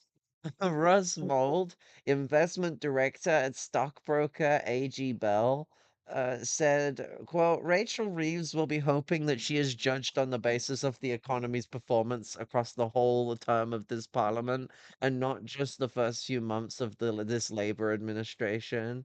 Um, the next election is not due until August 2029 at the latest, and it makes sense for the chancellor to try and get the bad news out of the way now in the hope that the economic picture looks a lot brighter by the time the voters go back to the ballot box. And the thing to explain to Americans here, the reason why it says the next election is due until August 2029 at the latest is because the prime minister is responsible for calling the election, basically. Like the prime minister technically can refuse to call the election, and it would be a coup. But they can do that. Like it is something that they can abuse with their power. They can be voted out and removed from power if they do that. But that's a power grab. There's so many power grabs that can happen with British Parliament. It's hilarious, and the king has like the most of them. It's unbelievable. Like, I mean, the black rod I was talking about earlier, the golden rod that sits on the desk in Parliament, that has to be delivered in Parliament for Parliament to legally be in session. Who delivers the black rod? The monarchy. Is delivered by one of their entourage because the monarch is not supposed to go near the House of Commons. And so they send one of their black rod bearers to deliver their black rod, which puts the parliament in session. If the black rod ain't there, they can't go into session. Does that not spell like a really simple way to do a coup to people? Like, so for the Yeah. Americans, our government is a lot more. I mean, having the prime minister having a responsibility to call an election isn't necessarily the worst idea ever, because then it's pretty easy. Like, if we had a system where people were responsible, the Tories would have called an election like ages ago rather than just leaving power. You know, when they left power and they had their own little internal election, they should have been calling general elections then. Like, that would be what any like principled party in a bourgeois system would do if you call a fucking election. There isn't such thing as principles in these kind of realms. Well, there are, but they're not good principles. But Yeah. the That explains that explains though in like the Cromwell movie I watched. I wondered what it was that he pushed off. So when he has the parliament removed by the troops, he has them removed, and then he goes away with this babble, and he takes like the rod and kicks it off. So I guess that was him like signaling that parliament has ended. yeah, it was saying fuck the monarchy. We ain't dealing with your shit no more. Like, we don't need your justification to exist. Because the whole reason for the black rod was like it predates the revolution. It was all about like the devolution of powers to the commoners, basically. Like, here's some powers for by commoners they mean like mercantilists and like rubber barons. But like, yeah. Um, it's something The that's commoners enough. You're close enough to a common as far as they're concerned. no, legally they were commoners. Like, legally a mercantilist was a Yep. commoner. They were a member of the middle sector of commoners, but they were the burgesses were petty bourgeois in how we would look at them today. And they were like petty proprietors alongside the large peasants. Peasants in general.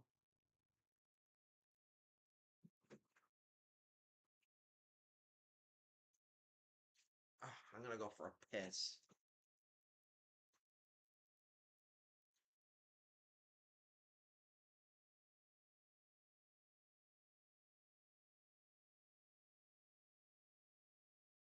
To pass out after we finish this article. This has been good covering this. It's a fucking nightmare, though. It is.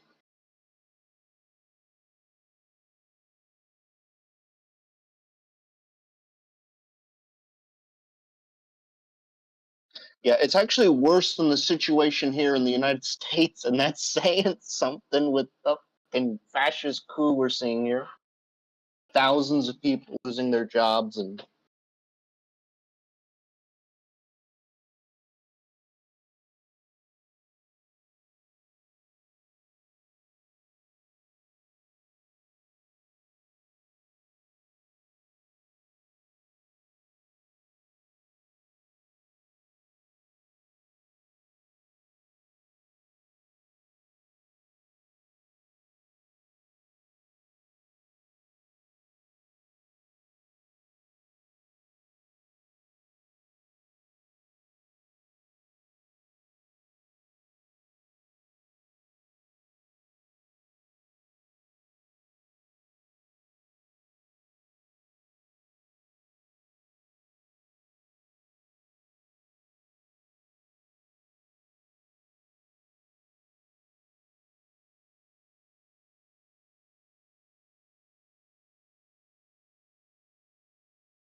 You see, Starmer's taking the very intelligent approach of let's do what the fascists would do before the fascists come to power. I'm sure they'll love that. It was what the SDP did, and the SDP lost power before the fucking Nazis even came to power. That's how good behaving like the Nazis in the 20s did for them.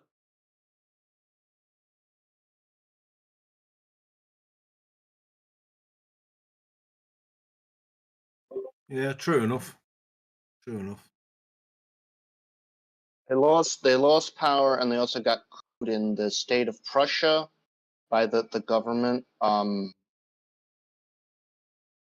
Yeah, there's a whole fucking thing. There was basically a coup that happened. It's a long story. Hitler took over. See, because the chancellor took over there for him. What was it? Papen? Fuck, his name was. Yeah, it was von Papen. When Hitler took over, he had control. He had control of the state of Prussia. So he had the Prussian police force on his side, basically.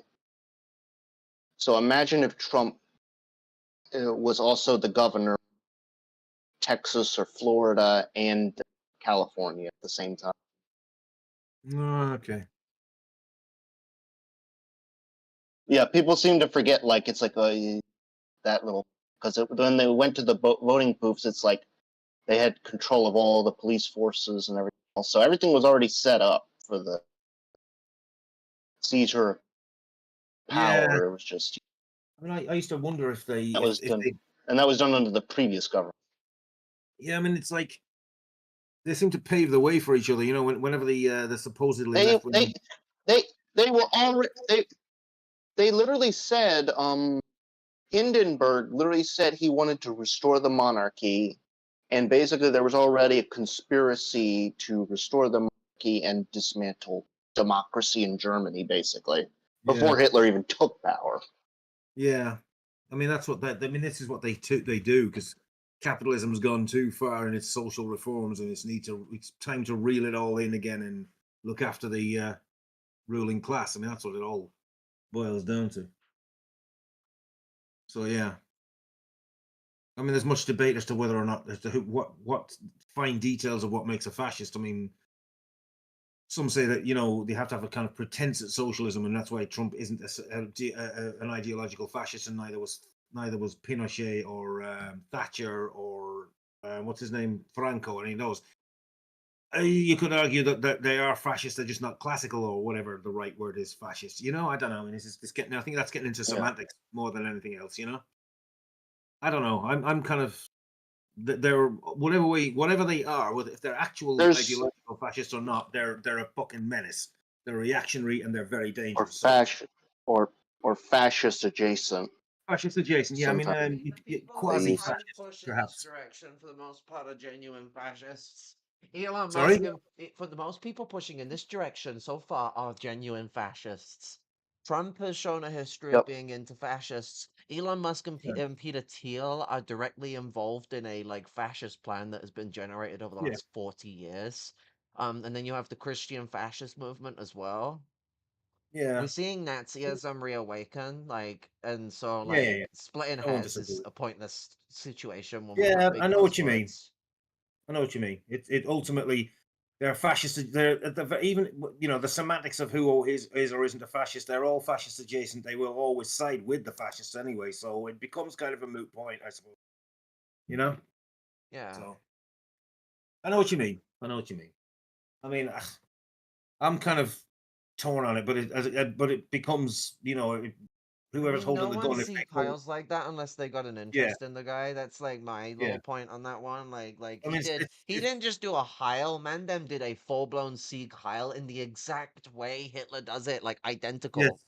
the Nazis. It was the Nazi salute. The Well, it don't specific just mean that the way all the Nazis did it. I mean, he had the same inflections as Hitler. Like if you watch Hitler do it, and him do it, it's the same motion of slapping and throwing it up. It's whoa. If I remember Jesus. correctly, yeah. I mean, I thought Hitler did a more kind of put the arm back, but it's No, again. I'm getting. Sometimes they just put the arm up. Well, But he did. no. Can you not talk over me? What Hitler would do at speeches is he'd slap his chest and then throw his arm up, and that's the Yeah. full on Sieg Heil instead of just a Heil. Yeah. When you just stick your arm Yeah. up, that's a Heil. Heil Hitler. That's what that is. Literally, big hail victory. Yeah. Literally translated. So it's the slap on the chest and the throwing the arm up, and so he Yeah. did the full blown thing. Even Steve Bannon isn't fucking ballsy enough to do that. Yeah. Yeah, they're a bit more subtle about it than White supremacists all over Elton Musk. Europe have been coming so hard since he did that. I've noticed on Twitter everyone's calling him Elton Mush instead of Elon Musk. Elton Mush. I thought that was funny. Elton Mush. So the bots don't.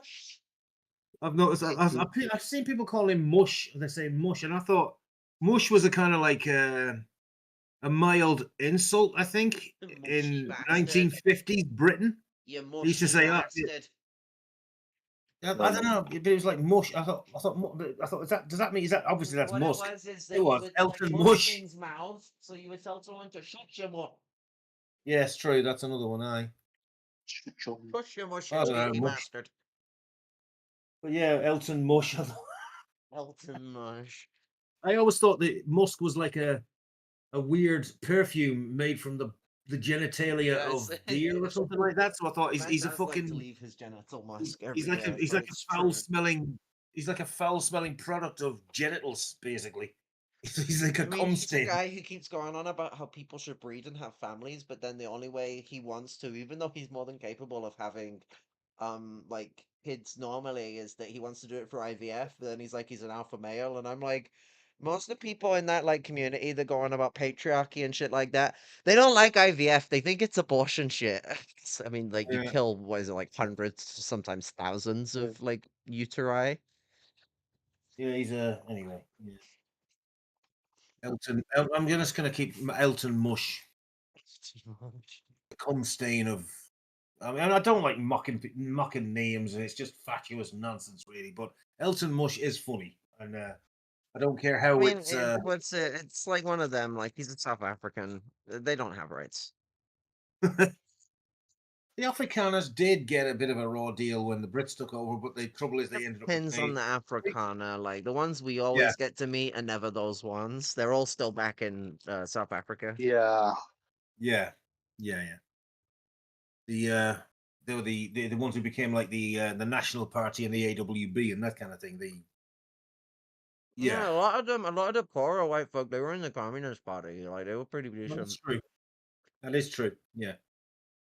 Some of them were ferociously anti-apartheid. Let's be fair, and it wasn't just compared to Zionism. Yeah, like in Zionism, like most Israelis, like 97% of Israelis like apartheid. Yeah. Yeah. Yeah, it seems to be. Yeah, you can't. Yep. It seems to be the case in Israel now. Even if you don't, And completely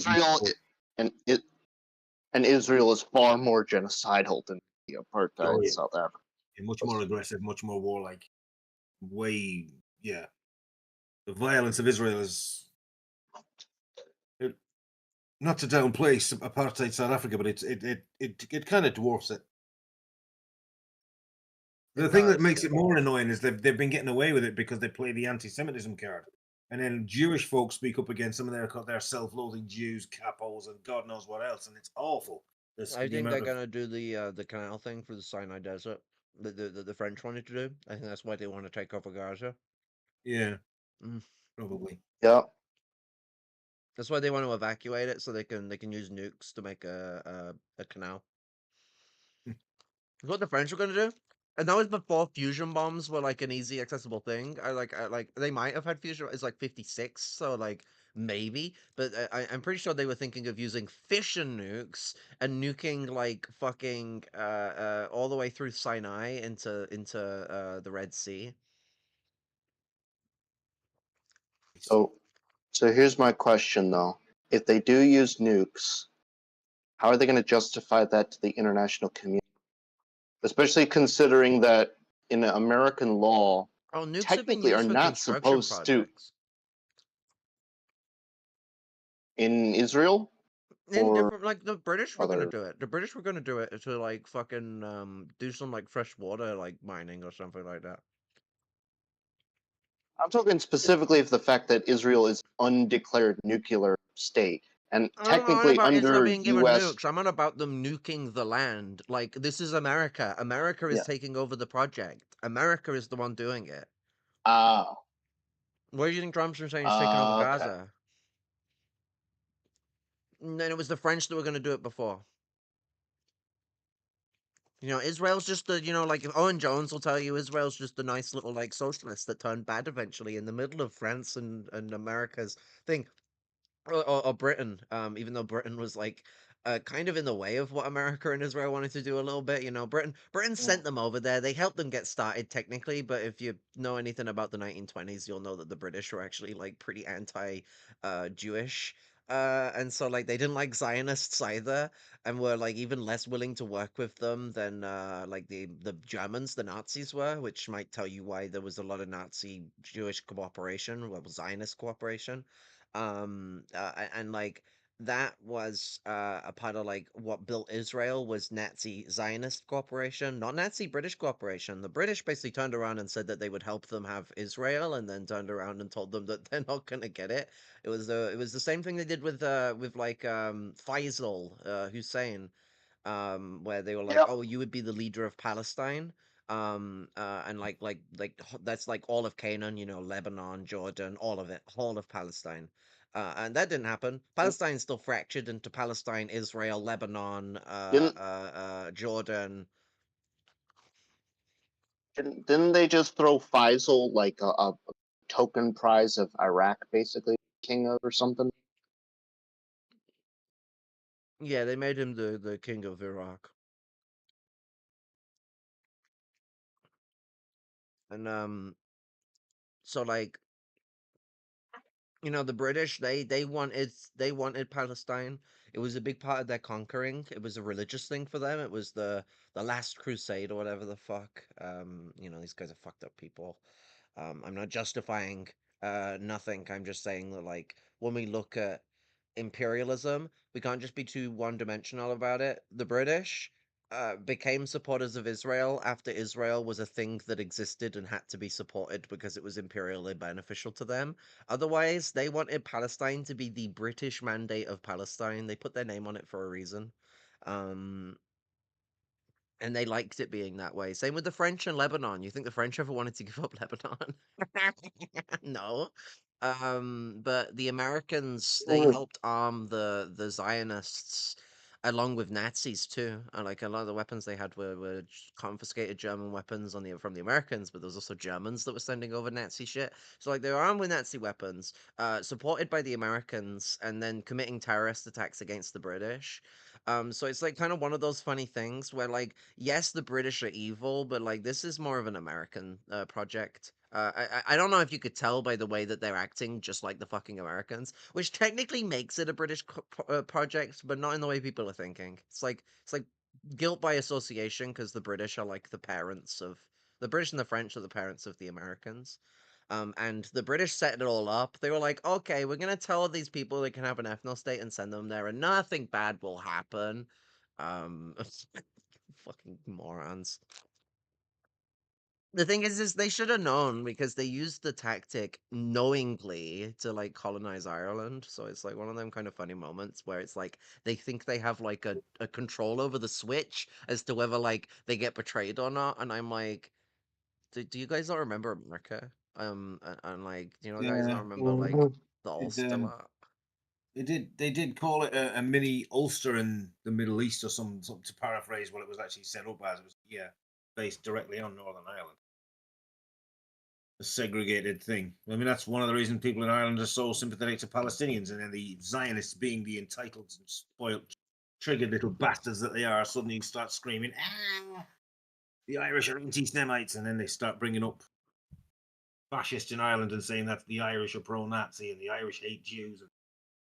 And then there's lots of Jewish people in Ireland come up saying, "Hello, I'm Jewish and Irish." You know. Mm. It's just It's so stupid of Ireland because they segregate us on like the fucking most hilarious shit ever. Are you Catholic or are you fucking Protestant or are you a pagan? And that's kind of how you get segregated. Well, if you're a pagan, you get burnt. But like, yeah, well, sort of. No, Yeah, not you're not, anymore. But you're like not that's even kind of why we considered. don't have any Yeah. pagans anymore is because they burnt them all. Well, yeah. So they're coming back, but I mean the They try and traditional. blame St. Patrick for that one. It's like, no, that was more the Normans and the Protestants that did that. Yeah, but it's one of them where it cyclically affected our behaviors. It's kind of like what we're talking with like Nigeria as well, and how like Yeah. Protestantism has kind of like wiggled its way into it's like 97% Yeah. of people are Protestants or something like that. And it's like, whoa, we got too many Anglicans here. Like, stop being I don't know. Anglicans, please. It seems to be. It seems to be. I think. I don't know. Remember. From talking to Nigerians, it seems to be in the south. I think like Edo State and that area, being in Edo State. There seems to be a lot of this Pentecostal fundamentalist shit down there, but I don't know. I'd have to ask more of me Nigerian pals about that one. Yeah, you get a lot. Remember when I looked up like because there's a lot of Nigerian Pentecostal churches in the UK as well. Yeah. Sorry, remember when I brought up the Quakers in around the world, and a lot of them were in Kenya and places like that. Oh yeah, there's Quakers in Nigeria as well. That's There's but Quakers did you know that where actually there's economy, there's Quakers. I swear to God, Quakers love their money. I'm telling you. They're a weird bunch, the Quakers. They're kind of They're bourgeois, but my they're father kind of meh. They're like just a bunch of weird conspiracy guys, but like not in like a dangerous way. Like they're just like I don't know, weird white guys who have weird ideas. I've never found the Quakers like anything like insightful. They're just kind of like weirdos. I'm like, okay, what are these guys? Well, they really like owls. Well, I love owls too, but it doesn't mean I need to start like involving it with my economics. they're weird but harmless. Yeah. I mean, but like, if the my economics work, I don't care if they have to worship the owl god to implement it. You know, like that's all well and good. my father would use pagan as like an actual slur. Yeah, because he's a fucking Christian. I don't know. Yeah, I know. Maybe sometimes half jokingly, but you know. Like, not always. Like, there are people who have respect for a community that use half jokes as a means to fucking my Mavica battery fell down. Um, but like a lot of the time, it's people being cheeky little cunts. I have heard pagan used as a bunch of pagans. Like, yeah, some Yeah, very it's like, bigoted Irish Catholics have used it. You know, the dirty little pagans. But there's like some stuff Is where that it's it? like I'm a little more It was in the tolerant of it. Like the context street of use, like the street use of pagan, I'm a lot more tolerant of that. Yeah. Like with street speak, you turn it. around and you're like, um, that pagan can be like someone behaving like rad or wild or like, like when you drink, you turn into a right pagan, fam. I don't find that as offensive. It's not calling someone like a destitutional piece of shit. It's like, well, you're a wild cunt when you're on fucking drugs, like some devil inside of you comes out, and I'm like, it's still a bit offensive to a certain degree, but I'm not really bothered by that. It's when people are like, "Oh, you dirty pagan" or something like that. And it's like, ugh, because that's a little more of like, what's the word? It's an epithet. Yeah. And so that hits so much fucking It harder. And I'm was it like, was in the yo, I like fucking. I mean, I'm someone who is like, principally I'm an atheist, but culturally I'm very interested in the pagan and spiritual side of like culture and religion, because it's interesting, it's intriguing, and I like a lot of the ways that as a materialist I can turn around and define the actual material mechanisms and dialectical relationships throughout nature that operate.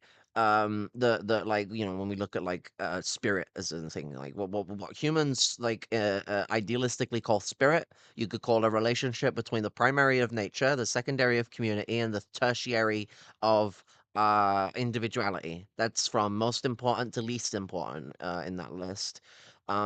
And so like you have that relationship between all of those things, and you can see where a lot of like spirituality is like idealistic notions towards different aspects of those the relationships between those core three principles of existence, like forms of existence would be a better way of putting it.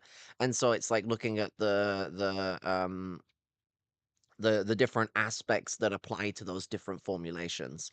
This is looking at like the whole wide range that culture brings to the table. So I would argue that I'm like culturally a dirty pagan or whatever the fuck. So I take deep offense to the way that like paganism is used as this like sign of discrepancy or evil, and I'm like, ugh. I mean, like some of the shit that like pagans have done in the past has been pretty fucked up. Like the sacrificing animals we used to do is kind of fucking dodgy, and we don't need to do it no more. But like Christians used to do that shit. Fucking hell. Like, I mean, the pagans that existed in like the Muslim world before the rise of like the Muslims, the pagans that exist in the Arab world, they were burying their daughters and like letting them die alive, like buried alive, like under the ground, like they're burying them alive. Yeah. Misogyny was like even worse than like some of the misogyny you've seen throughout Islam, and stuff like that. And so like there was times where like, yeah, there's abhorrent things that's happened. We can't just turn around and do sunshine and rainbows as if like paganism is this like No. morally clean No. philosophy, because it's as dirty as any other. But like the people reviving it and changing it into something else, we shouldn't use Christian as an epithet. Actually, we kind of should right now, but we should move away from that Yeah. kind of mentality. But like, we certainly shouldn't be using pagan as an epithet, especially with the dominance of Christianity. I'd rather hear someone slurring someone for being a Christian than slurring someone for being a pagan. And I don't want to hear people slurring people for being a Christian. You slur people for being a bad Christian. Like if someone believes in Christianity and they don't believe in like poor people having rights, having shelter, having food, having like their needs fed, they ain't a Christian. They ain't a fucking proper Christian anyway. Like there's some fucking knockoff Roman fucking bullshit. They don't got no fucking respect for what Jesus died for. I'm gonna go there. This bitch, I ain't gonna go there. Like, like that motherfucker, he didn't sleep with those lepers to have funky, sexy time as much as we like to meme in the gay community. I mean, he probably did, but he actually went to sleep with them as a sign of like contigual respect. I will risk getting your life-threatening condition to show you that I think you're human. That's the point of that story. So you're supposed to side by side. You're supposed to shoulder to shoulder. It's communist shit, as the Pope has been saying. And like, so, rather than slurring people for being like Christians, you slur people for being bad Christians. Slur isn't really the right word because slur implies like that they're from an oppressed group. So like, I don't know what the problem, like insult, not really ad hominem. I don't think people should use ad hominems. What you should really do is use people's ideas. If people have bad ideas, they're funny. Bad ideas are funny. You can make someone look like a twat without calling them a twat. You know what I'm saying? Like, I mean, sometimes good to call them a twat. I think just straight up things like calling someone a cunt or a twat is less bad than like some of the other shit people call them, where they start getting into like really bad like slurs and ableism starts cropping out. You don't need ad hominems. All you need is to take someone's ideas and dismantle them. It's if you're looking to be a cunt and you're not actually looking to be constructive, there are ways you can still be intellectual about it, and like provide answers that are still somewhat useful to, like, let's say peer viewers rather than the person you're talking to. They're a twat. You've already considered that they're a twat. You're not really trying to entertain them anymore. You're trying to make them feel like a cunt. uh because that happens, and I see everyone and they default to like just using insults, calling people idiots and stuff like that, and it's like, you don't need to call someone an idiot. I mean, there's no such thing as stupidity, truly. And so, like, instead stupefy, just break their shit down and show how their ideas are fucking, like, nonsensical. Because if they're being a cunt and treating you like a dickhead, rather than doing it the peaceful and respectful way you normally would, you piss yourself laughing and you take the mickey. You start like fucking belittling their fucking ideas and stuff like that. That's how I be insulting to these kind of people when they piss me off and I lose my rag and I'm like, oh my god, because these people are very fragile.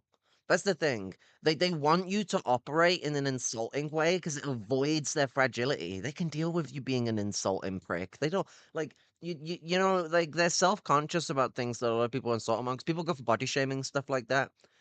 That shit was what got them into fascism, was feeling like inadequate because of like male body standards. It's usually men that we're talking about here. Like, let's be real.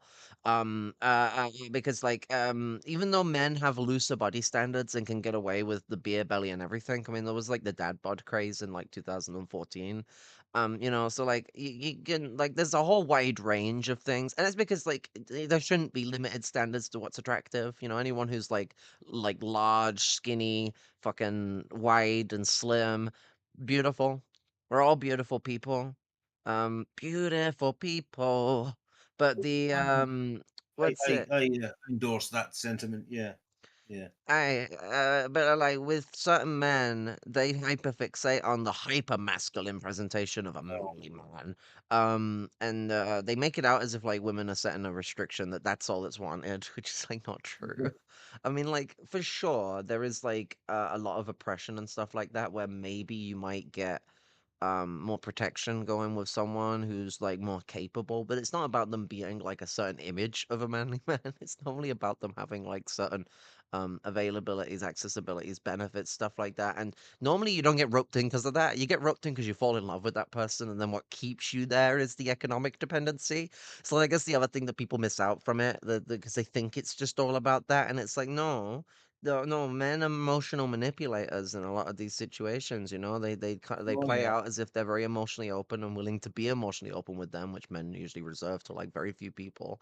And then what they do is be emotionally closed, emotionally closed, emotionally closed, emotional dump, and they dump all their emotions on you. And then they don't want to listen to your counsel about the shit they're dealing with. They just want to dump your emotions on you, ignore what you're trying to advise them, and then go back to fucking bottling again. It's a very common practice for It's men. a it's a real toxic one. Yeah, yeah, yeah. And I won't. oh, sorry, go on.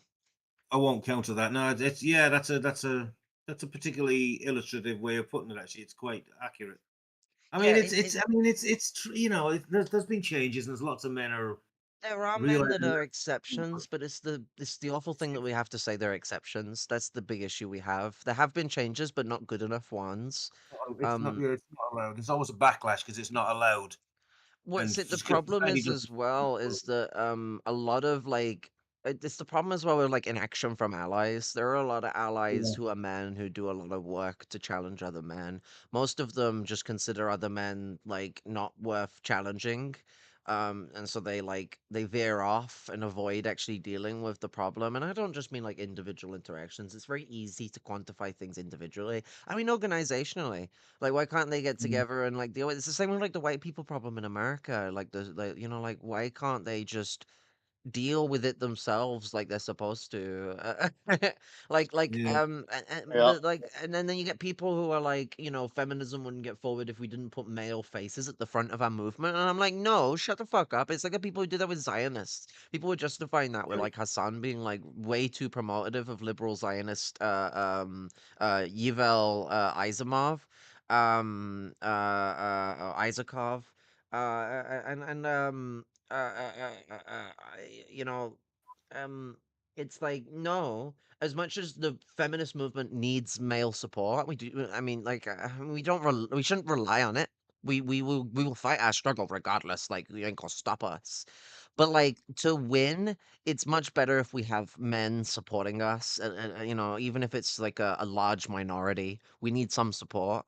But that does not mean we put them at the front of the movement. No, no, no, no, no, no, no, no, no.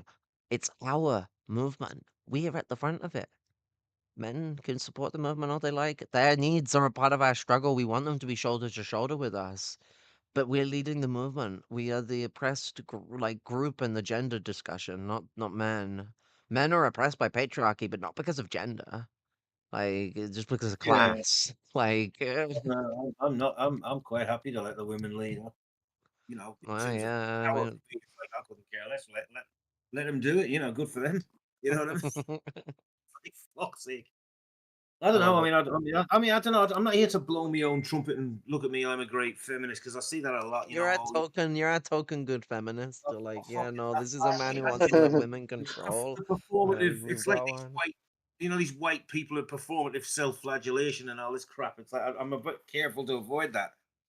But it comes to, I mean, I don't know if a I don't woman's think like you're a sexually flagellator. I think you actually manipulated. defend your own masculinity quite well, like in like a Yeah. healthy sense. So like I don't see that as I an mean, issue. I have had some very, middle class, self-styled male feminists who are always giving me shit and saying, I've had this conversation with you before. I do Will very he give us his masculine love things, or and something? Like, has he met like a bear before? Like, yeah. But that's it. I mean, they've said like, oh, because I'm shamelessly, like I say, I'm very sexually positive, and I think that's just objectification of women. And if I ever did anything that objectified women, I instantly removed and what's the word? Withdrew it. But they tend to. Well, it's funny. The ones, you one in particular who said that about me is one of the most notorious mansplainers you'll ever meet. And I it's mean, no, but he's a guy who also got kicked out of a party for fucking being a sexual creep. So it's like one of them where, like, usually not, people throw that not kind of accusation. It's like throwing stones in glass houses. not that particular person. I'm talking about the Oh, a kind of, different person. Well, he's also an upper middle class person who did it. yeah. Oh yeah, yeah. Oh my god, there's a Mhm. pattern. There's a Yeah. pattern. Don't say. Next thing you'll be telling me the Ku, the oh, I'm trying to think of an example. The Ku Klux, the Ku Klux Klan and the Confederates were all like slave owners. Really?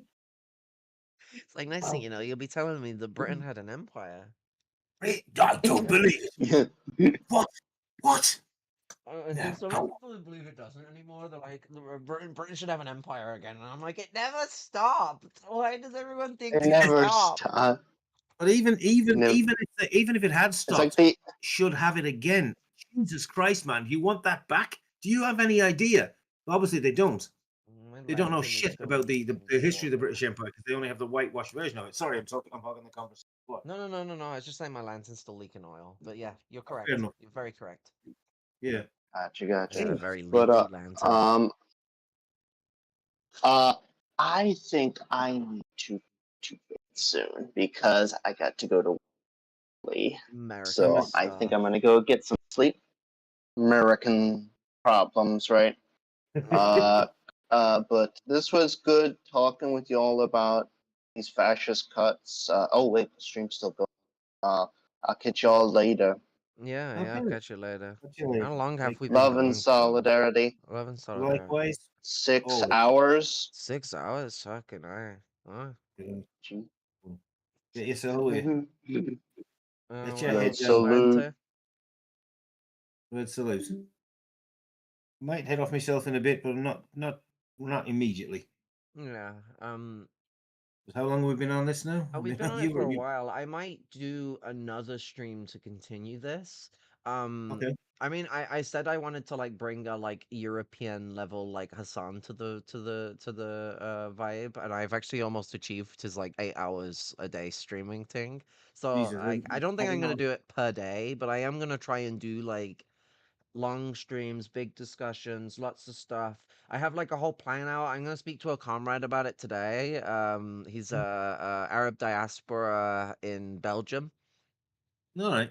And I'm gonna speak to him about it because he does a lot of street work. And like my thing is always, I've always want to be focused on street work. Like I want to go talk to him about a program I want to do on the internet, but literally I'm gonna spend the first part of the conversation talk to him first about the street work I'm interested in, to then talk about this work because I want it to be connected. I want us to start getting more involved with building food projects and stuff like that. I mean, you saw the thing on the article. Like food banks are getting absolutely Yeah. decimated at the moment.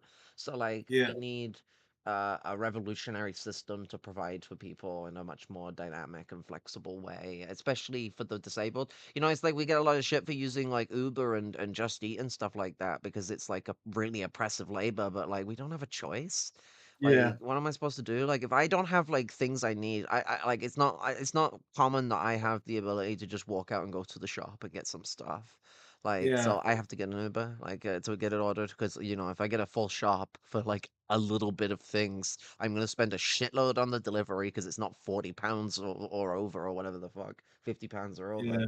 and Yeah. I'm gonna spend and I'm gonna wait a day to a week to get it rather than an hour like a trip to the shop would be at most. Yeah. Like, so that's the thing It, is that I can't just go to the corner shop. The corner shop's 20 minutes away, 25 minutes away, because I'm crammed like all the way down the fucking other side of main road. But and so like that in a sense it's not that far away. In a sense it's really far away. It depends on like what part of the country you come from. If you come from an urban environment, you're like, what the fuck? 25 minutes to get to a shop? we're gonna say, yeah, But like yeah, if you it's, come from the rural environments, you're like, fucking hell, oh that's yeah. close. No, it's more, it's kind of urban. It's urban here, but it's This town's still yeah. weirdly rural, but they're trying to urbanize it, and it's annoying. I really don't want it urbanized. The rural environment's actually the nicer part of this town, to be quite honest. Yeah. Yeah.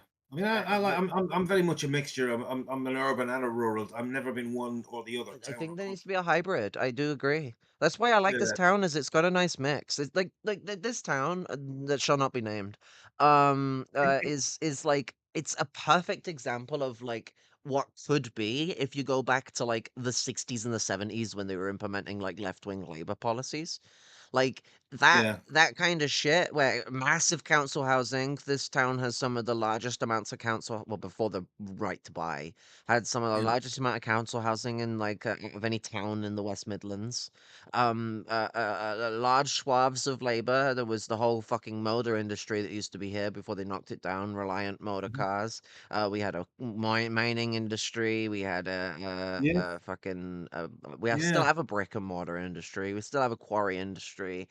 You know, there's a Yeah. lot of stuff that was going on here that ain't going on here so much anymore. Don't hire as many people anymore. It's just shut down. I think steel Yeah. works, clay works, quarries, Yeah. logging, and that's about it that's still running here. There might be a few textiles that still runs, but the actual old mills have been like shut down. And I think there's Yeah. the one in what's it has been turned into a flat block. But Yeah. you know, this town is like so ideal and like it being like industrial enough that it's got the needs you need. You don't really need to go to a city to go get like your shopping or anything like that. It's not like some rural towns where it's like you don't even have a supermarket. No, we got supermarkets. It didn't used to. There was a point in time where it didn't, but like Yeah. you I know, vaguely remember. mm, It's a funny. I mean, I do like big urban environments with huge, great, massive constructions. they're But it's like, beautiful in a sense, but they're kind of like despotic in another way. So I yeah, love I them in mean, the way I love like post-apocalypse. yeah. I like. I mean, I like. I like the idea of having a big city that's also got like urban farms. You got sky. You got like a tower, and there's like plants growing out. They've got farms on the rooftops and on the I think it balconies and is that cool kind of to idea. grow stuff on the top of buildings, but it also is a bit draconian when you see like Shanghai and they built on everything and then they just put like little grass patches on top of Yeah, yeah, skyscrapers and yeah. I I'm mean, like, oh my I'm God. careful to avoid mistakes like that. Well, that's what you do. That's what history is. You learn from the mistakes of the past. But And like from the, I think that the semi-urban, semi-rural approach to like larger towns like this one is Yeah. actually better. It just needs to be organized better. Yeah. Yeah, I won't disagree with that at all. I mean, it's If you the need. I next mean, town was cities 5 have done miles that. away, if the next town was 5 miles away, it would fix everything. Like, and then every town was max 10 miles away from the next one. And so, like, you have like some countryside space, but it's not swaths and swaths and swaths. So it protects nature, and you don't build Yeah. on every inch of the town. Unfortunately, that is what they've done with this town. That is one of the things that is an issue. Yeah. And Yeah. I'm not actually against relocating houses to make more space. Like everyone thinks that Yeah. that's like a diabolical program, blah blah blah blah blah. But if you explain to the people well enough that we need to preserve nature and we want more nature spaces, so we're gonna expand stuff, move houses around, stuff like that, and like you can rise up against the petition, and we can like if there's enough votes on the community that they don't want this to happen, it can necessarily be vetoed. But something in this community needs to change to make it more environmentally viable. And like that comes to a position of like how you expand communities, how you redevelop communities. We got to look at stuff like that because we can't just turn around and go, well, it's built like this. Like, are we going to keep every skyscraper? Do we really need to? Like, because Yeah. like people could say it could be repurposed for something useful, but at the same time, something more useful could be built in its place that's not as big as it. Like buildings that tall have an insur like they got a warranty, they got a time on them.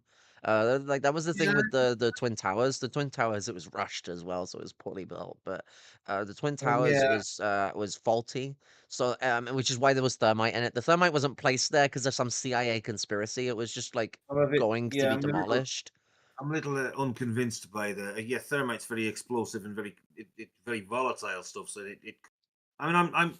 The I believe the people that because it was the fire department or something. It was like a branch of the fire department or some destruction company. I can't remember. It was some group that was involved in placing it, and they said that it was there. They could be liars. I don't have evidence other than Yeah. word of mouth, but it's like primary source, I guess is the way to put it. Yeah. What I can say is it makes sense. This is New York. New York is very backdoor. It's very scummy, so they're not gonna like cut the building down and then put the thermite up. That takes like months, maybe even like a year. Do it Yeah. early. I mean, by the looks of it, it was gonna take 5 years to do because I like from what I'm aware, it was like 1999 or 2000 they started laying thermite. So like, I Sure. imagine they were going for like a staggered destruction down the building. And they obviously didn't finish it because 2001 occurred. And like any evidence that suggests that there was explosives in the building, it was near the bottom. It wasn't at the top. Uh, Yeah. and like with those demolitions, you flat pack the building. And it Yeah. wasn't that the building was completely flat packed. The building did get somewhat flat packed, and that was because of its design. But it could have also Yes. been because of the thermite too. It's a double action sort of thing. I'm not. Because normally it Yeah. would twist with its design, but it would try and collapse downwards. It's a storm thing. It's to stop it from destroying everything around it. So Okay. it has that hexagonal shape, but the hexagon was faulty, and so its whole safety system was faulty. So it's not reliable to say, oh, its safety system is why it fell down straight because it was a bad design, and that was actually why they were going to take it down because their assumptions were if someone like crashed a plane into it or a hurricane hit it. That was the two examples they used. I shit you not. Um, I the mean, it's building, the just. building could collapse into other buildings or all across New York and destroy like a lot of shit because it's not got the safety standards that are expected of it. So even without thermite, it was likely that the building would collapse. But I do believe that it's logical that thermite was being placed ready for the demolition in 2005. That sounds possible. I mean, it's the idea that they were behind. The CIA was behind. I think it's more likely they knew it was going to happen and said, "Let it happen. We're going to get Yeah, rid of it yeah, anyway." they had the Even the information. war. They got access to any logs they want to get from any Yeah. government institution. They just Plus, go plus to the economy. There was a lot of economic austerity, I believe, if I remember right, in 2000, 2001, and they needed a war to distract attention away. And There was a economic crash in 97 and 2002. So yeah, like there was double incentive. 97 was fucking what market was it that crashed in 97? I can't remember. But I don't remember. 2002 was the dot-com bubble. 97 was Yes. Oh, something yes. else. But like, yeah, they 97. both related to each other though. But like, it's not a computer thing for 97, but it's still related to the dot-com bubble. It's Yeah. weird. But like, it's kind of like 2008 and 2012, heavily related years. And the dot-com bubble influenced like the Iraq War, whilst in 2003, whilst the Afghan war in 2001 was driven by 9/11 and the 97 Yes. crash. Yeah. And Yeah. and the fact that the 2000 crash was coming, they knew it was coming. Like they know. I mean, Yeah. like we had a Great Depression hit as like I mean, it hit in 2019, but everyone keeps saying 2021 because that was when like shit got really really bad. But it hit in 2019. This is like everyone that's like 1929, and I'm like, what are you on about? It was 1926. Like normally people say 1927, and even that's a year later. Like it was 1926, the London stock market and the fucking US stock market crashed. Everyone goes on about Wall Street, but it was more like the British Empire shit itself. Like you're kind of blaming the Yeah. Americans for something that was more likely the British fault. I mean, Yeah. Well, American yeah. rising as an empire probably wasn't economically nice on the British, but like, I think it's their own antics that caused their own crisis. Yeah, well, it's the very British attitude is like blame it on somebody else. That The was the joke I Americans is used to that come like up with. naughty child who like smashes windows, and so when you smash windows, well, we know whose Well, with fault all it the is. Irish, all the thick paddy jokes we used to hear, I came up with one Oh my myself, which was God, you how get the many. paddy to go do anything, you just gotta pay him $5 kind of I mentality. It's like, well, used to fuck you, you say, cheeky cunt. I mean, I'll take the $5 though. Like, what you offering? Like, what do I gotta do? But like, not a fuck lot you, you can you do with cunt. $5 in the U. Well, $5 isn't much use in the UK, but I know. Oh, you know what I mean? I Came to listen to too many that. Americans. Like, pounds is such a harder word to say than dollar, because dollar, like, I, I can just drop the R I and agree. everything. It's funny that, like, Americans say they're like, oh, British people and drop in their R's and stuff. And it's like, you see dollar, not dollar. Oh, dollars. I have a bunch of European euro dollars. Can I spend a euro Oh, dollar fuck in the you. United States, or will it be Oh, jeez. invalid currency? But Before I forget my British joke, or it was often used as a kind of like flag shagging British joke, especially when Brexit came out. He said, how many British flag shaggers, or how many Brits does it take to change a light bulb? I mean, The an- fucking. the answer is it doesn't matter. It could be any number of them. It doesn't matter because however many there are, they're all going to fuck it up, whinge and bitch about it, and then blame it on Johnny Foreigner. So it doesn't matter. It's the That was my Irish little made Brit the joke. Irish made the light bulbs too high, you know. They blame it on the Irish then, blame it on the EU, blame it on the Americans, blame it on the Chinese, blame it on the French, blame it on the Germans, blame it on the immigrants, blame it on somebody. Blame it on the gays and the trans, blame it on the women, blame it on the feminists, You don't and so on. understand. The gays and the trans they stole my son's brain, turned him I into a resent woman, and now I I don't know what resent to do. I fucking resent the transphobes actually. They took a word that we used to be an affectionate term for a Ford Transit van when I was a child. Yeah, And they turned it into they a fucking stole the slur. good old tranny, like riding around in your fucking Ford tranny, and Ford it's like tranny, Ford now transit. it's like I mean right wingers do make jokes in that regard as well. They take advantage of it. Yeah, Because a Trans Am engine, like in yeah, America, that would get called a tranny as well. And yeah, so yeah, yeah. like and like I saw Steven Crowder doing it where he's like, "Oh, look at me just out here with my Ford tranny," and he's being like a fucking transphobe Oh, about it, and it's like, fuck you, because like that is an endearing word for that vehicle, and it's it y'all is. that fucked it up, not us. We didn't ruin it. Like, like what? We didn't start calling we didn't start using tranny as a slur. Like, it's them. Never So like, what's thought. the fucking problem? Like, they're acting like we made a bad word to say, and it's like, no, y'all did. Yeah, I mean, if I ever could afford a transit van again, or to own one, I might stick a sticker on a trans flag or something to say Ford Stick an Transit. S, well, it says transit, so drop off the rest and just leave it as Ford Trans. Ford Trans. Probably Trans you might get it. tits. You might get the windows put through by bloody transphobes or something. I don't Maybe, know. but like, trans tits, you'd put an extra T in there. Trans tits. I like that one. Trans tits. Oh, shite. I don't know whether I should go as well. What do I need to do? If you need to rest, like, go for it. I need to what? If you need to rest, go for it. But like, Well, I've been awake since midnight or just before midnight. I might just have a snooze and come back online in a bit or something and have a chat with whoever. yeah. If I'm not in here, I might be about. If I'm not asleep myself, if I am Yeah, about, just give a I'm not ring. gonna. I'll be. I've got a few things I need to do as well. I'm getting shite favors to do for friends and stuff, and them doing favors back for me and stuff like that. God, that sounds like a gangster oriented thing. No, just a few good turns. People have done me a few good turns, and I'm gonna do them a few good turns. You know, Nothing, that's it. nothing exciting. I always, you got good men that are thieves and bad men that are cops. But a deal is a deal. You know, you gotta Yeah, take that. It's that no, Mike ego. it's just stuff like finding a friend who's got some furniture to give away, and another friend who could do with it. Saying, "Oh, trying to find someone with a van to get the furniture from one flat from one house to another." You know what I mean? That's all it is.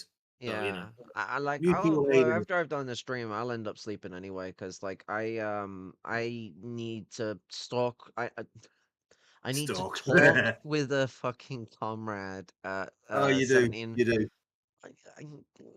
What's that? It's the European in me, I'm just stalking my Arab comrades. But like I need to talk with my Arab comrade from like Belgium about like Yes. radical shit I was talking about earlier at Right. 1700 hours or after, because like I might wake up a little later than that, but Fair play. but Fair play. and then like later tonight I with the compadre that I was talking of earlier in the stream, Yes. we do this like educational thing. It's called ComSol, for Communist Solidarity, which I think is a cool little shortening for it. Like, and it sounds a little like Comsomol, Well, which is not intentional, by the way. Like, consolation or consoling people, because it's a lot of that. it also sounds like that console, yeah. Yeah, yeah, it does. Console. That's It cool. I also didn't sounds think like about that a one, but yeah, community soul. You can just imagine a bunch of people, a bunch of soul singers doing their old stuff in this. This is console. James Brown and his old and Aretha Franklin and yeah, before yeah. all over doing, reach out, I'll be there. There you go, bit of community soul. I'll be there. I love that song. It's a classic. And I'm not a massive soul fan. I'm an old punk rock noise head, but I'm nothing if not eclectic.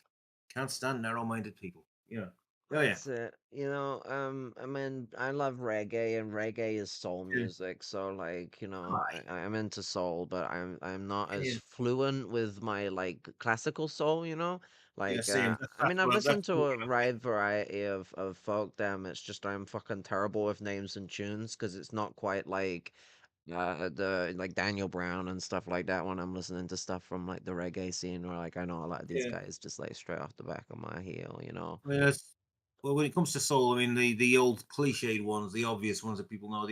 How can anybody not love "Reach Out and I'll Be There" by the Four Tops? It's a classic tune.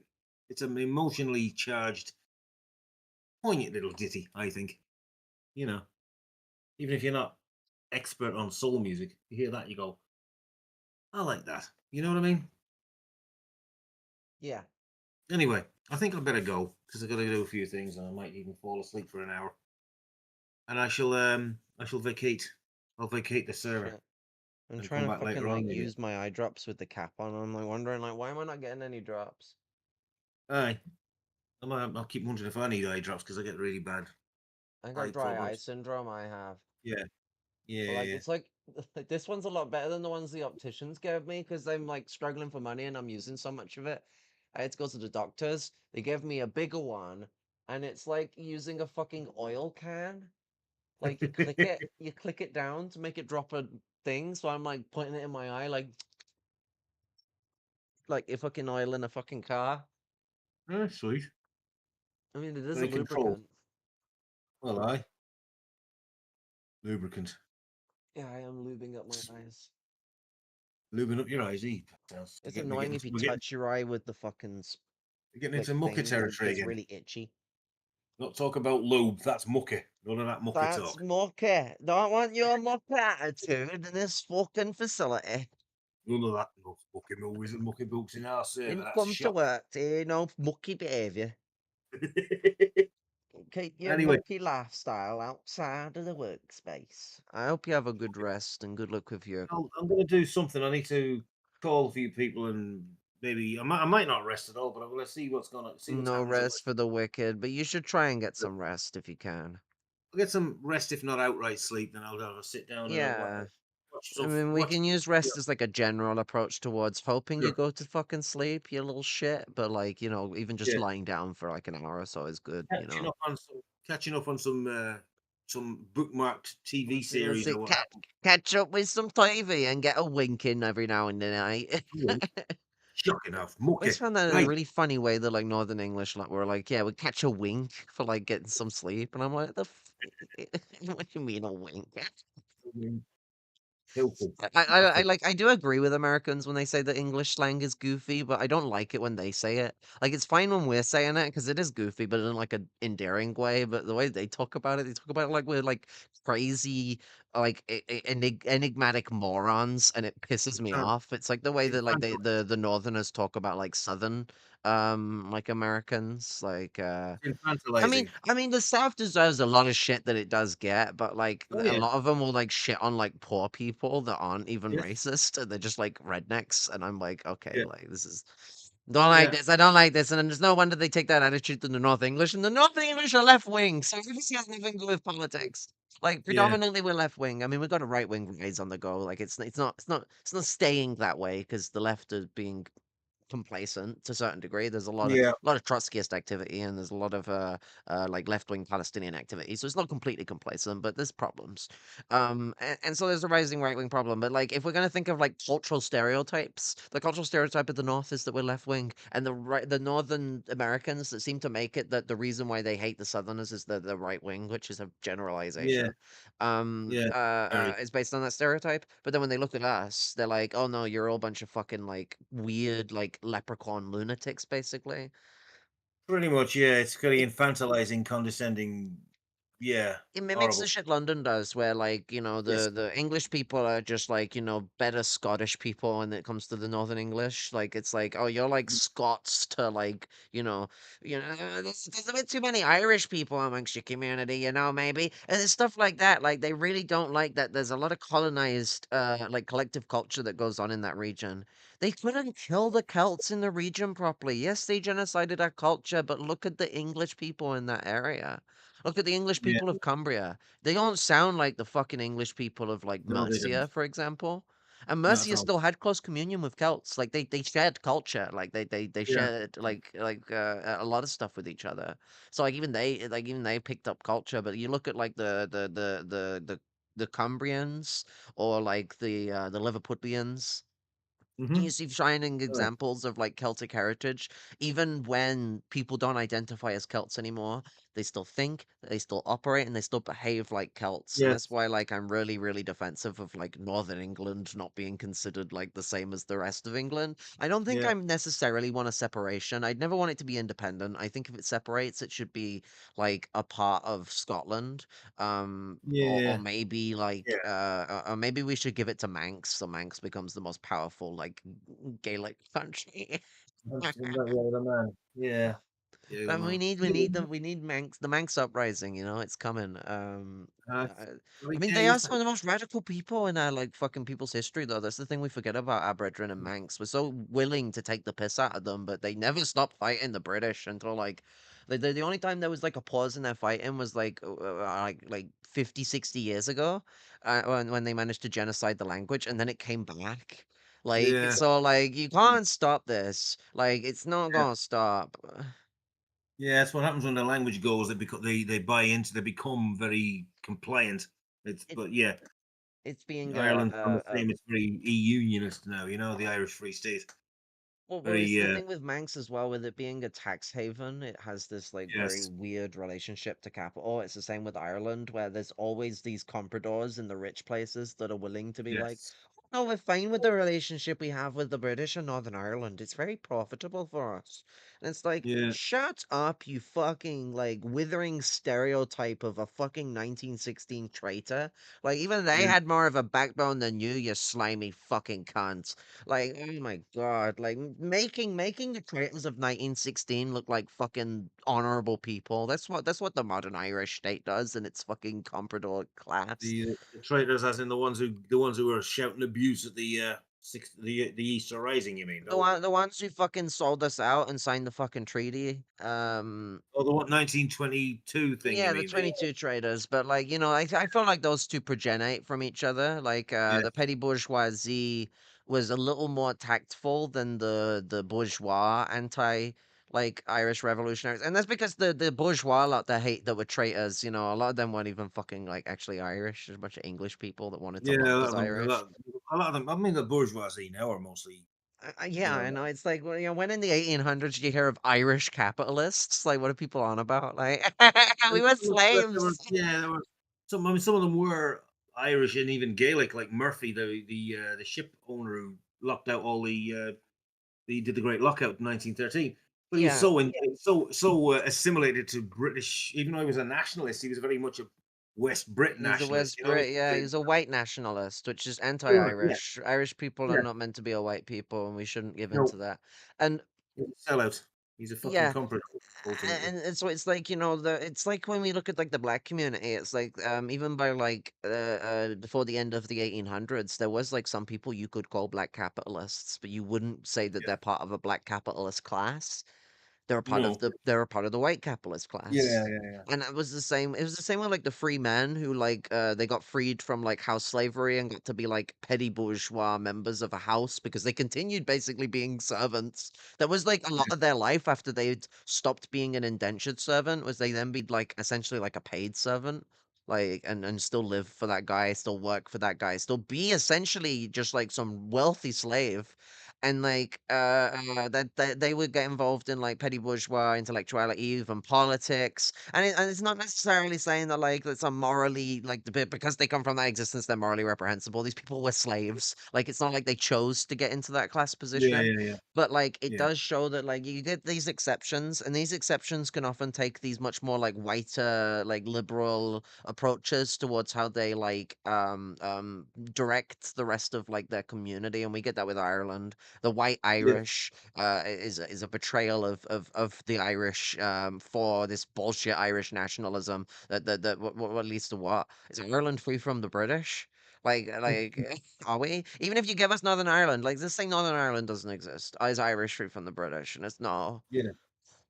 It's still a soft colony. If the Northern Ireland is a hard colony. I mean, That's as soft basic. as it can be when there's like MI5 people or MI6 or something that were like fucking reported to have been in the government during the fucking Long Yeah. War. So like, Um, am I? it's Am I? soft to a certain degree. You just gotta put like one hand over one of your eyes, so you miss a few things, The bloody guards, the guard that I mean, there was Drew Harris, an RUC man who's also connected to MI5. And he was the head of the Garda in the Free State. So I mean, that was for a while at least. And it's that's just one example. I mean, I could go on. I really should go. I've You I've been should go, threatening to go yeah, for the past. before I restrict you from existence. Right, I'm going to shoot, but not a firearm, and not a Yeah, we're sexual not a cool innuendo enough either. country for firearms. No, that's true. We're a beta country, no firearms. Oh yeah. Oh, tread on me harder, Daddy. Anyway, right, I'm gonna go. I'll catch up with you later. All right. Catch up with you later. Good luck with Slán your go errands. Absolutely. Slán go fóill. Slán go Bye for now. fóill. Bye bye.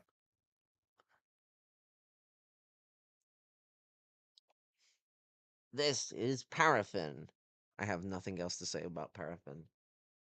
The Americans will be like, actually, that's kerosene. Keros, the Greek word means like oil. So like, I mean, you know, have your have your petty fight.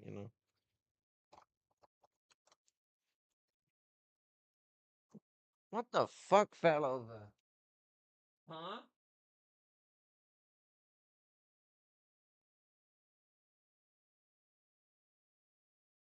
No idea. Okay. Will cuts to public spending heal the UK economy? The Organization for Economic Cooperation and Development, OECD, has cut forecasts for the UK due to sluggish growth lately, but the OECD has also suggested that the UK would feel the effects of, quote, increased geopolitical and policy uncertainty weighing on investment and household spending, end quote. It expects United States President Donald Trump's new tariffs to create a less favorable global and domestic environment for the UK. The savings generated by these cuts to welfare payments amount to far less than 1% of gross domestic product, economists said. They added the biggest problem for the UK is that it has been struggling for economic growth in the first place and not taxing people who are wealthy properly. Like, fucking tax the rich, don't cut the fucking benefits. Tax the fucking rich. If you tax the rich properly, you wouldn't need to tax the fucking poor and the middle class. They have so much money. They have so much fucking money. We got billionaires here. You tax them properly, you could pay for the whole fucking economy. Like, it's wild, you know? Like fucking Amazon and like fucking Elon Musk and shit like that. They got more money, like Jeff Bezos, they got more money than fucking multiple economies. Like, 8 men have more than like 50% of the American people's like wealth or something like that. Like, the 50% lowest sector of America has the same, like, has less wealth than 8 people. Eight capitalists. Paul Dales, chief UK economist of Capital Economics in London, said, quote, the cuts will reduce total government spending by about 0.15% of GDP. We are expecting cuts to departmental spending of a further 0.15% GDP, or so to be announced to the Chancellor's fiscal update on March 26th. What's it? This is a tightening of fiscal policy relative to previous plans. It would reduce GDP by 2029 to 2030 by 0.3%. That's not a very big change spread by over 4.5 years, but it doesn't help when GDP growth is low, end quote. Reeves has said more and deeper changes will be required to return around government finances. Quote, I don't think anyone believes that the current system is working, she told the news agency. It's not working. Um, for people on benefits who are often trapped on benefits rather than getting the support they need to get back into work. And at the same time, it's not working for taxpayers, end quote. Do you know what's not working is people not getting the money they need and the support they need. Like, cause even like if you're to say that, like, I mean, there are a lot of people who do struggle with being able to find work and want work. There is like failed support. They're talking about something that's real and turning it into something bad, like as a way to attack benefits. Benefits is not the reason why people are trapped. Like getting money from the government is not why they're trapped. A lack of jobs, a lack of job support, a lack of educational support, universities costing a fortune to even go anywhere fucking near. That's what keeps people down. So like the problem is not the benefit system. And then even if you were to say, okay, all these people, they go and get a job because of this system. What about the people who need it permanently who still don't get enough money? Cuts don't help that. So, like, the whole situation is this toxic framework where they're basically saying, go fist yourself with your own fucking skull because we ain't fucking helping you. And that's our way of helping you get a job. When there are no fucking jobs in most places, and unemployment is on the rise. What are people supposed to do? Suffer and die, you know, because universal credit, when you're not given the disability, sorry, not disability, sorry, limited capability for work, clause, which is what allows you to be temporarily or even permanently off of work due to a sick note from the doctor, which is what they're trying to get rid of, which would make it incredibly hard for people with mental health needs and with physical health needs to get on to sick, and if you're not on sick, you have to keep job hunting. So like, and when you're on that, you know, you are like, you're provided a certain measure of support, a certain measure of economic support. that allows you to live a little more functionally, because when you're not on that, when you don't have that, you're supposed to be looking for a job every week. They want you to be reporting in and saying that you've been looking for work. And so it's this on the clock shit where like disabled people who've got severe mental health conditions where they don't need that pressure on them have to keep up with this fucking bullshit of trying to get into jobs that are either going to be dead end, not get any, or be stuck on agencies that have no work for them for ages and having to switch between universal credit and whatever pips pay they get at minimum wage working for some fucking shitty company for 2 months on an agency job. So like it's dead endism, and it's been dead endism for a while because of cuts, cuts, cuts, cuts, and cuts. And so Labour's policy towards this is to like fucking decimate it. And it's them trying to appeal to fascism. It's they're doing the social fascist shit where they're like, oh, we've got a rise of like militant fascism. Well, we'll do the kind of austerity cuts you guys like. Look, look, the kind of austerity cuts you guys like. You know what? The conservatives, who have also become incredibly fascist recently, turn around. They're like, no, no, no, you should cut 12 billion, maybe even 16. Like they turned around and was like, what? This isn't even enough. This is painful amounts of money for the disability community to lose, and like what's going to affect us. But for the government, it means nothing. £5 billion, who cares? You know, they're like, well, maybe you should have made it 12 billion that they lose. Like that's their mentality. Like the right wing just turn around and go, okay, well, we're going to move the Overton window right now that you've gone in that direction. 12 billion would have been better. 5 billion, not enough. You're not doing good enough. So you know you play their game, it encourages their antics because they obviously want to go further. They don't like the welfare state providing for fucking minorities and like fucking disabled people and poor people, you know? Like they maybe want like a white supremacist welfare state, some of them at least. But they don't want what's going on right now. So like you know, moving in their direction, they're just gonna amplify their language. They can be like, well, you've moved the Overton window for us. Thanks. Time to move further right. It's insanity. And this is what we're gonna call good politics. This semi politics from Osirkia. Fuck me, like Sir Starmer SS.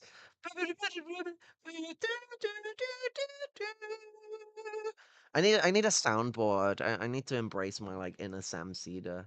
Um, let's have a look at this government article. How long is it? Oh, it's quite long.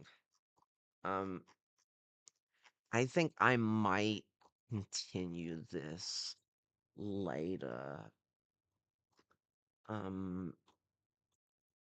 Because I want to keep like more frequent streams on anyway, and we need to talk about Palestine and what's going on over there. Because the war is restarted, and sorry, my fucking indigestion got triggered. My acid reflux got triggered by stress spike, but the genocide has amplified and has ignited in a blazing hit of napalm in Gaza, and war has struck the West Bank too. There's a ground invasion going on the West Bank while they're decimating Gaza with bombers.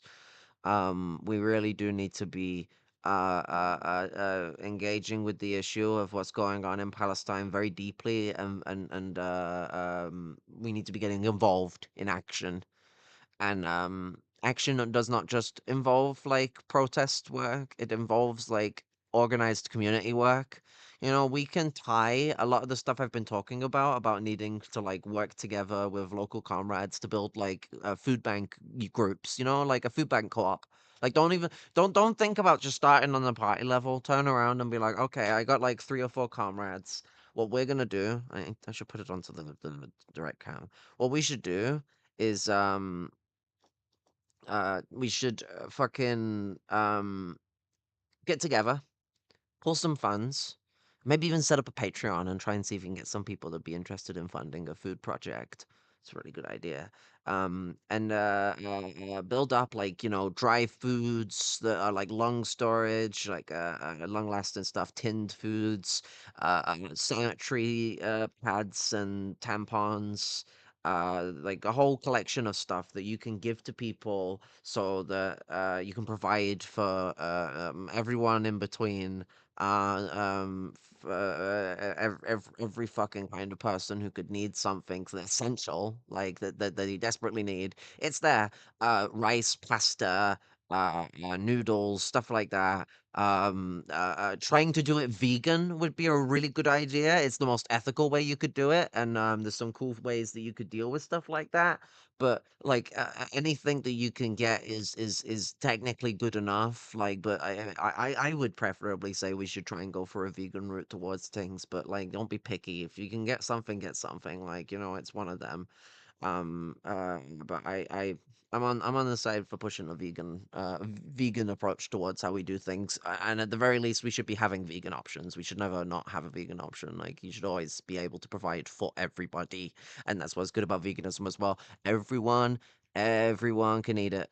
You know. It's just like using your funds effectively, making our own shit as well. We can make long-lasting food products. There's loads of different cool shit you can make. People, it gives it like a unique style and flavor. It's more labor hours to put in, but it could be worth it. But there's a lot of different things you can do. Like, but providing like a lot of like core ingredients, stuff like that. Tinned foods that are within the range of like the kind of things you're gonna be eating. We need fucking the um we need like actions like that and tie that in with the Palestinian struggle. Like, it has relationships to it. Like what are they doing to Palestine with like stopping them from having food, water, and electricity? It is much more brutal. It's not the same thing, but being like, yo, this is what capitalism does. It strips people of their ability to eat, their ability to fucking sleep under a comfortable shelter, the ability to be heated and warm and comfortable, the ability to fucking have a livelihood and a functional like manner of existence. Like the biggest elephant in the room with all this labor bullshit about going on about how like the benefits of keeping people at work. The thing that stops people from having like a livelihood that they crave, lots of us crave a functional livelihood, is the capitalist system. That's what's in the way. Like there's so many different things from capitalism that's in the way. It's no point listing them all. I mean, it's good to list them all. You should go through them all. I'm saying in the sense of a totality argument. No point listing them all because in totality, it is a core element of the capitalist system, core elements, sorry, of the capitalist system that predominate our oppression. It is central to the way the system operates. So like when we're looking at a lot of this shit, it's like there's just a big elephant in the fucking room. It's like, well, the system's the problem. Not to be a communist about it, but we need to tie a lot of this stuff together and be like, yo, I want to help you, but also I think we not only should be helping each other, but we should also be helping the Palestinians because we have a shared struggle and their struggle's worse. So, like, lifting them up not only like lifts up the struggles they have that we don't, but also lifts up the struggles that they have that we have. They have all of our struggles. We just don't have some of their struggles because of the exploitation of oppression. And in the lumpen proletariat, that becomes like even thinner than it does for like anyone else. Like the lumpen proletariat has a lot of similarities in relationship to the colonized world and how we're oppressed. I mean, a lot of the lumpen proletariat are people from the colonized world. But like that's the sort of thing with stuff like that we got to look at. Build these relationships, build struggle, because everyone's like, oh, how do we get like poorer folk who are like homeless or unemployed more involved in like these struggles? And I'm genuinely just talk to people. I'm sorry, it's like that question shouldn't even need to exist. Like but the petty bourgeoisie exists way too much in a lot of radical spaces. You know why you end up seeing more of the petty bourgeoisie in these spaces? Well, for like a lot of the proletariat, they're like, stuck working a lot of the time. That is a problem. But you do see a lot of, like proletarians sometimes, there's the unions. And it's the same with lumpens. I'm one of the lumpens who turn up to protest and stuff like that. There's a lot of lumpens who do turn up. But the reason why lumpens are not as large of a group that you can turn around and be like, there's lumpen proletarians and they're at the protest is because people don't talk to us. People don't court us. People are too afraid to like fucking teach people and like engage with people properly. You've got to talk to people. You got to learn and you got to grow. You got to turn around and want to learn who someone is and how someone operates, you know? Like you got to be open-minded with these sort of things. And I just don't feel like people do that. And then they're like, well, how do we get these people involved in the movement? It's like you just got to talk to people. It is like the simplest fucking shit ever. And like I can get that, like, I mean, I'm someone who has like social communicative struggles. I'm not saying that, like, oh, if you struggle with that, you just need to somehow magically overcome it, but like, you can't be turning around and claiming or like why are people not like this group in the movement, or how do we get them in there if you're not even considering speaking to people? You know how you find that out? You speak to them and you get to know them and you get to figure out like what we're like, and how we operate and how we think about the world, because you'll find that while some of it is like, okay, what the fuck are you saying, that sounds a bit conspiratorial, then politics are a little bit reactionary. That happens a lot for sure. We've got some reactionary shit that goes on down here, but like a lot of it you're gonna like. A lot of it you're gonna be like, well, this is some radical thinking. Well, you really don't like the capitalist system. Yeah, because we're under its foot. We're stomped by it, you know? There's many people who get caught up in petty bourgeois ideology, and those people are little shits for stuff like that, but most of them are more like lumpen aristocrats. Some in the lumpen proletariat, though. Sleazy little bastards. But, like, most of us, not getting on very well with capitalism, I'll tell you that. Like, we want a freedom from it, and most of us are, like, caught up in, like, miniaturization of like communal freedom where it's like a posse or something like that, but a lot of us go like the individual route where like people want individual freedom, and it's still just acts of desperation or like struggling even harder because it's so much harder to survive not in a group. So like most people are going to get into posses when they're homeless, and that helps them survive. You help fund each other, you help provide for each other. Not to say there isn't any scummy shit that goes on between members in posses. I've dealt with it before, but that's just friend groups and family, like at least somehow I've experienced family for sure. But like, so we need to be much more willing to communicate. It's the only way that you're gonna learn about anyone's struggle. It's the only way to learn about what the Palestinians are going through. It's the only way you're gonna learn what the lumpen proletariat is gonna go through. The only reason you're gonna learn what's the colonized world is going through. You got to use your ability to communicate with people. And like both ways, you want to learn about them before you start teaching anything. You don't come in as this like authority figure. You come in as someone who is a sociologist. You're a lover of humanity, of the people. You have a deep love for the people, and you want to learn about the people, about who they are, about how they think, about how they look at the world. And then, you want to apply a pointiation of praise or criticism, depending on what it is they say and how they operate. I guess praise is not necessarily the right word. Respect.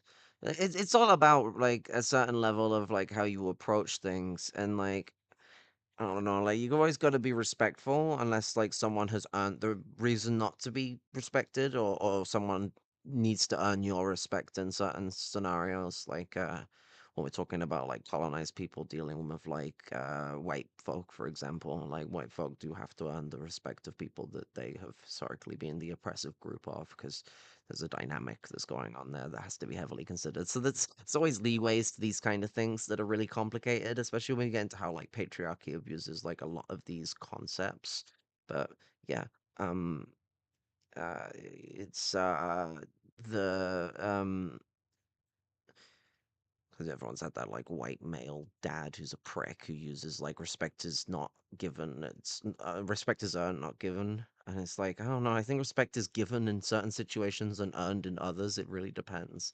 It's that like not always can respect be given, and if anything, like respect is almost always earned, but not in the ways that like an individual can quantify. Like typically, it's more like a collective thing. But there's like general respect, admirative respect, etc., etc. But like, we need to be willing to like go and communicate with people and try and reason with people in these positions, like rather than wasting their time with the petty bourgeoisie all the time, have these constructed ideologies. Like, no shit, you're gonna be fighting someone who's a well like in tune Nazi. Like, you don't change their ideas to your shit. Like, go find the people that are getting caught up in that shit, or go find the Lumpen pros in general. Like, there's loads of people that don't have no time for that shit that could be organized. Loads of shit going on. Look to the Lumpen proletariat if you think there's no room for organizing. You are wrong. There is still room for organizing, and in America, you got to do it fast before everything fucking burns to the ground with the way the right wing's behaving.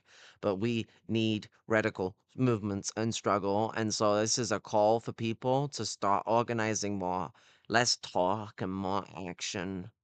We really, really need to start getting a system going on. We need survival programs. We need organized labor struggle, and we need an organized defense struggle. We need defense so fucking bad. Nazism is back. Stresserism is cucking Europe, and like the America seems to be the tale of two Hitlers. Trump is one type of Hitler, born from Ebola, using the remnants oh no, Trump was born from Hitler fucking Fred Trump and impregnating Fred Trump in 1944 or 45 or whatever, and that's how Trump was born. And then Elon was made by Ebola with the remnants of Mussolini's DNA and Hitler's DNA, and mixed them together and made an IVF Hitler Mussolini love child. He has Hitler's hair and he has Mussolini's face.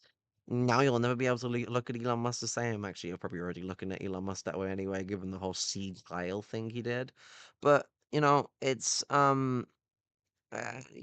got we have a lot of shit. We got a tough struggle ahead of us right now. And so we really, really, really need to be taking a much more radical approach towards things and not just weighing on the sideline and living our lives constantly, just living our lives like nothing's fucking going on. Get out there and get organized with people and get doing work and get contact with other organizations. There are organizations doing shit in your region, even if they ain't fucking communists. See what I go on with that, and go get involved. Like, it's no beef with that sort of shit, you gotta, get out there. We need shit going on, even if it's basic stuff. We need someone helping the people, but revolutionaries, better the best. The more revolutionaries out there, the better, especially more revolutionaries coming together and forming orgs.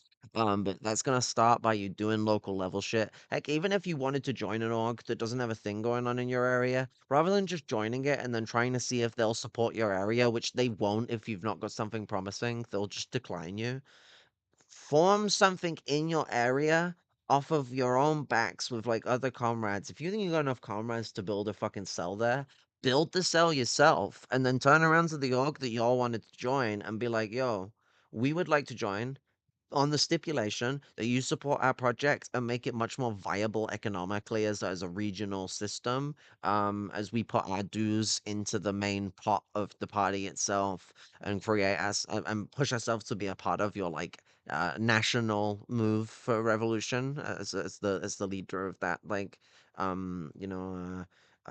faction of the you've got the local, the regional, and the national, whatever, or I think regional is actually after national. I can't remember what the word for what some people call regional. It's like county. It's like local, county, national level. But it's America that says regional before national because there are multiple fucking states. It's a fucking subcontinents, of course. Regions are existent in there. England is part of the Western European region. To put into context what I'm on about with the US and its weird size. But point is, we need people coming out, coming together, organizing and building shit. Don't sit around waiting, even if it's a good party, don't sit around waiting for them to somehow eventually give you funds that you might not even know what to do with, which is why they might often also say no. I mean, some of it is scummy people being little bastards that don't want to support good shit, but often it's people being like, these people are unproven, they don't have anything to show for themselves, I'm not going to give the money. That could be a bit hubristic, but rather than fucking waiting hand and foot on it, come to them with something. Be a doer. be the change in the world we want to see, you know? Like start a cooperative movement with even just 2 or 3 comrades. Heck, even if it's like just doing shopping for disabled people, like they give you a list, they give you the money, and then you go to the supermarket, you pick up the fucking food, and then you drop it off, and it's just a free service. That's like fucking something. Like it's something. And off of that, you can then get in contact with the Communist Party and be like, yo, we do like disability food deliveries for like 2 blocks, 3 blocks, 4 blocks of this town. We got something going on here. If we had funding, more support, and like larger membership, we could supply this for the whole town. Let's say it's a town of like 30,000 people. We could provide this for the whole town. We just need more funding, more people, etc., etc. So like you know, there's a lot that people can do that needs to be done. And I want to see not just like an agreement that needs to be done. I want to see the action that suggests that it's agreed upon. We need a revolution. We need it desperately. But at the very fucking least, can we form an anti-fascist, anti-imperialist united front that is built in connection with the Palestinian Intifada? Because now, more than ever, we fucking need it. We need it.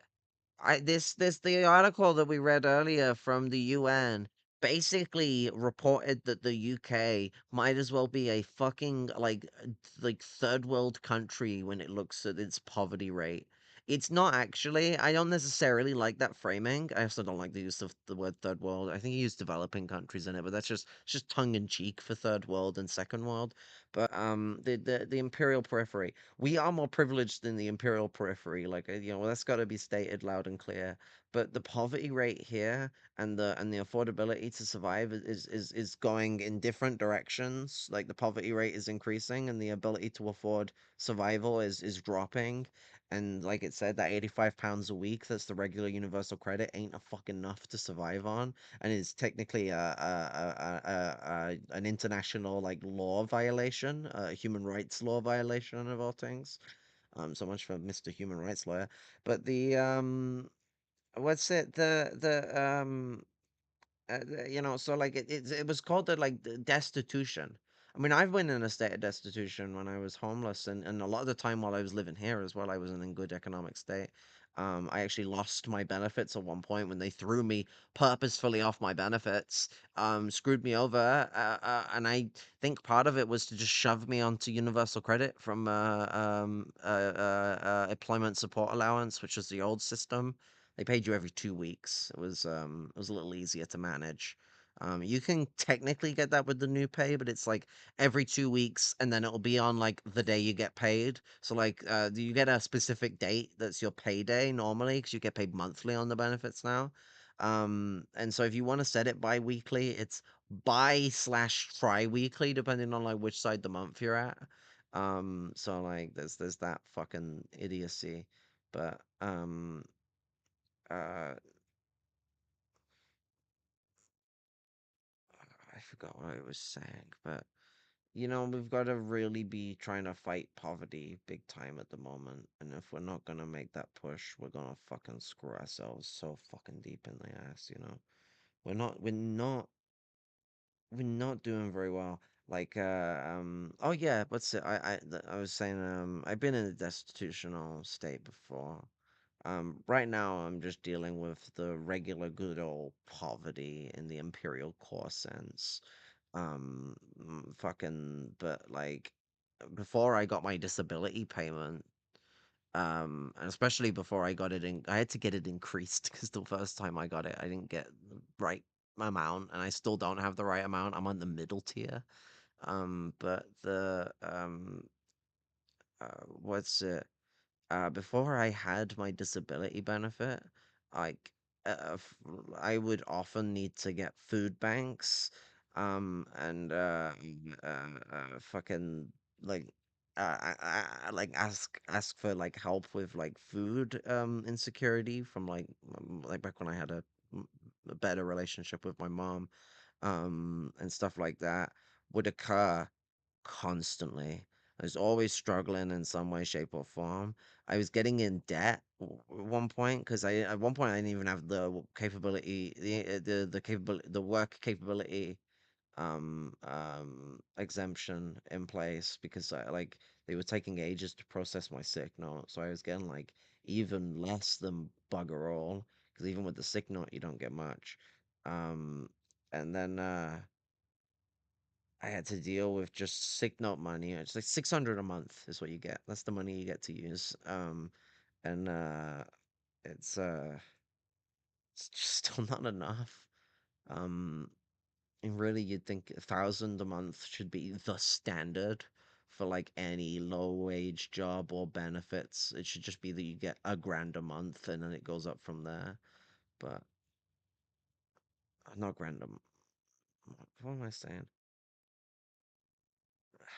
I'm sorry, I'm getting really tired. I mean that I said something wrong. Um, falling asleep. What was I talking about?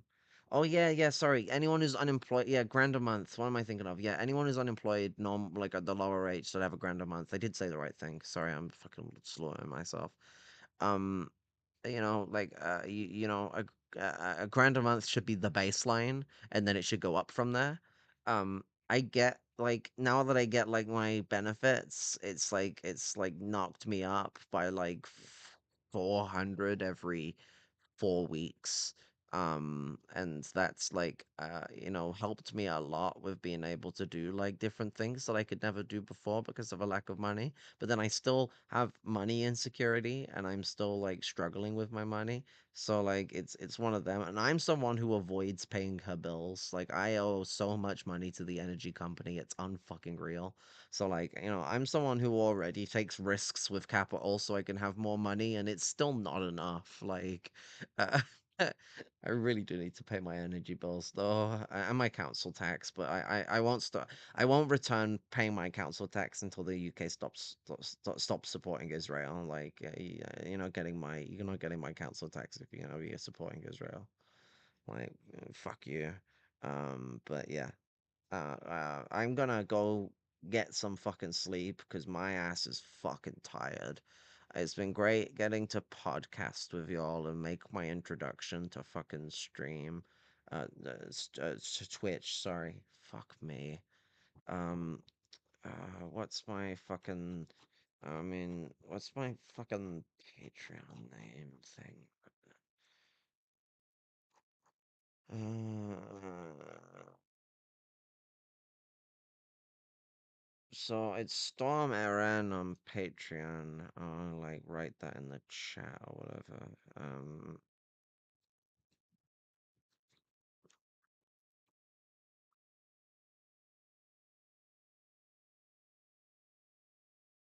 That's my like Patreon name, and I'll put the link in the chat. I recently started a Patreon. I've joined the Cool Kids Club of please give me money. I don't have anything to give you though. Um, but this is a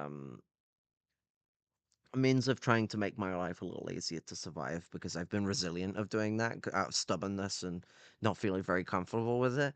But I've had comrades and friends over the years keep telling me that I need to stop being stubborn and swallow my pride and just deal with it. And yeah, pride is such a fucking like problematic thing. It always causes you to do stupid shit. But I'll catch you all later. I hope y'all have a great day, good night, good afternoon, or good evening, and rest very well.